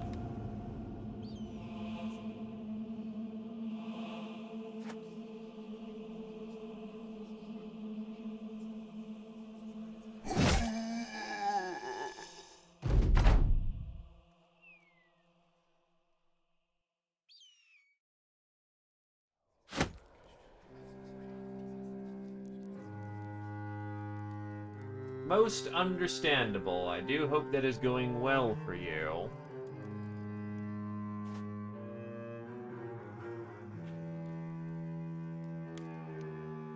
Well, I don't mind the legendary locations. Some of them are actually a blast and they're supposed to be a challenge for really good shit. It's... what the fuck do I do here if he's lifting up things like the phylacteries, the things I ostensibly need to kill?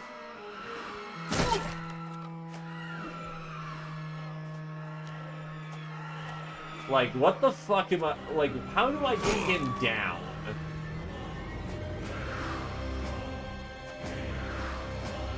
Because all this looks like is I'm gonna get fucking cluster bombed, and that's... what the hell. I'm already fighting in the sand, where...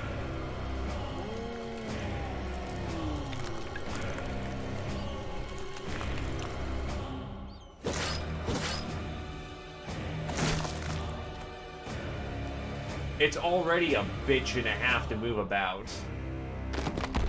Okay, we're actually able to hurt him now, all of a sudden.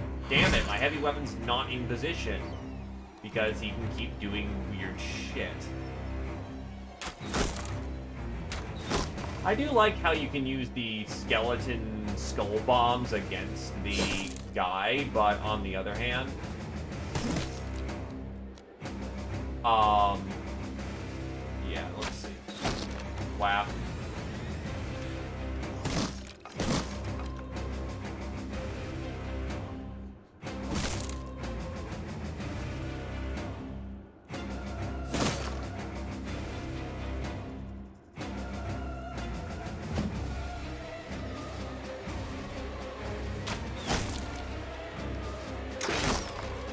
Would help me out a shit ton if it was clear what I was doing was affecting the fight at all. Like, what made him drop in the first place? 'Cause I'm pretty sure it wasn't me just shooting skulls all day.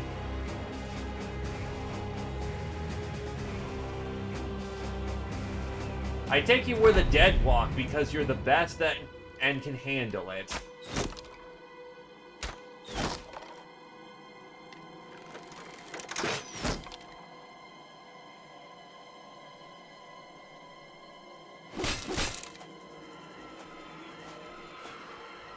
That side is about to get bombed to shit. Yeah, again, thankfully the skull bombs don't do too much damage. It's guaranteed damage, which sucks.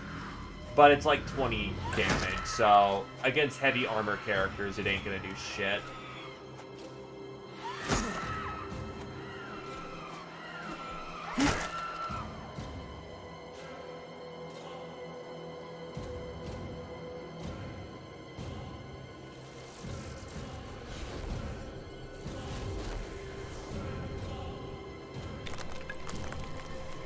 How many fucking lightning bolts are they setting up, and how many can they set up? Because this is...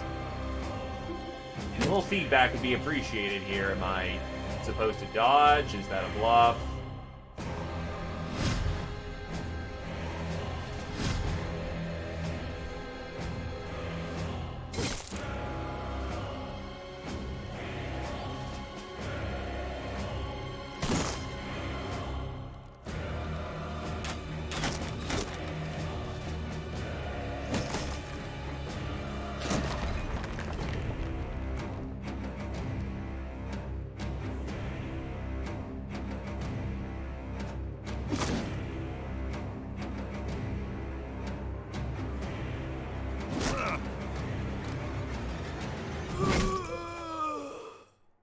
But I heard something else break, so I think that's another phylactery that broke, which... Okay, I'm gonna guess that every time he, quote-unquote, dies...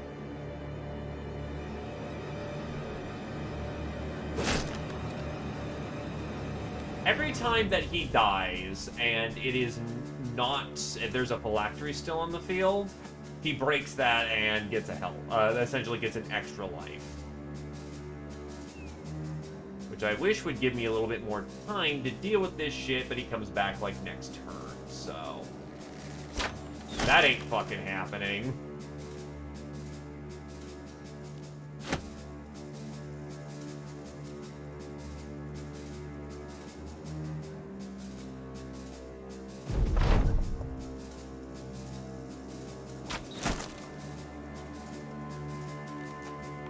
In theory, yes. In truth, he has an ability where he raises all the phylacteries. Or he raises certain ones. So, unless I feel like running around the entire map and murdering the fuck out of my fatigue, which is, again, a sand map, so enjoy having to traverse 6 fat per tile. So basically, theory, yes. Practicality, oh fuck no. Not the first time around.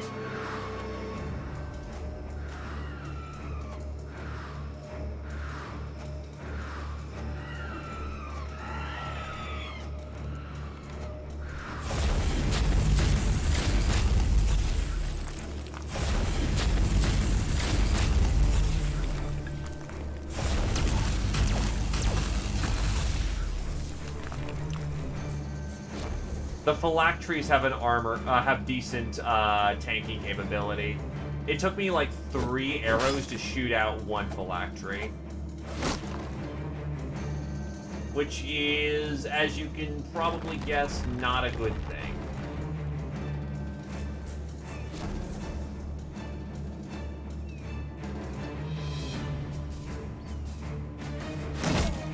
So now I have to find him in the dark again.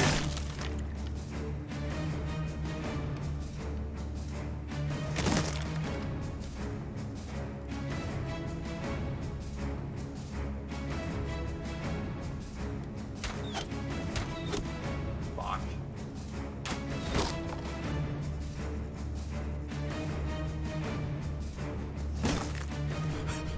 No, son of a bitch. Actually, he would have just plonked on the head just fine.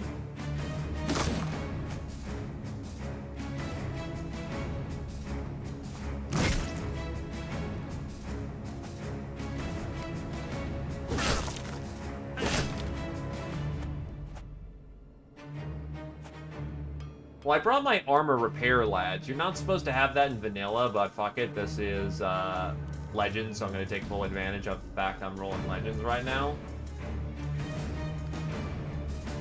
But needless to say, holy shit.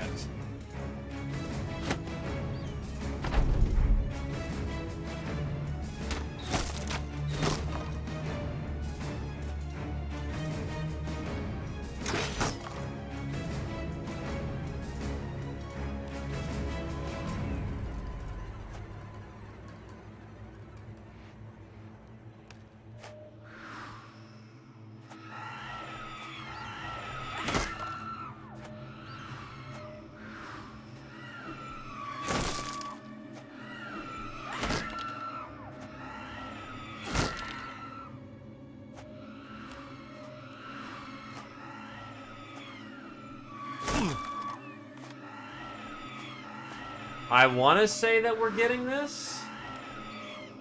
As bad as it looks.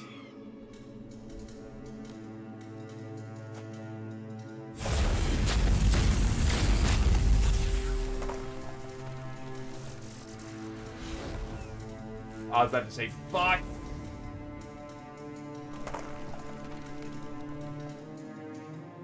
He is in a bad spot, though. Especially if the wizards feel like they just want to drop their lightning. Because the other problem is that the wizards have a weird... Oh my god, is it just the fact that now that, wait, maybe he's gone, and now I just need to kill the after images, which is, once more, a pain in the fucking ass. So I have to get to those ghostly apparitions in the back.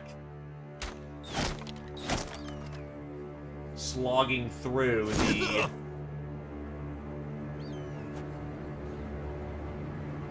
bad guys as I'm doing so.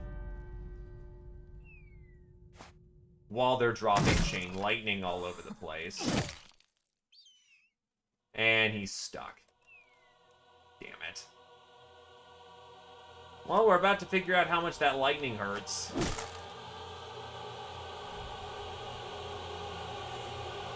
Actually, quite the opposite. We can't have patience. Because our resources are finite. The wizard has unlimited magic.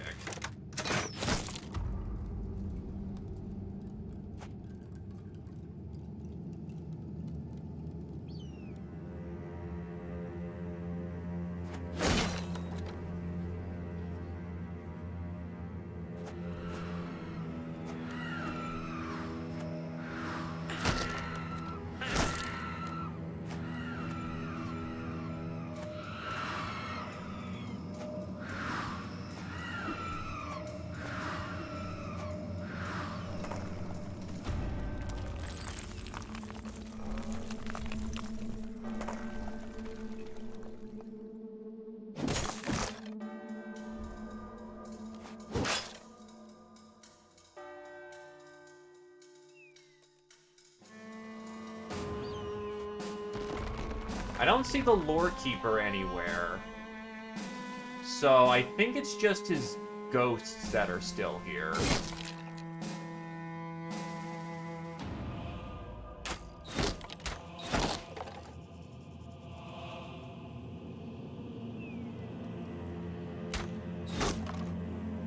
In theory, I could shoot the ghosts, too, and they actually don't have Geist protections.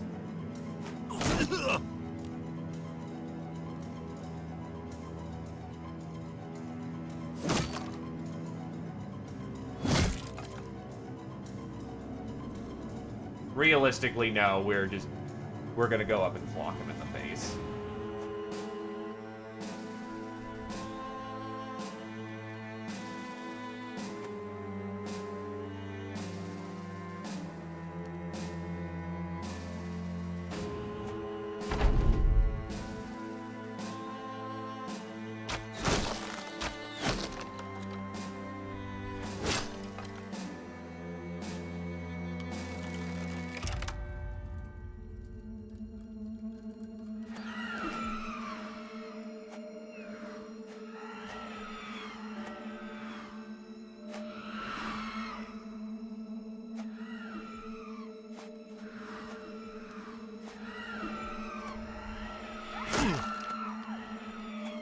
The numbers are going down, at least.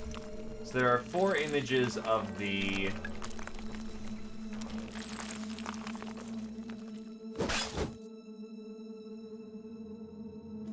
fuckers.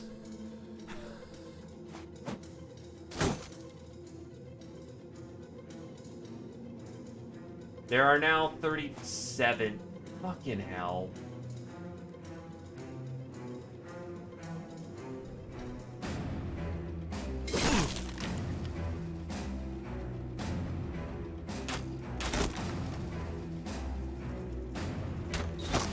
You've arrived at Lich Power Hour, home of the goddamn Lich. How may I help you?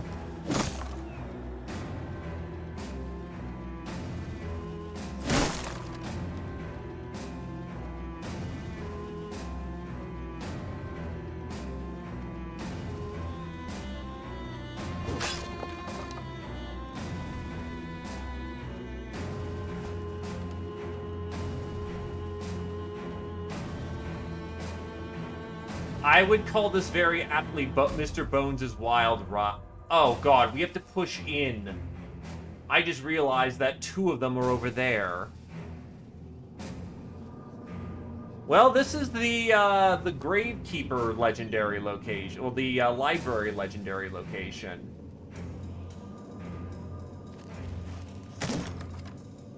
As it turns out, liches are not fun to fight.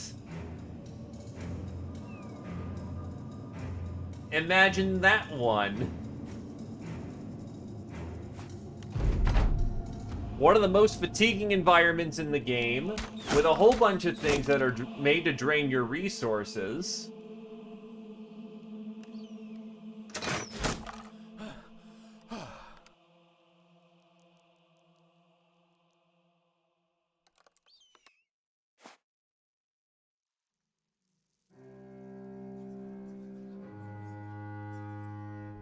And they are still fully capable of a full suite of magic.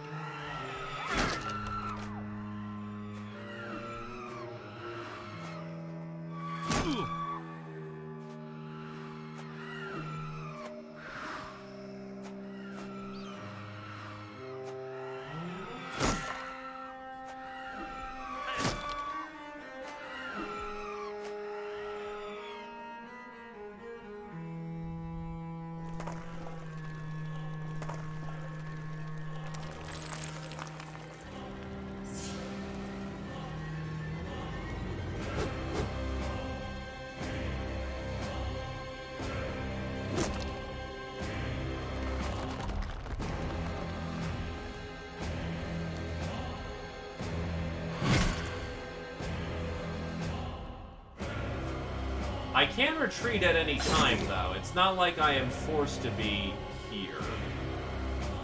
Geo, however, is about to explode at this rate and needs to pull back.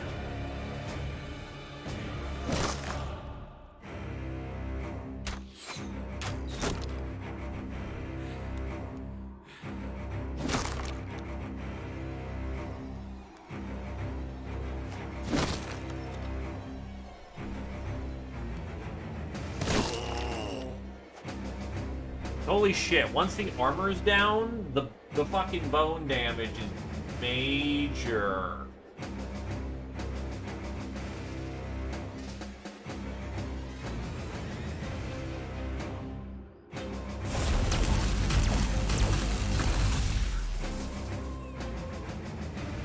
Wait, another apparition just showed up.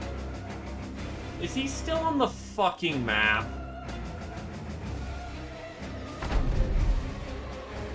Are you fucking kidding me?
I'm very much aware it's not dead.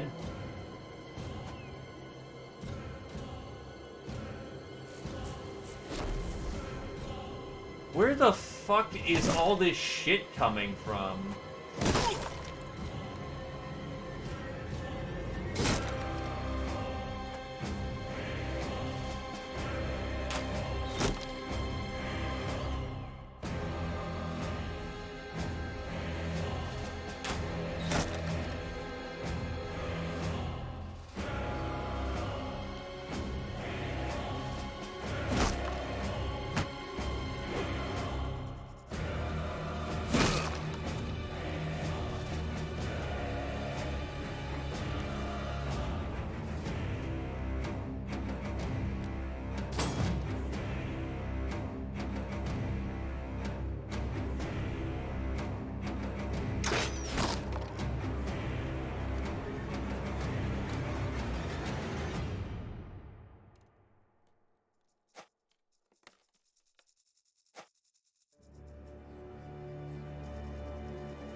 Have a good night, Bread Can.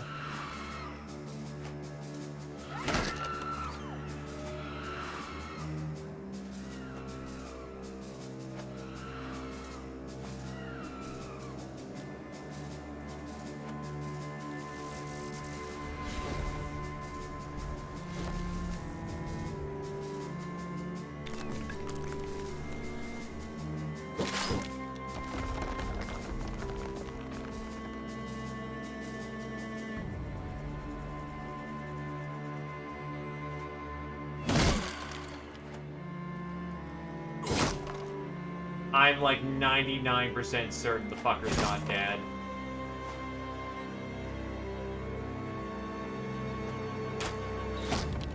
Which means I've been wasting so many rounds trying to figure out where the fuck to kill this thing. That's a raised pillar. Wait, it's raised, but it's broken. That would in theory mean that we got that one.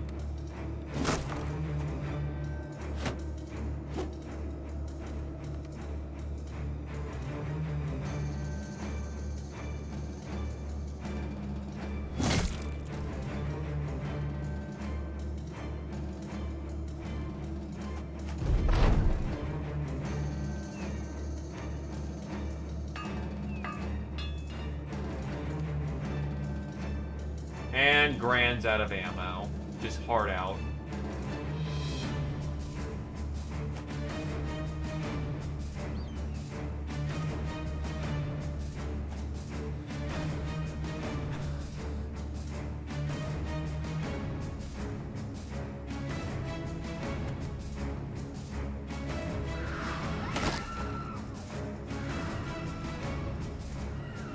What's annoying is that they always hit body, too, so... Head armor is not relatively relevant in this fight.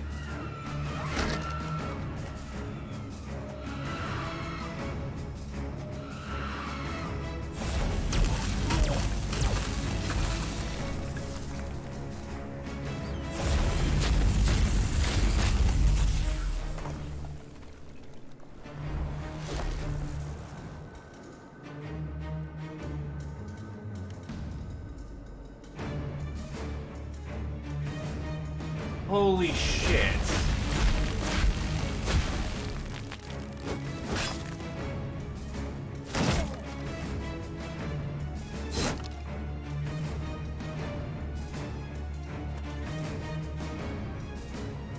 Motherfucker. There he is.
Nice shot.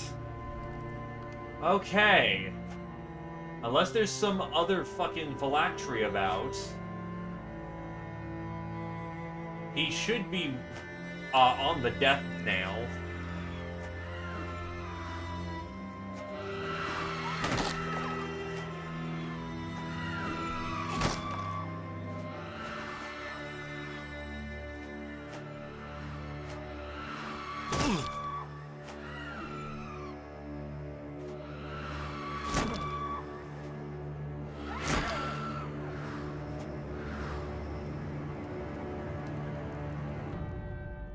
Oh shit, I pushed him up.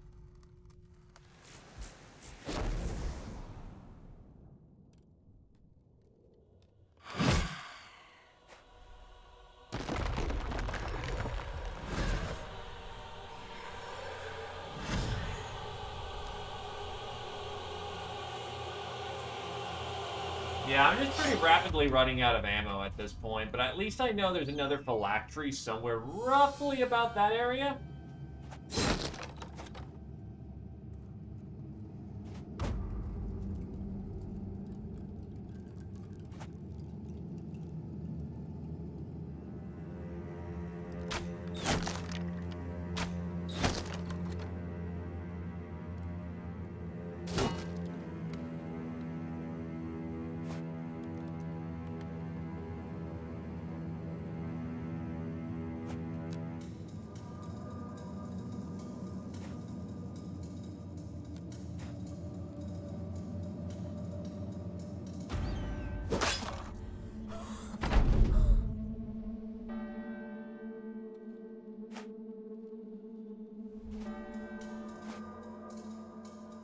Where's the next jar?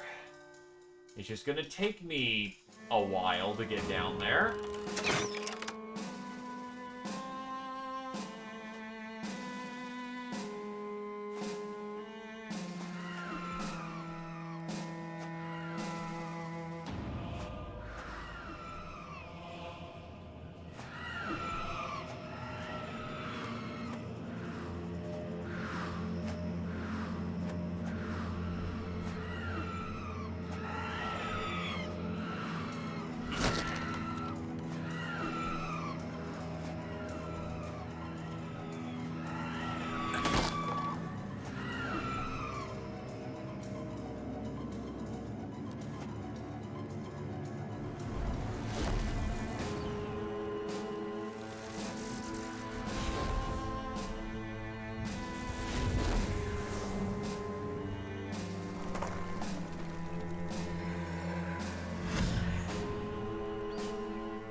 Holy shit, though. This is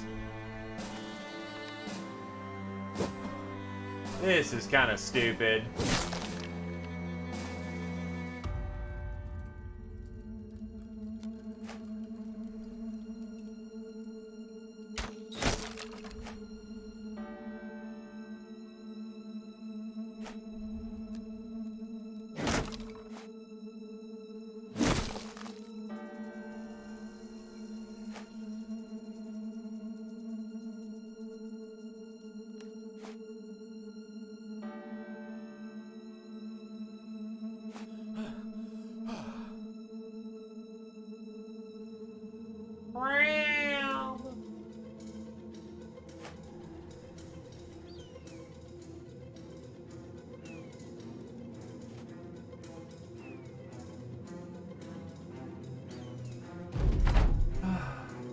Holy shit.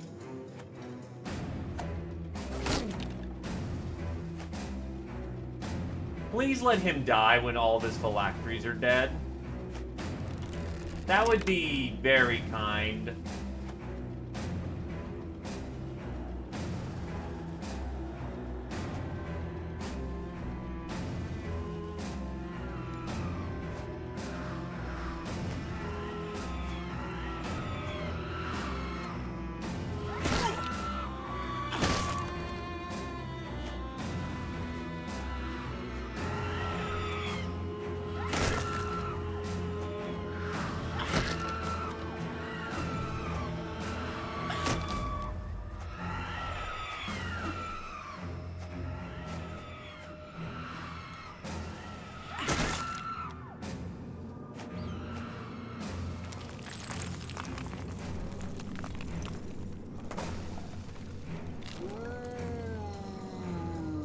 Oh my god, almost everything's back up from the grave.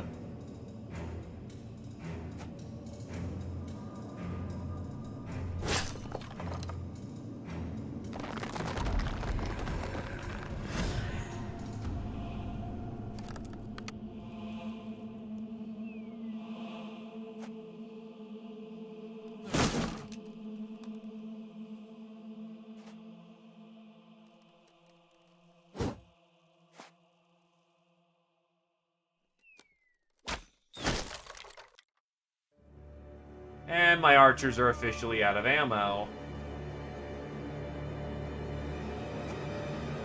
Oh, shit.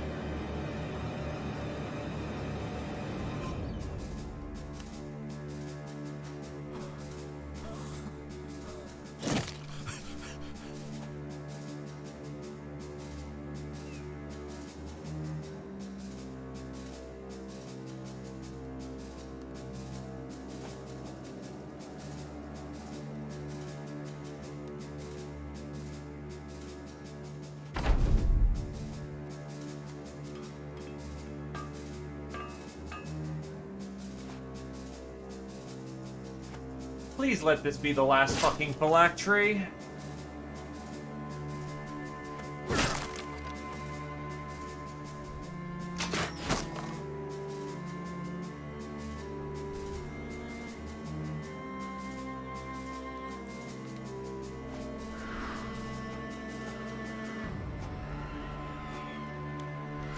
Look, I just want the suicide bombing skulls to stop.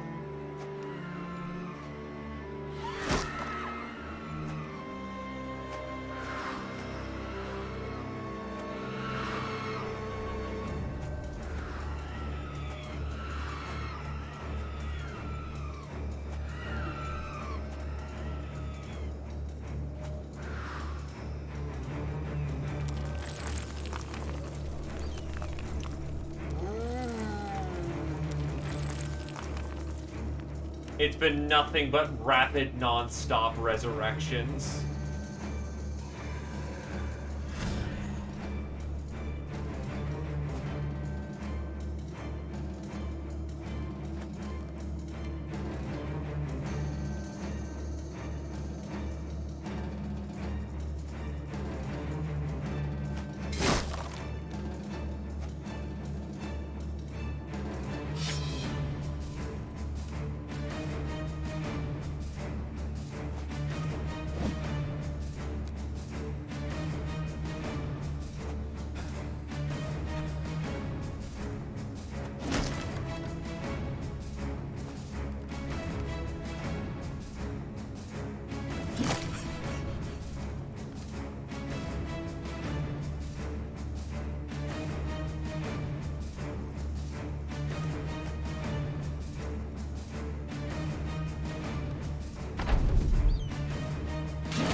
Okay, I am 90% certain that that's every last phylactery.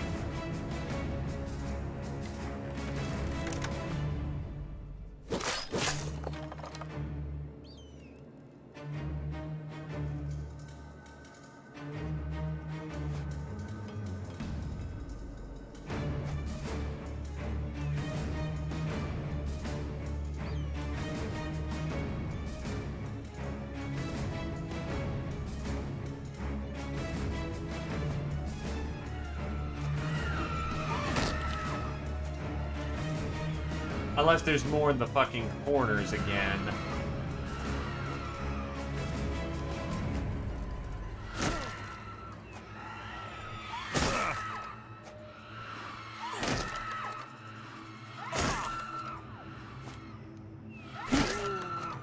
Which there is a non-zero possibility that that could entirely be the case.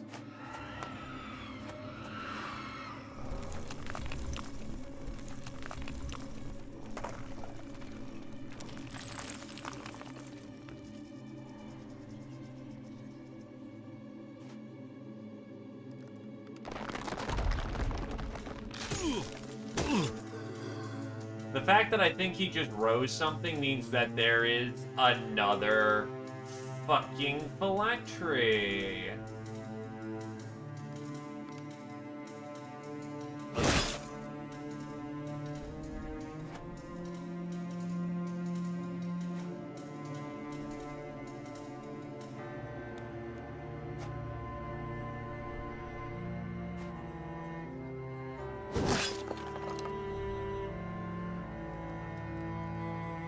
Because, of course, there's another phylactery.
Oh, we have no more tools.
Oh my god, his weapon's about to break. Nice.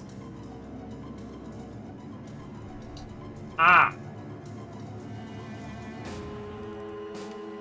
I just realized something.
I know those lightning bolts are gonna fire off, and honestly, the best thing I can say about it is, I really fucking hope it doesn't hurt.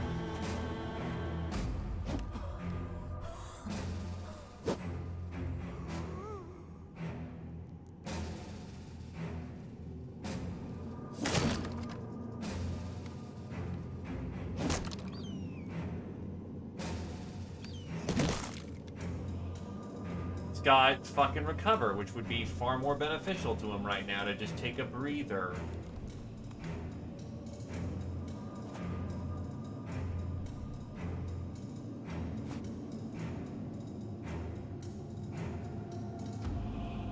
And the only other flanking position I have is in the retreat zone, so anyone who goes there is going to be flipping shit. Oh, that's great.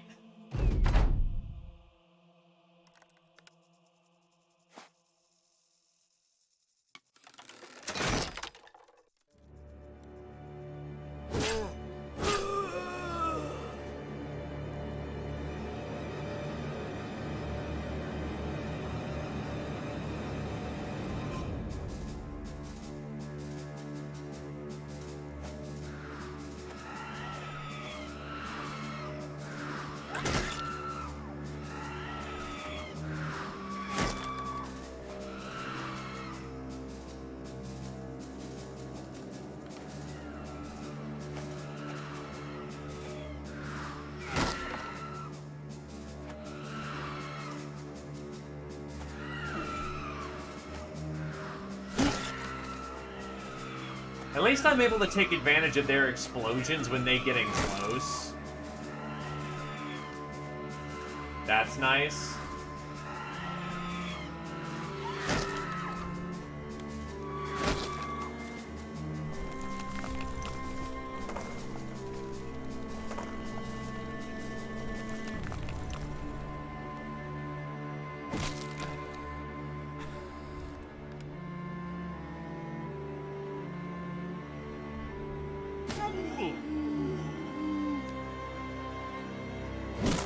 That's not so nice.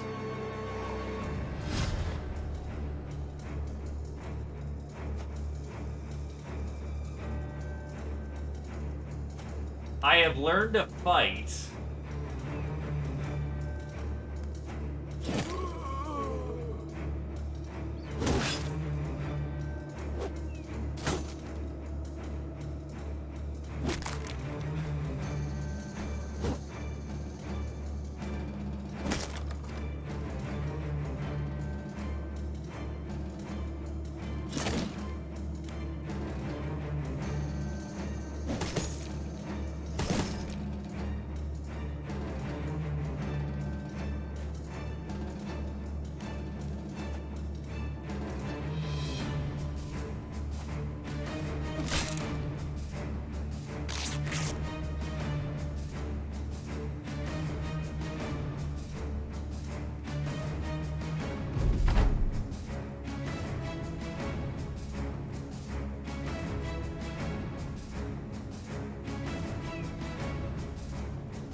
And Heighten is killed.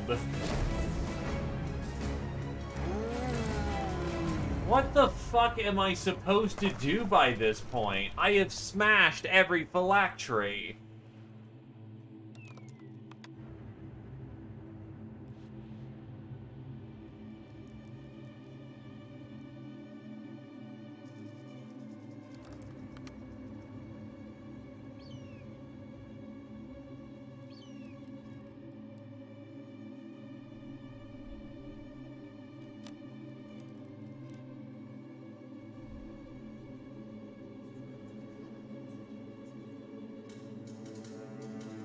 Okay, so I went to look it up. Here's what happens.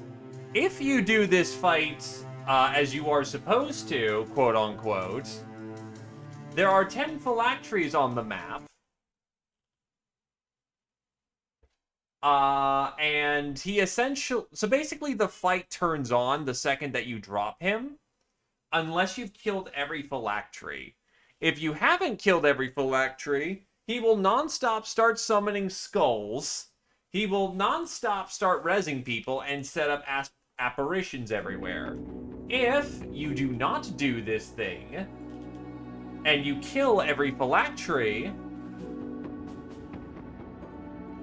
no one else died, but the problem is that I've only killed like 5 phylacteries. That fight's a wipe because I did not kill enough of those phylacteries.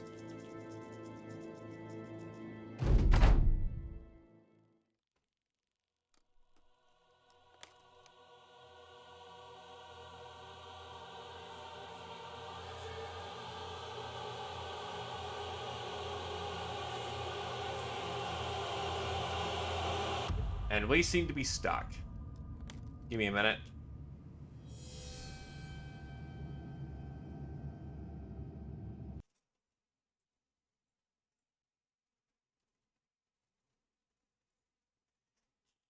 It is a good thing indeed.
So yeah, no, basically you kind of need some meta knowledge going into the fight.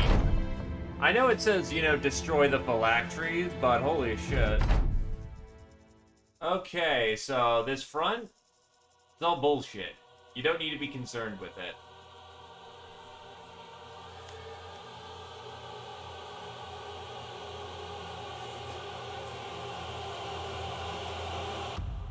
We do need to at least kill the dude. Well, not kill the lore master, but kill the, you know, front line. But more importantly, leave the lore master alive and go hunt phylacteries until I count 10. In that case, we should be fine.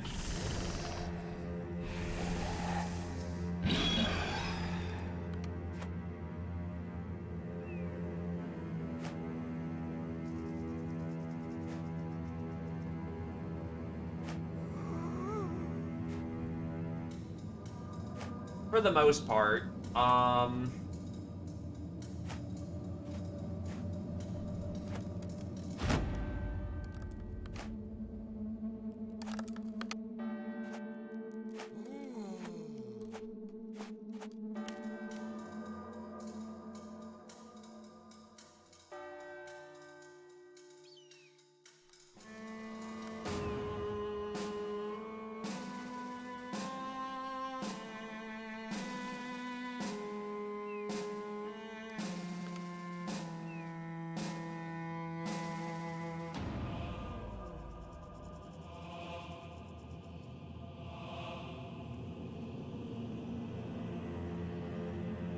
that's as far as I'm gathering from the situation. Swish and flick. Actually, I should probably save my ammunition until later.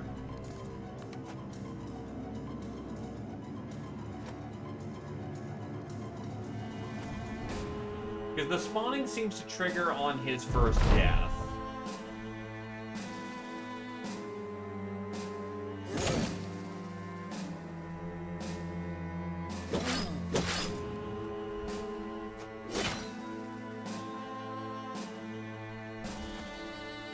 If we're trying to get the phylacteries after all said and done, we're in a much worse position because he's going to keep spawning like 15 plus skulls from all direction every round.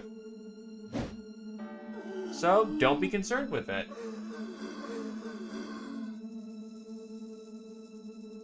Just flat out do not care.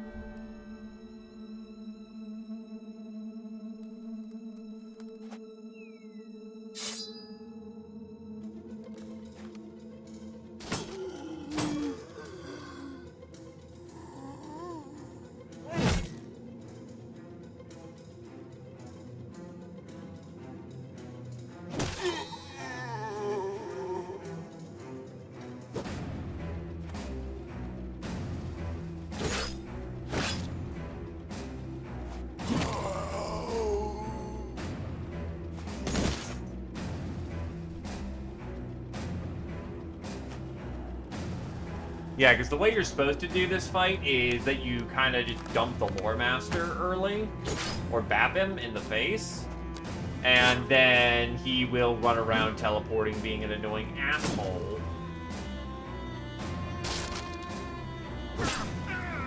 All goddamn day, raising up pots so it's impossible to get to some of them, so you have to kill specific ones, and yeah, no, that shit's dumb.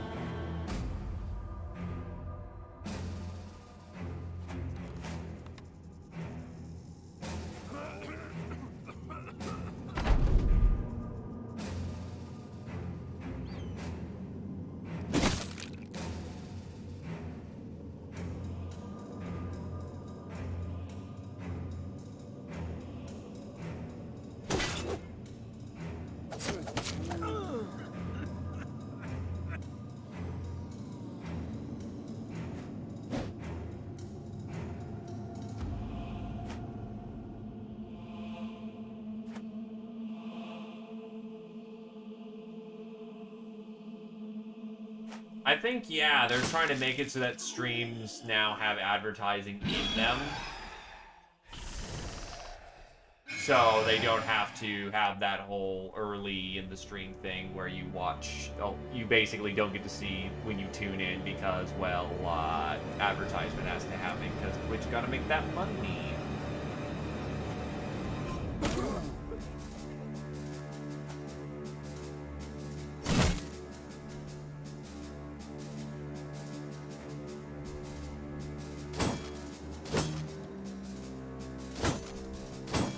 Hosting my dumbass is not exactly free.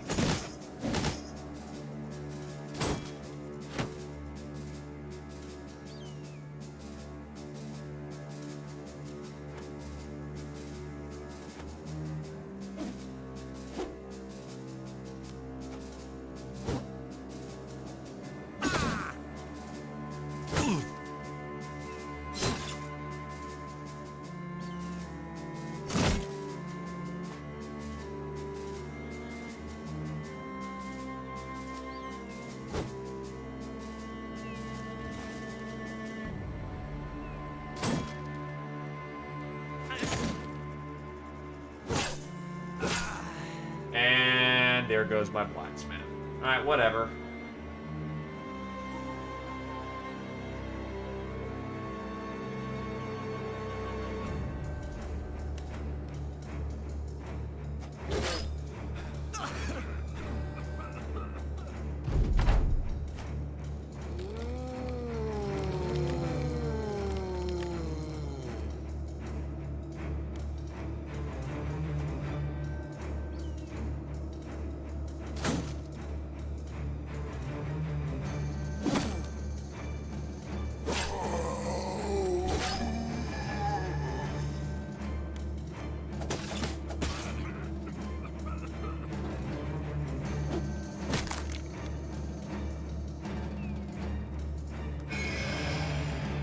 Fear is a fun and balanced mechanic.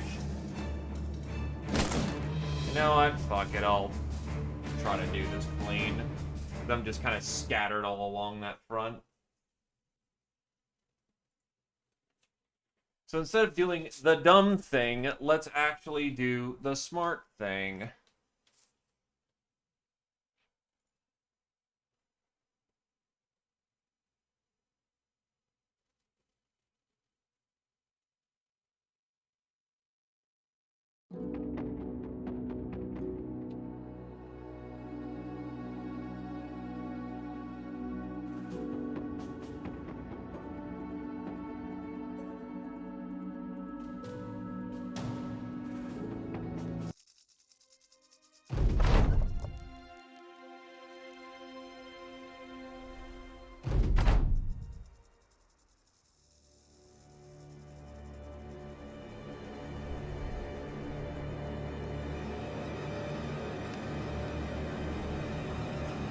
I will say the 80 million terror bombs are still annoying in its own right.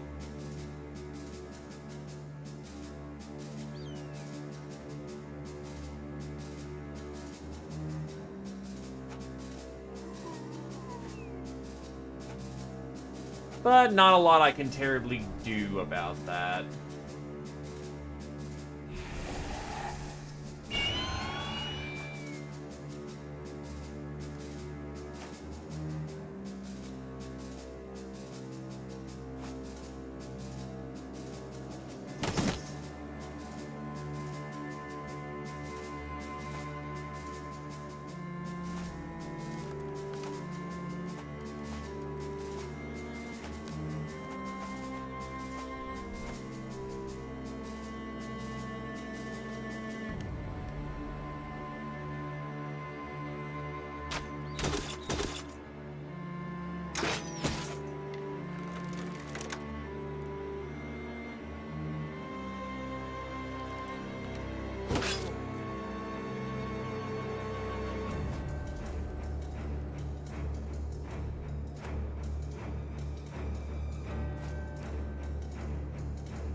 By the way, Heighten, the first time you kill the Lore Master, Eddie gets to revive, he brings back literally every enemy on the field at half health. It's great.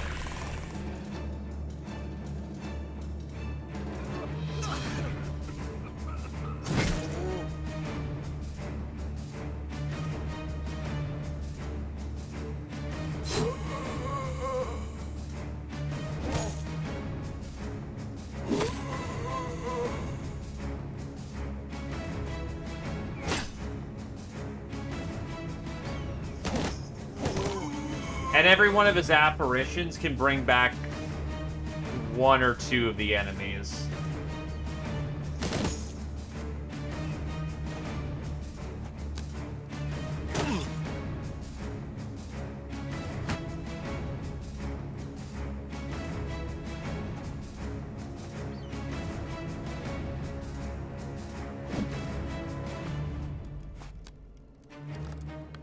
This is in addition to doing things such as throwing down lightning bolt paths, summoning the skulls.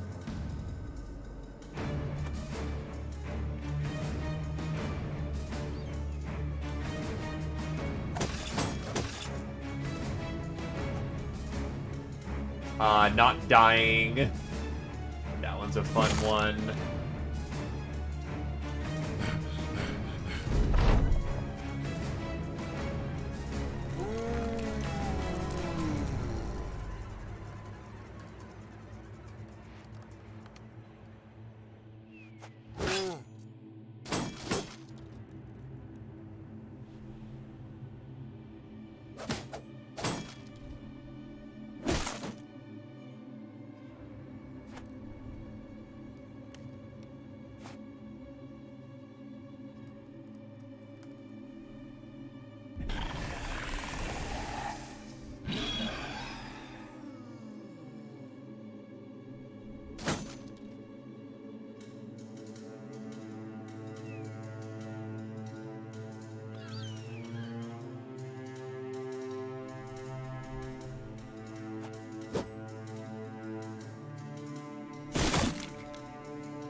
Damn it. But what we are trying to do is essentially frag all the ancient undead. Because once we do that, the only things that come back are Wordagangers, and Wordagangers, to put it bluntly, are not very good.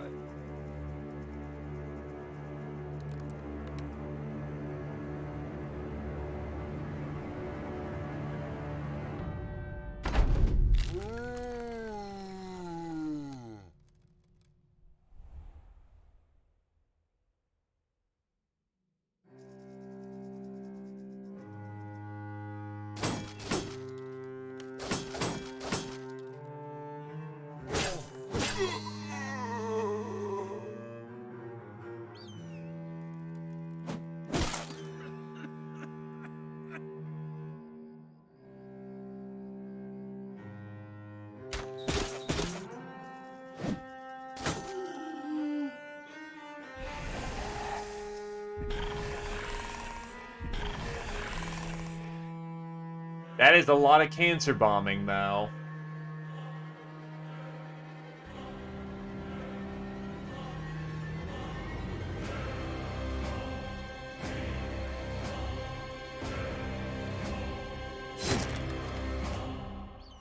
My goddamn.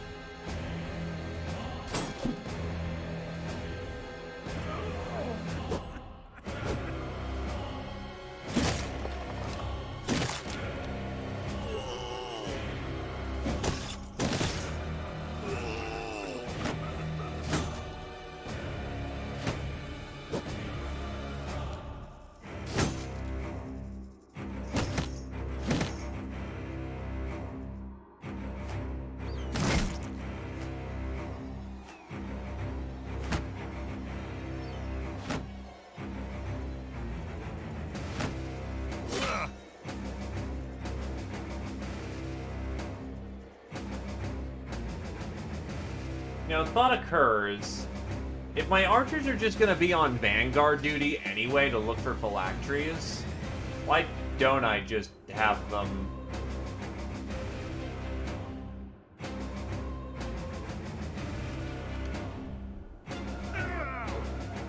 do that?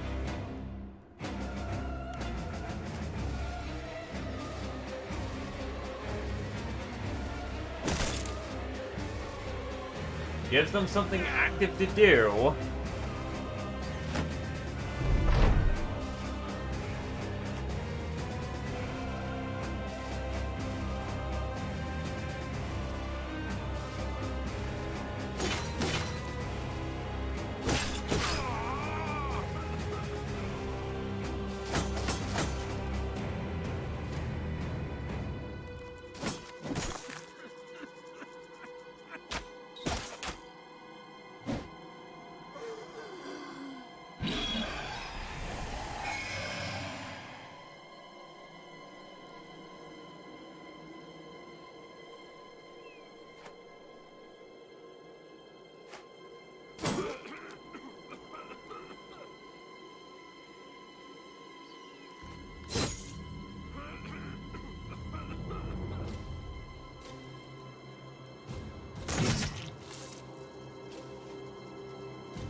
Anyway, one phylactery.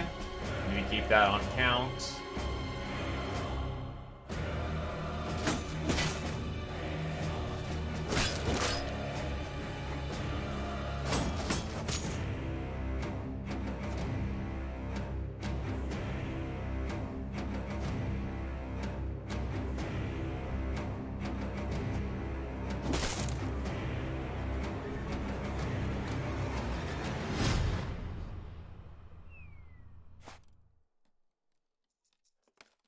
Oh, he's throwing skulls around. Wait, I thought the entire point was not to.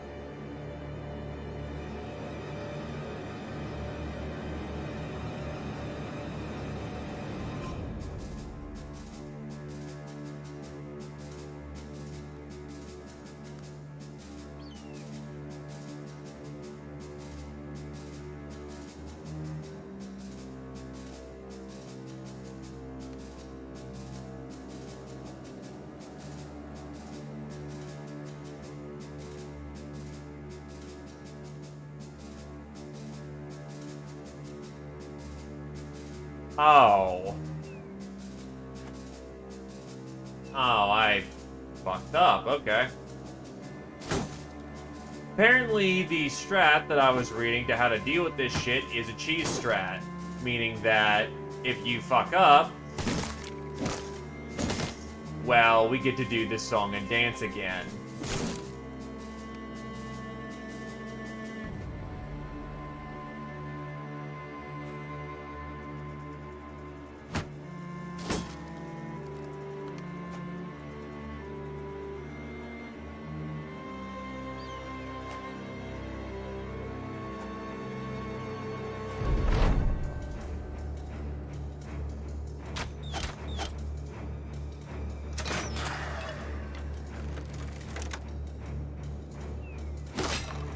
Alright, so 2 phylacteries are down.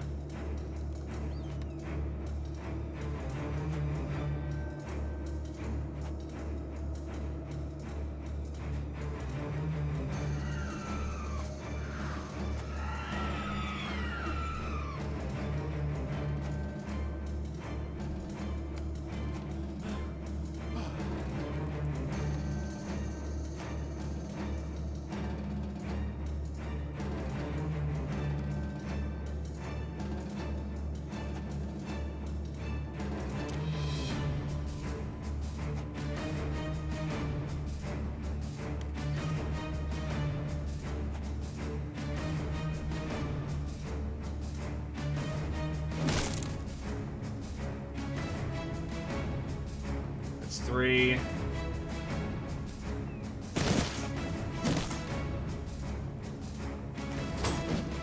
Fuck. Dude, that's 3 number here.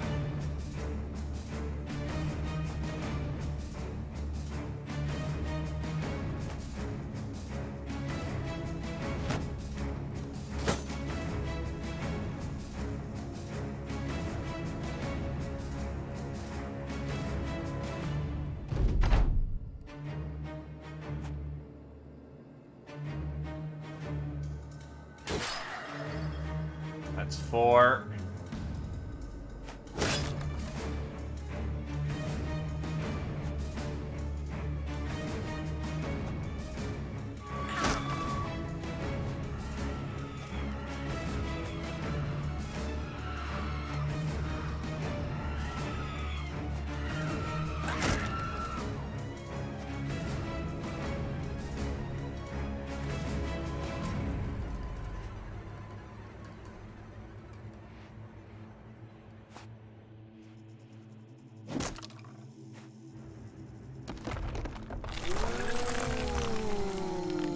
Yeah, it's just disgusting.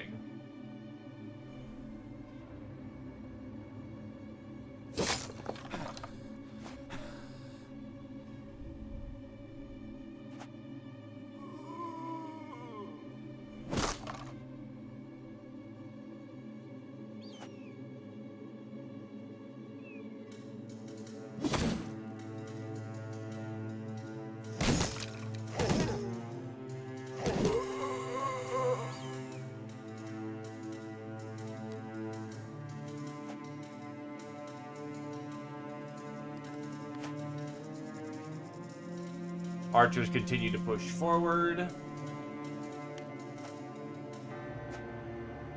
Alright, so this is a salvageable situation.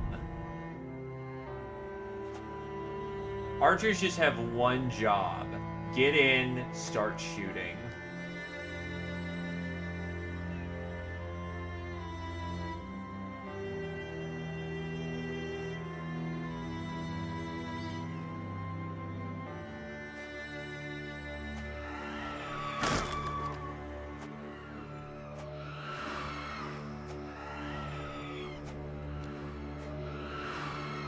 We got to get the job done fast.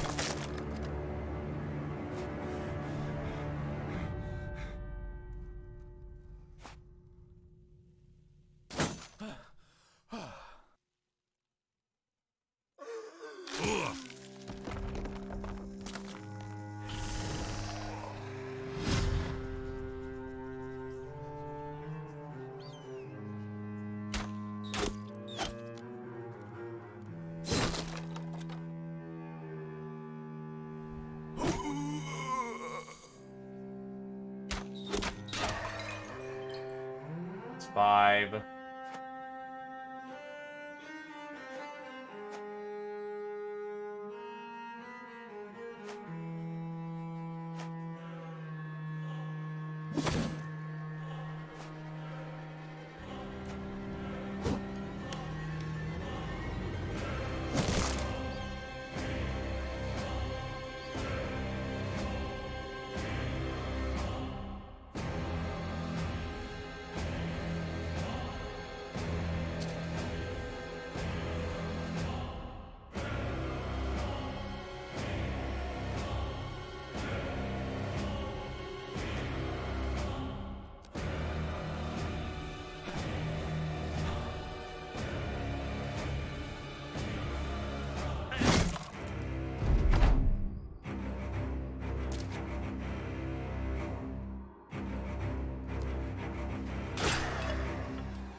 Six.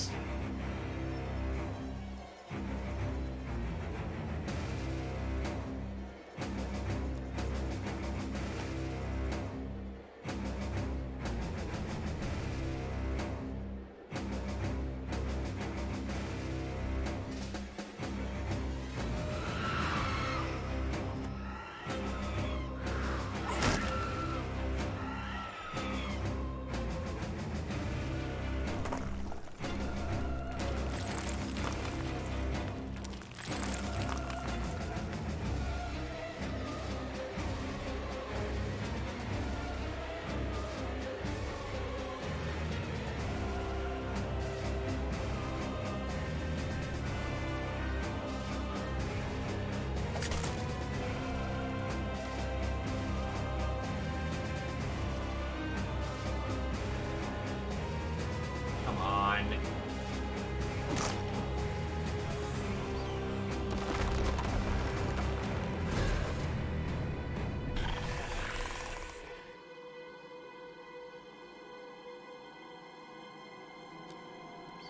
I can definitely tell you we're not getting to Black Monolith today. Not a chance in hell.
Just keep up with the heavy weapons and we'll be fine.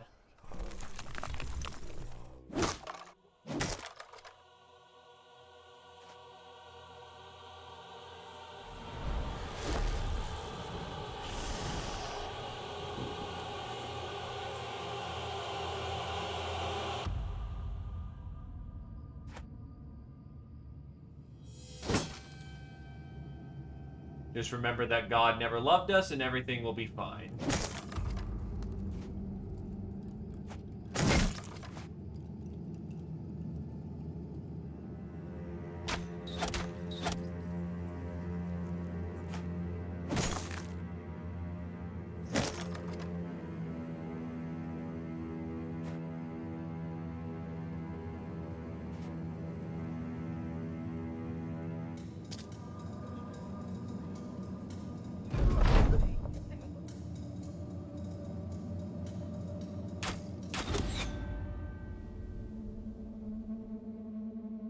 Nope.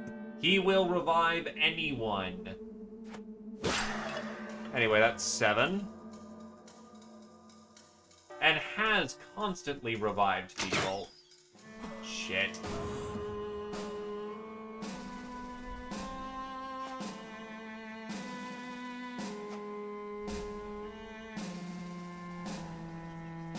In fact, he's even revived the dead headless Wordagangers by simply just making them into the headless variants. So, no, there is no stopping the revival. He will do so as he pleases.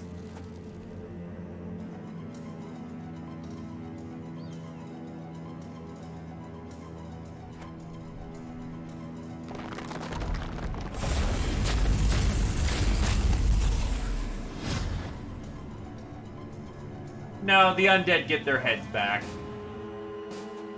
You cannot stop the ancient dead from reviving.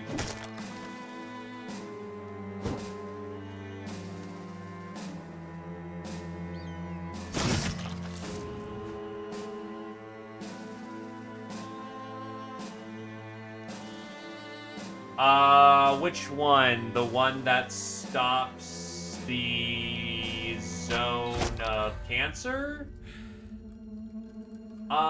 It stops the cancer zone, but it won't stop revival because revival is,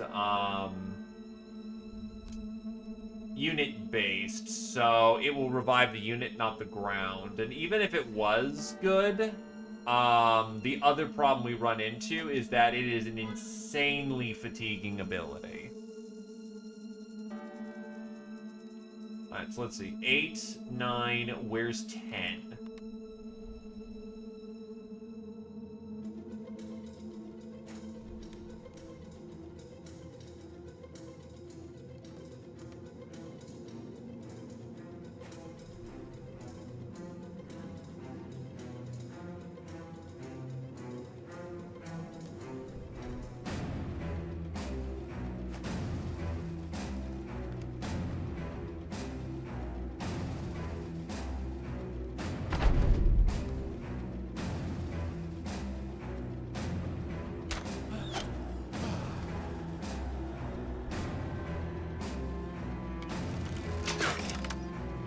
Missed a 95, boys.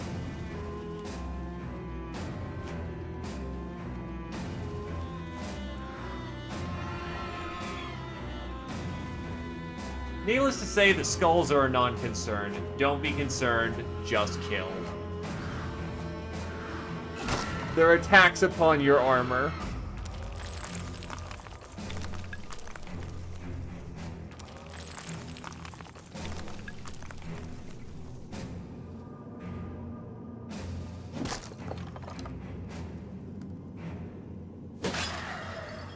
That's 8.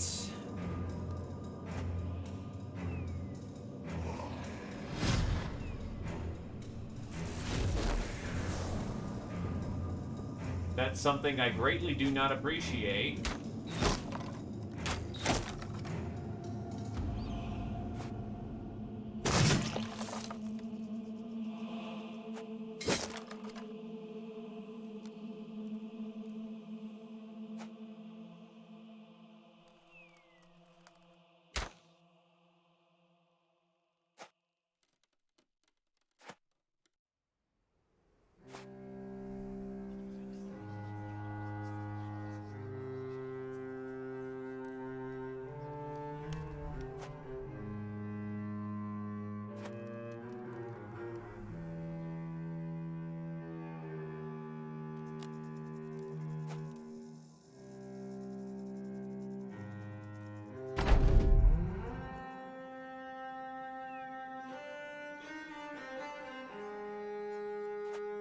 There's the last one.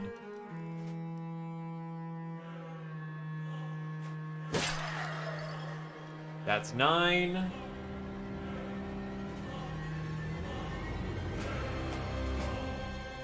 Now I need to prepare to shoot the crap out of him. Or rather, get my boys ready to smash the crap out of him.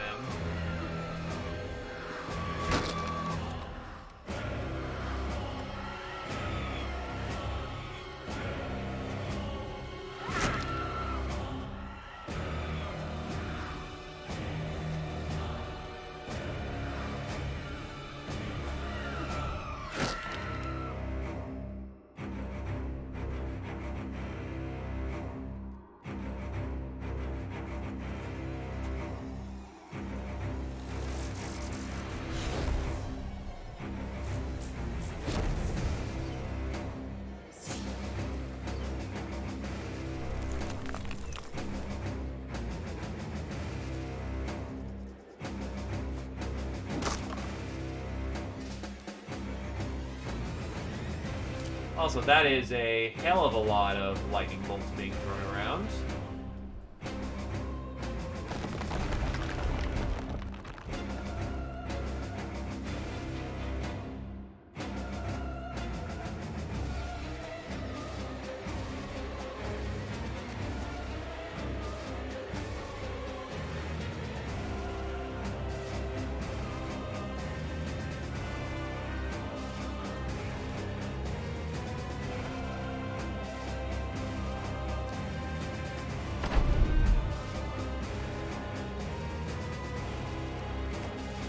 Annoyingly, Gran has to basically... Are you fucked? Never mind, Nat's gonna get hit with a fucking lightning bolt, I guess. Because that thing can and will engage in melee. Which is rude.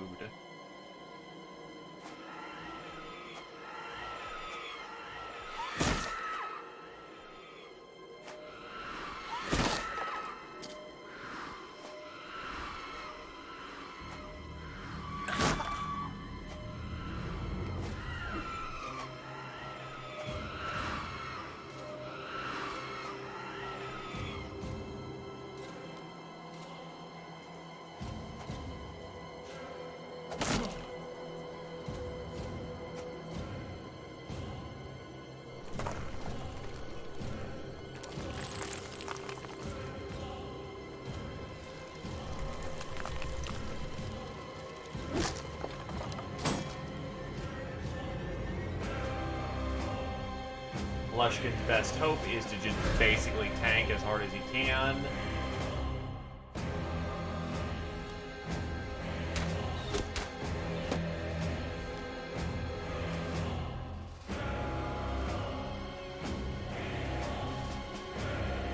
Also, to hell with it, Templar's gonna help him out.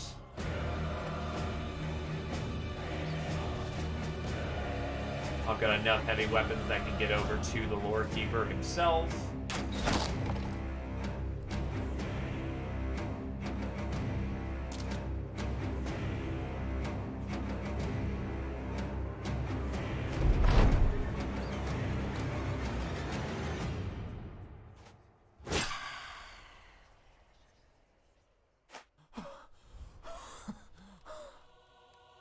Right, Gran just got hit with go fuck yourself double magic.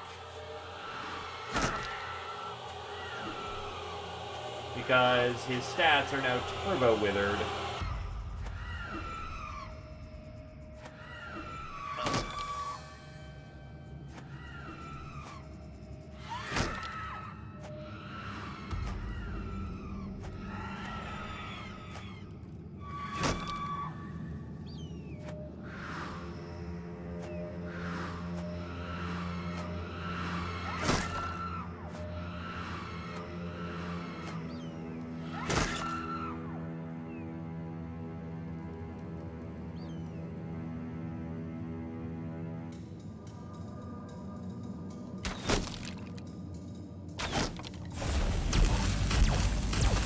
The good news is the lightning bolt is taken care of. God, I wish the lightning actually affected the enemy too.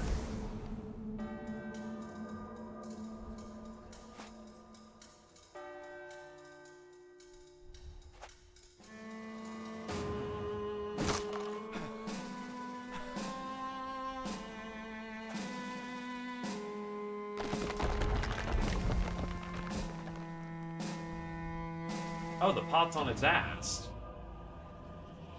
That's actually very good. We gotta keep charging him.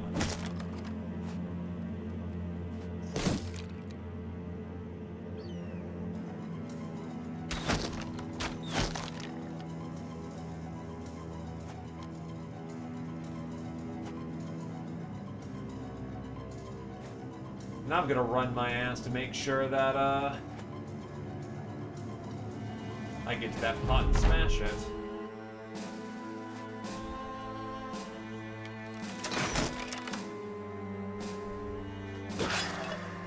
That's all 10, so now we just gotta kill this asshole.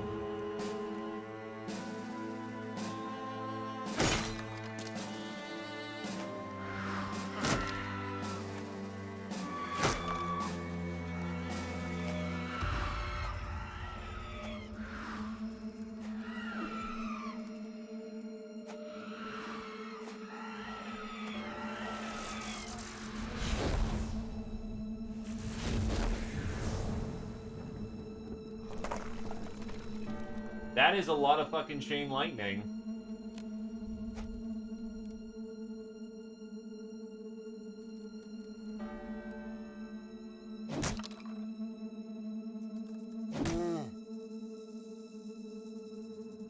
It's going slightly better.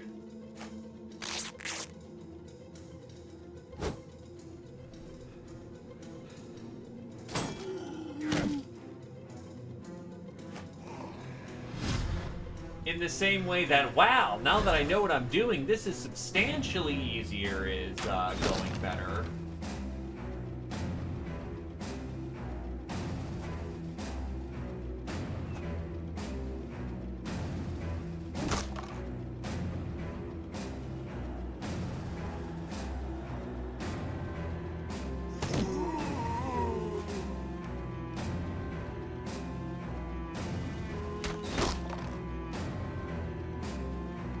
It's still a slog to get over to this asshole, though.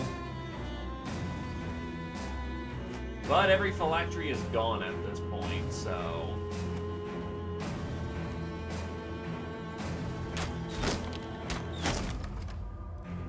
I don't need to concern myself with jailbreaking every last one of them.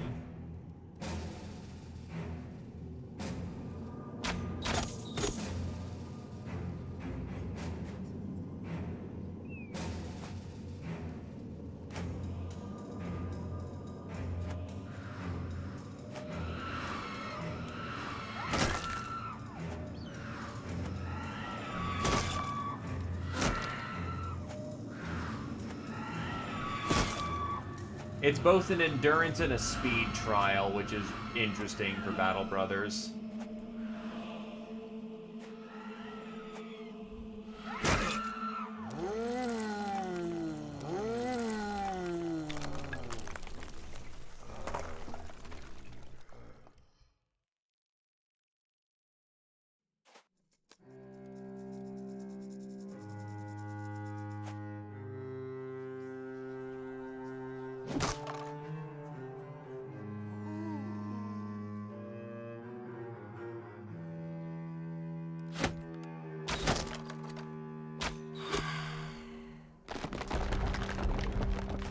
I was about to be really concerned for a moment. Because he can also raise himself up to be stupidly high up. And if he does that, well, we just get to eat shit for several rounds. Not a lot we can do.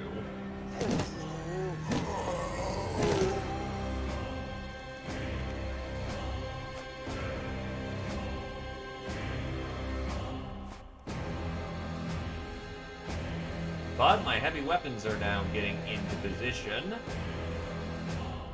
And with that. Oh, god damn it, he can't move.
Yoink.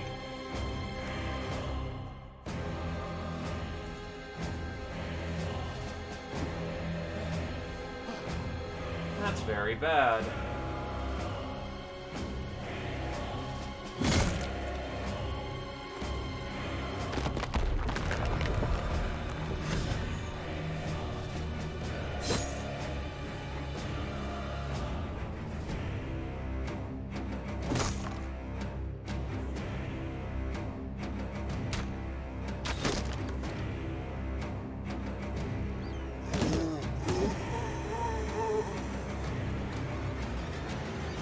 Actually, I could have done that so much smarter. Fuck.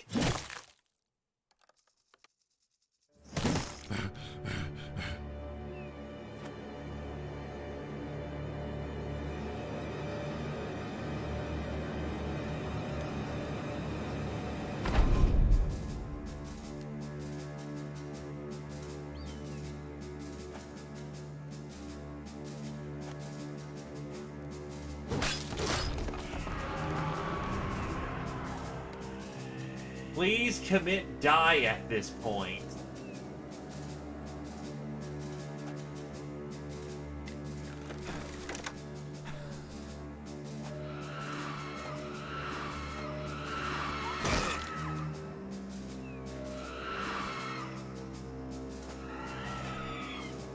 I have killed every phylactery. This fight should be over. Holy shit.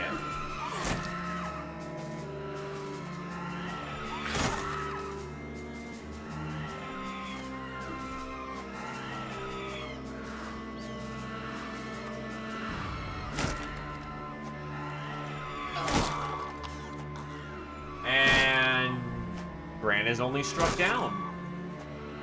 Nice. Very fortunate of Gran, actually.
I want to know is if I actually have to go around and smack all these things.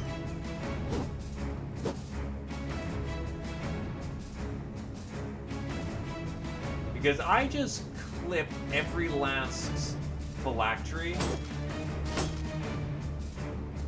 And I just want to be done with this fight.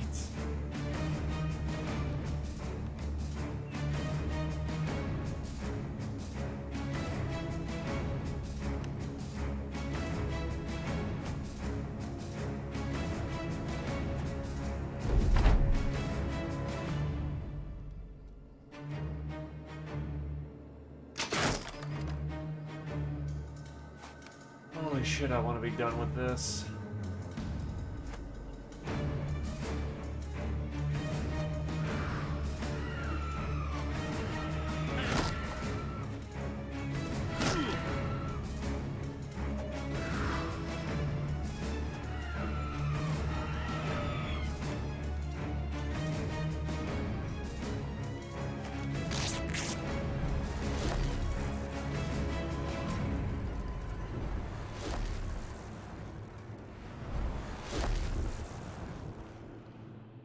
This fight outstayed its welcome a while ago.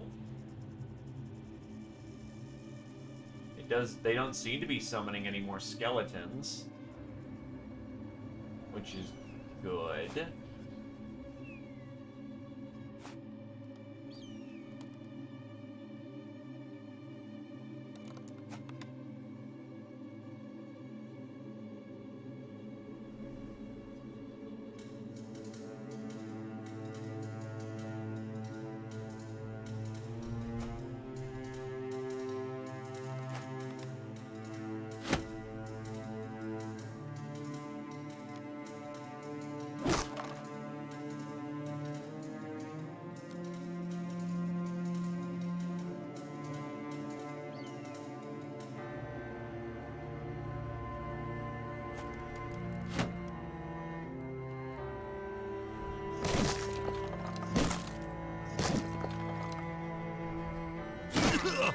Not good that I did that, but...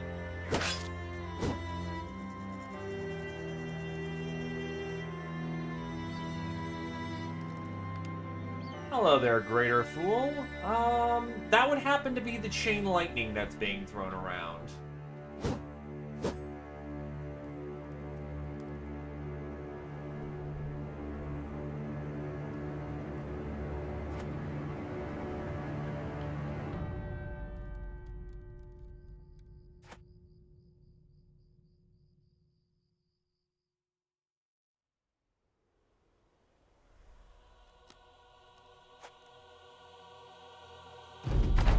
Why do you hurt me? I didn't do nothing wrong to you. Oh, he can't move. Oh, shit.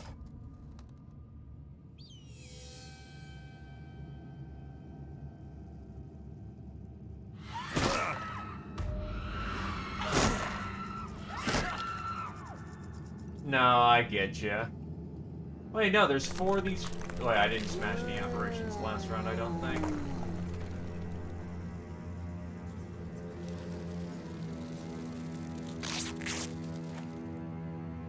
I'm just used to puns being used offensively against me.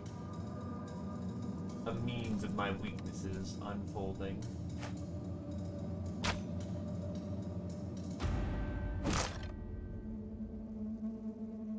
Wait, no, I can't remember. Did or did I not? Okay, I got 1. We'll see if there's another...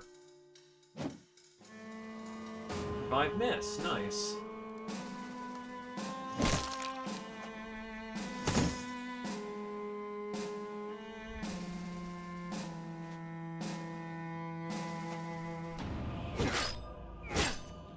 Thank God he rolled head. My boy can't handle much anymore. I still have to slog it all the way to the other side of the battlefield. On the sands.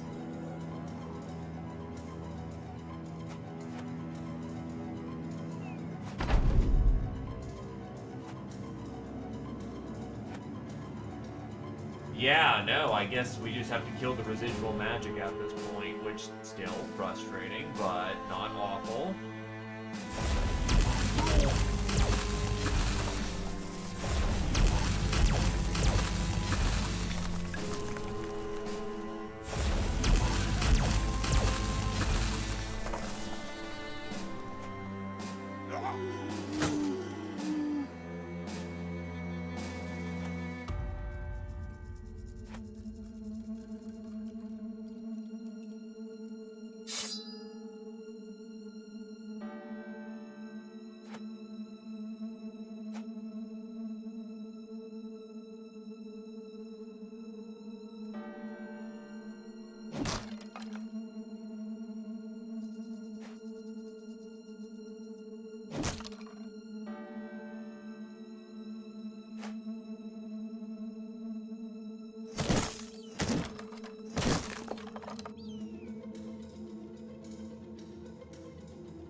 So Lushkin has to survive slightly more RNG, or he's dead.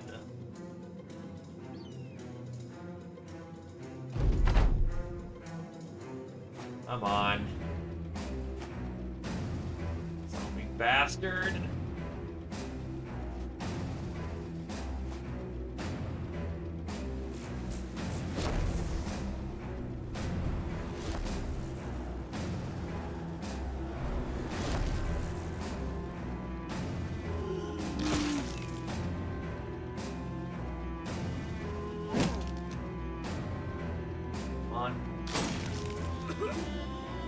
Struck down.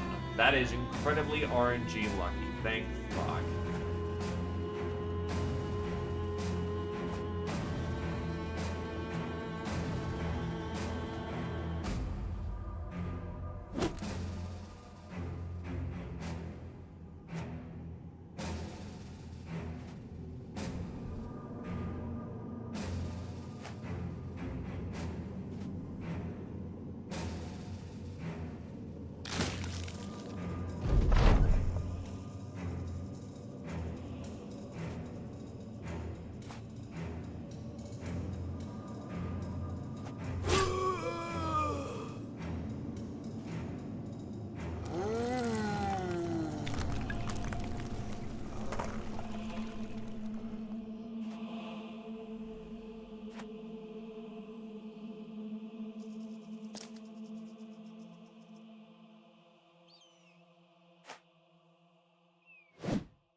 Okay.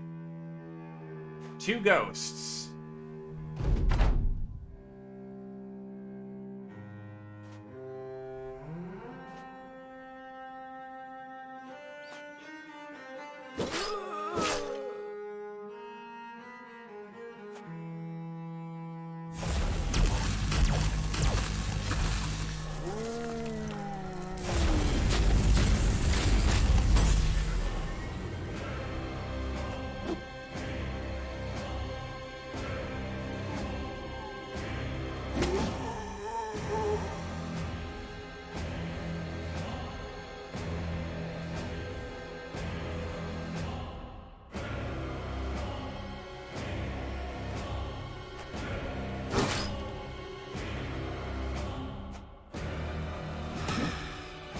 One ghost.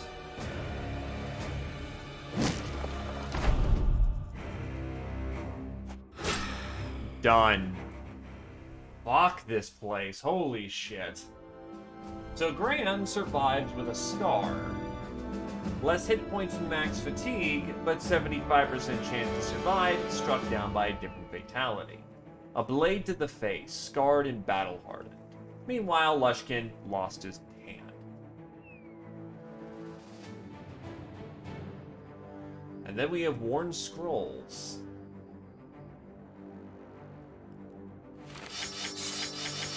Oh no, actually, the black book is completely worthless to me. The scrolls, on the other hand, may be of some worth. It can be translated by a character by the interpretation perk in the crafting tent. Highly valuable to some historians, however useless to many. They can, however, be studied with effort and a high chance of headache. Every brother may read up to one scroll. Intelligent ones use 2. And being dumb means you can't read.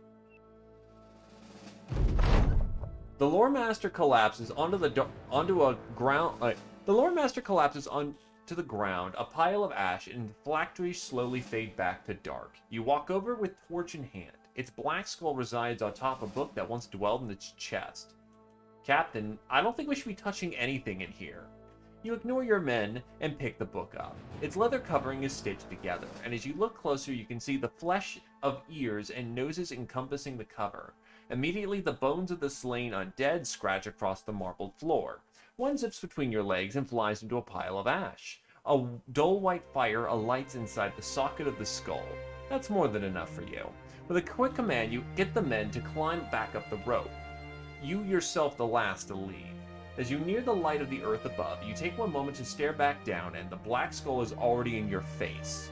It floats alone, eyes burning white, capturing your sight in a cone of fire you cannot understand. And as you stare into it, you can hear the voices of your men fade away. The skull floats alone, and you almost feel the urge to let the rope go. The skull speaks to your mind. It is but one of its gifts, interloper, and you are not the first to have it. There is many who have taken it, and in the many there is but one end, the one who would await us all. So what, Navcool? I just punked on their god not terribly long ago. Punked on your god. The skull's fire snuffs out, and it drops away into the dark where you hear a brief clatter. The voices of your men rush back in, louder than ever as you see Gwyneroth the Jouster's hand. Grabbing hold, they pull you out. As you exit, the entrance sinks into the sand, and all you have of the place is a strange fleshy book filled with writings that you can never, ever hope to decipher. What did I just take?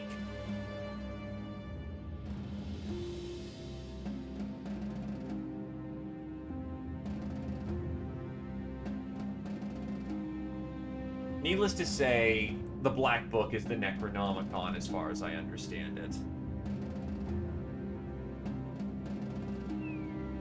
Well, I was planning to Black Monolith today, but that's not happening at this rate.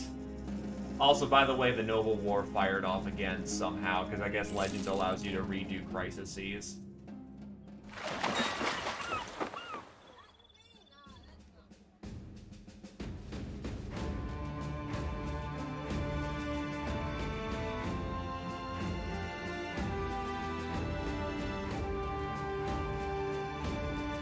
Anyway, buy a water skin.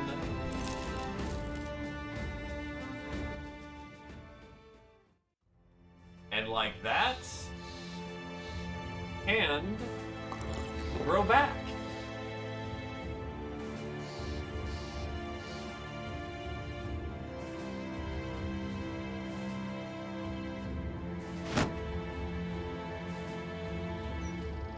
I look pretty distinctive before. Look, just drink some sippy water and your hand magically comes back. We won't question this. Burnt hands. Burnt hands severely reduce the ability to make swift and precise motions. Also, it stings like hell.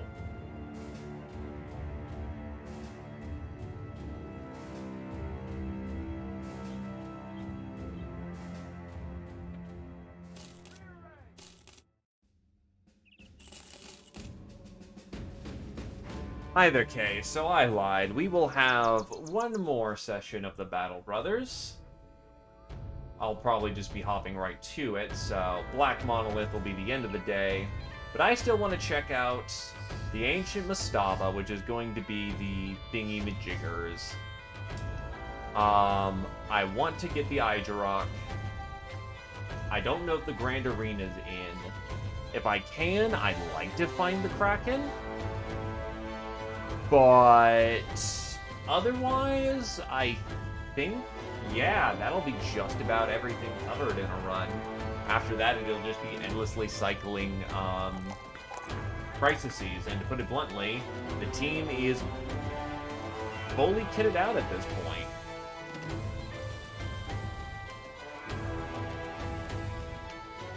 So yeah, Hopefully the next time, the Black Monolith and an end to things. In either case, thanks for coming on down, and I hope everyone had a good evening. I can do for some music, so I'm gonna rate this guy who does some music. I'm glad you enjoyed. Sorry if I was a little bit of a whiny bitch when it came to a lich, but it should reinstate the point that liches can go fuck themselves.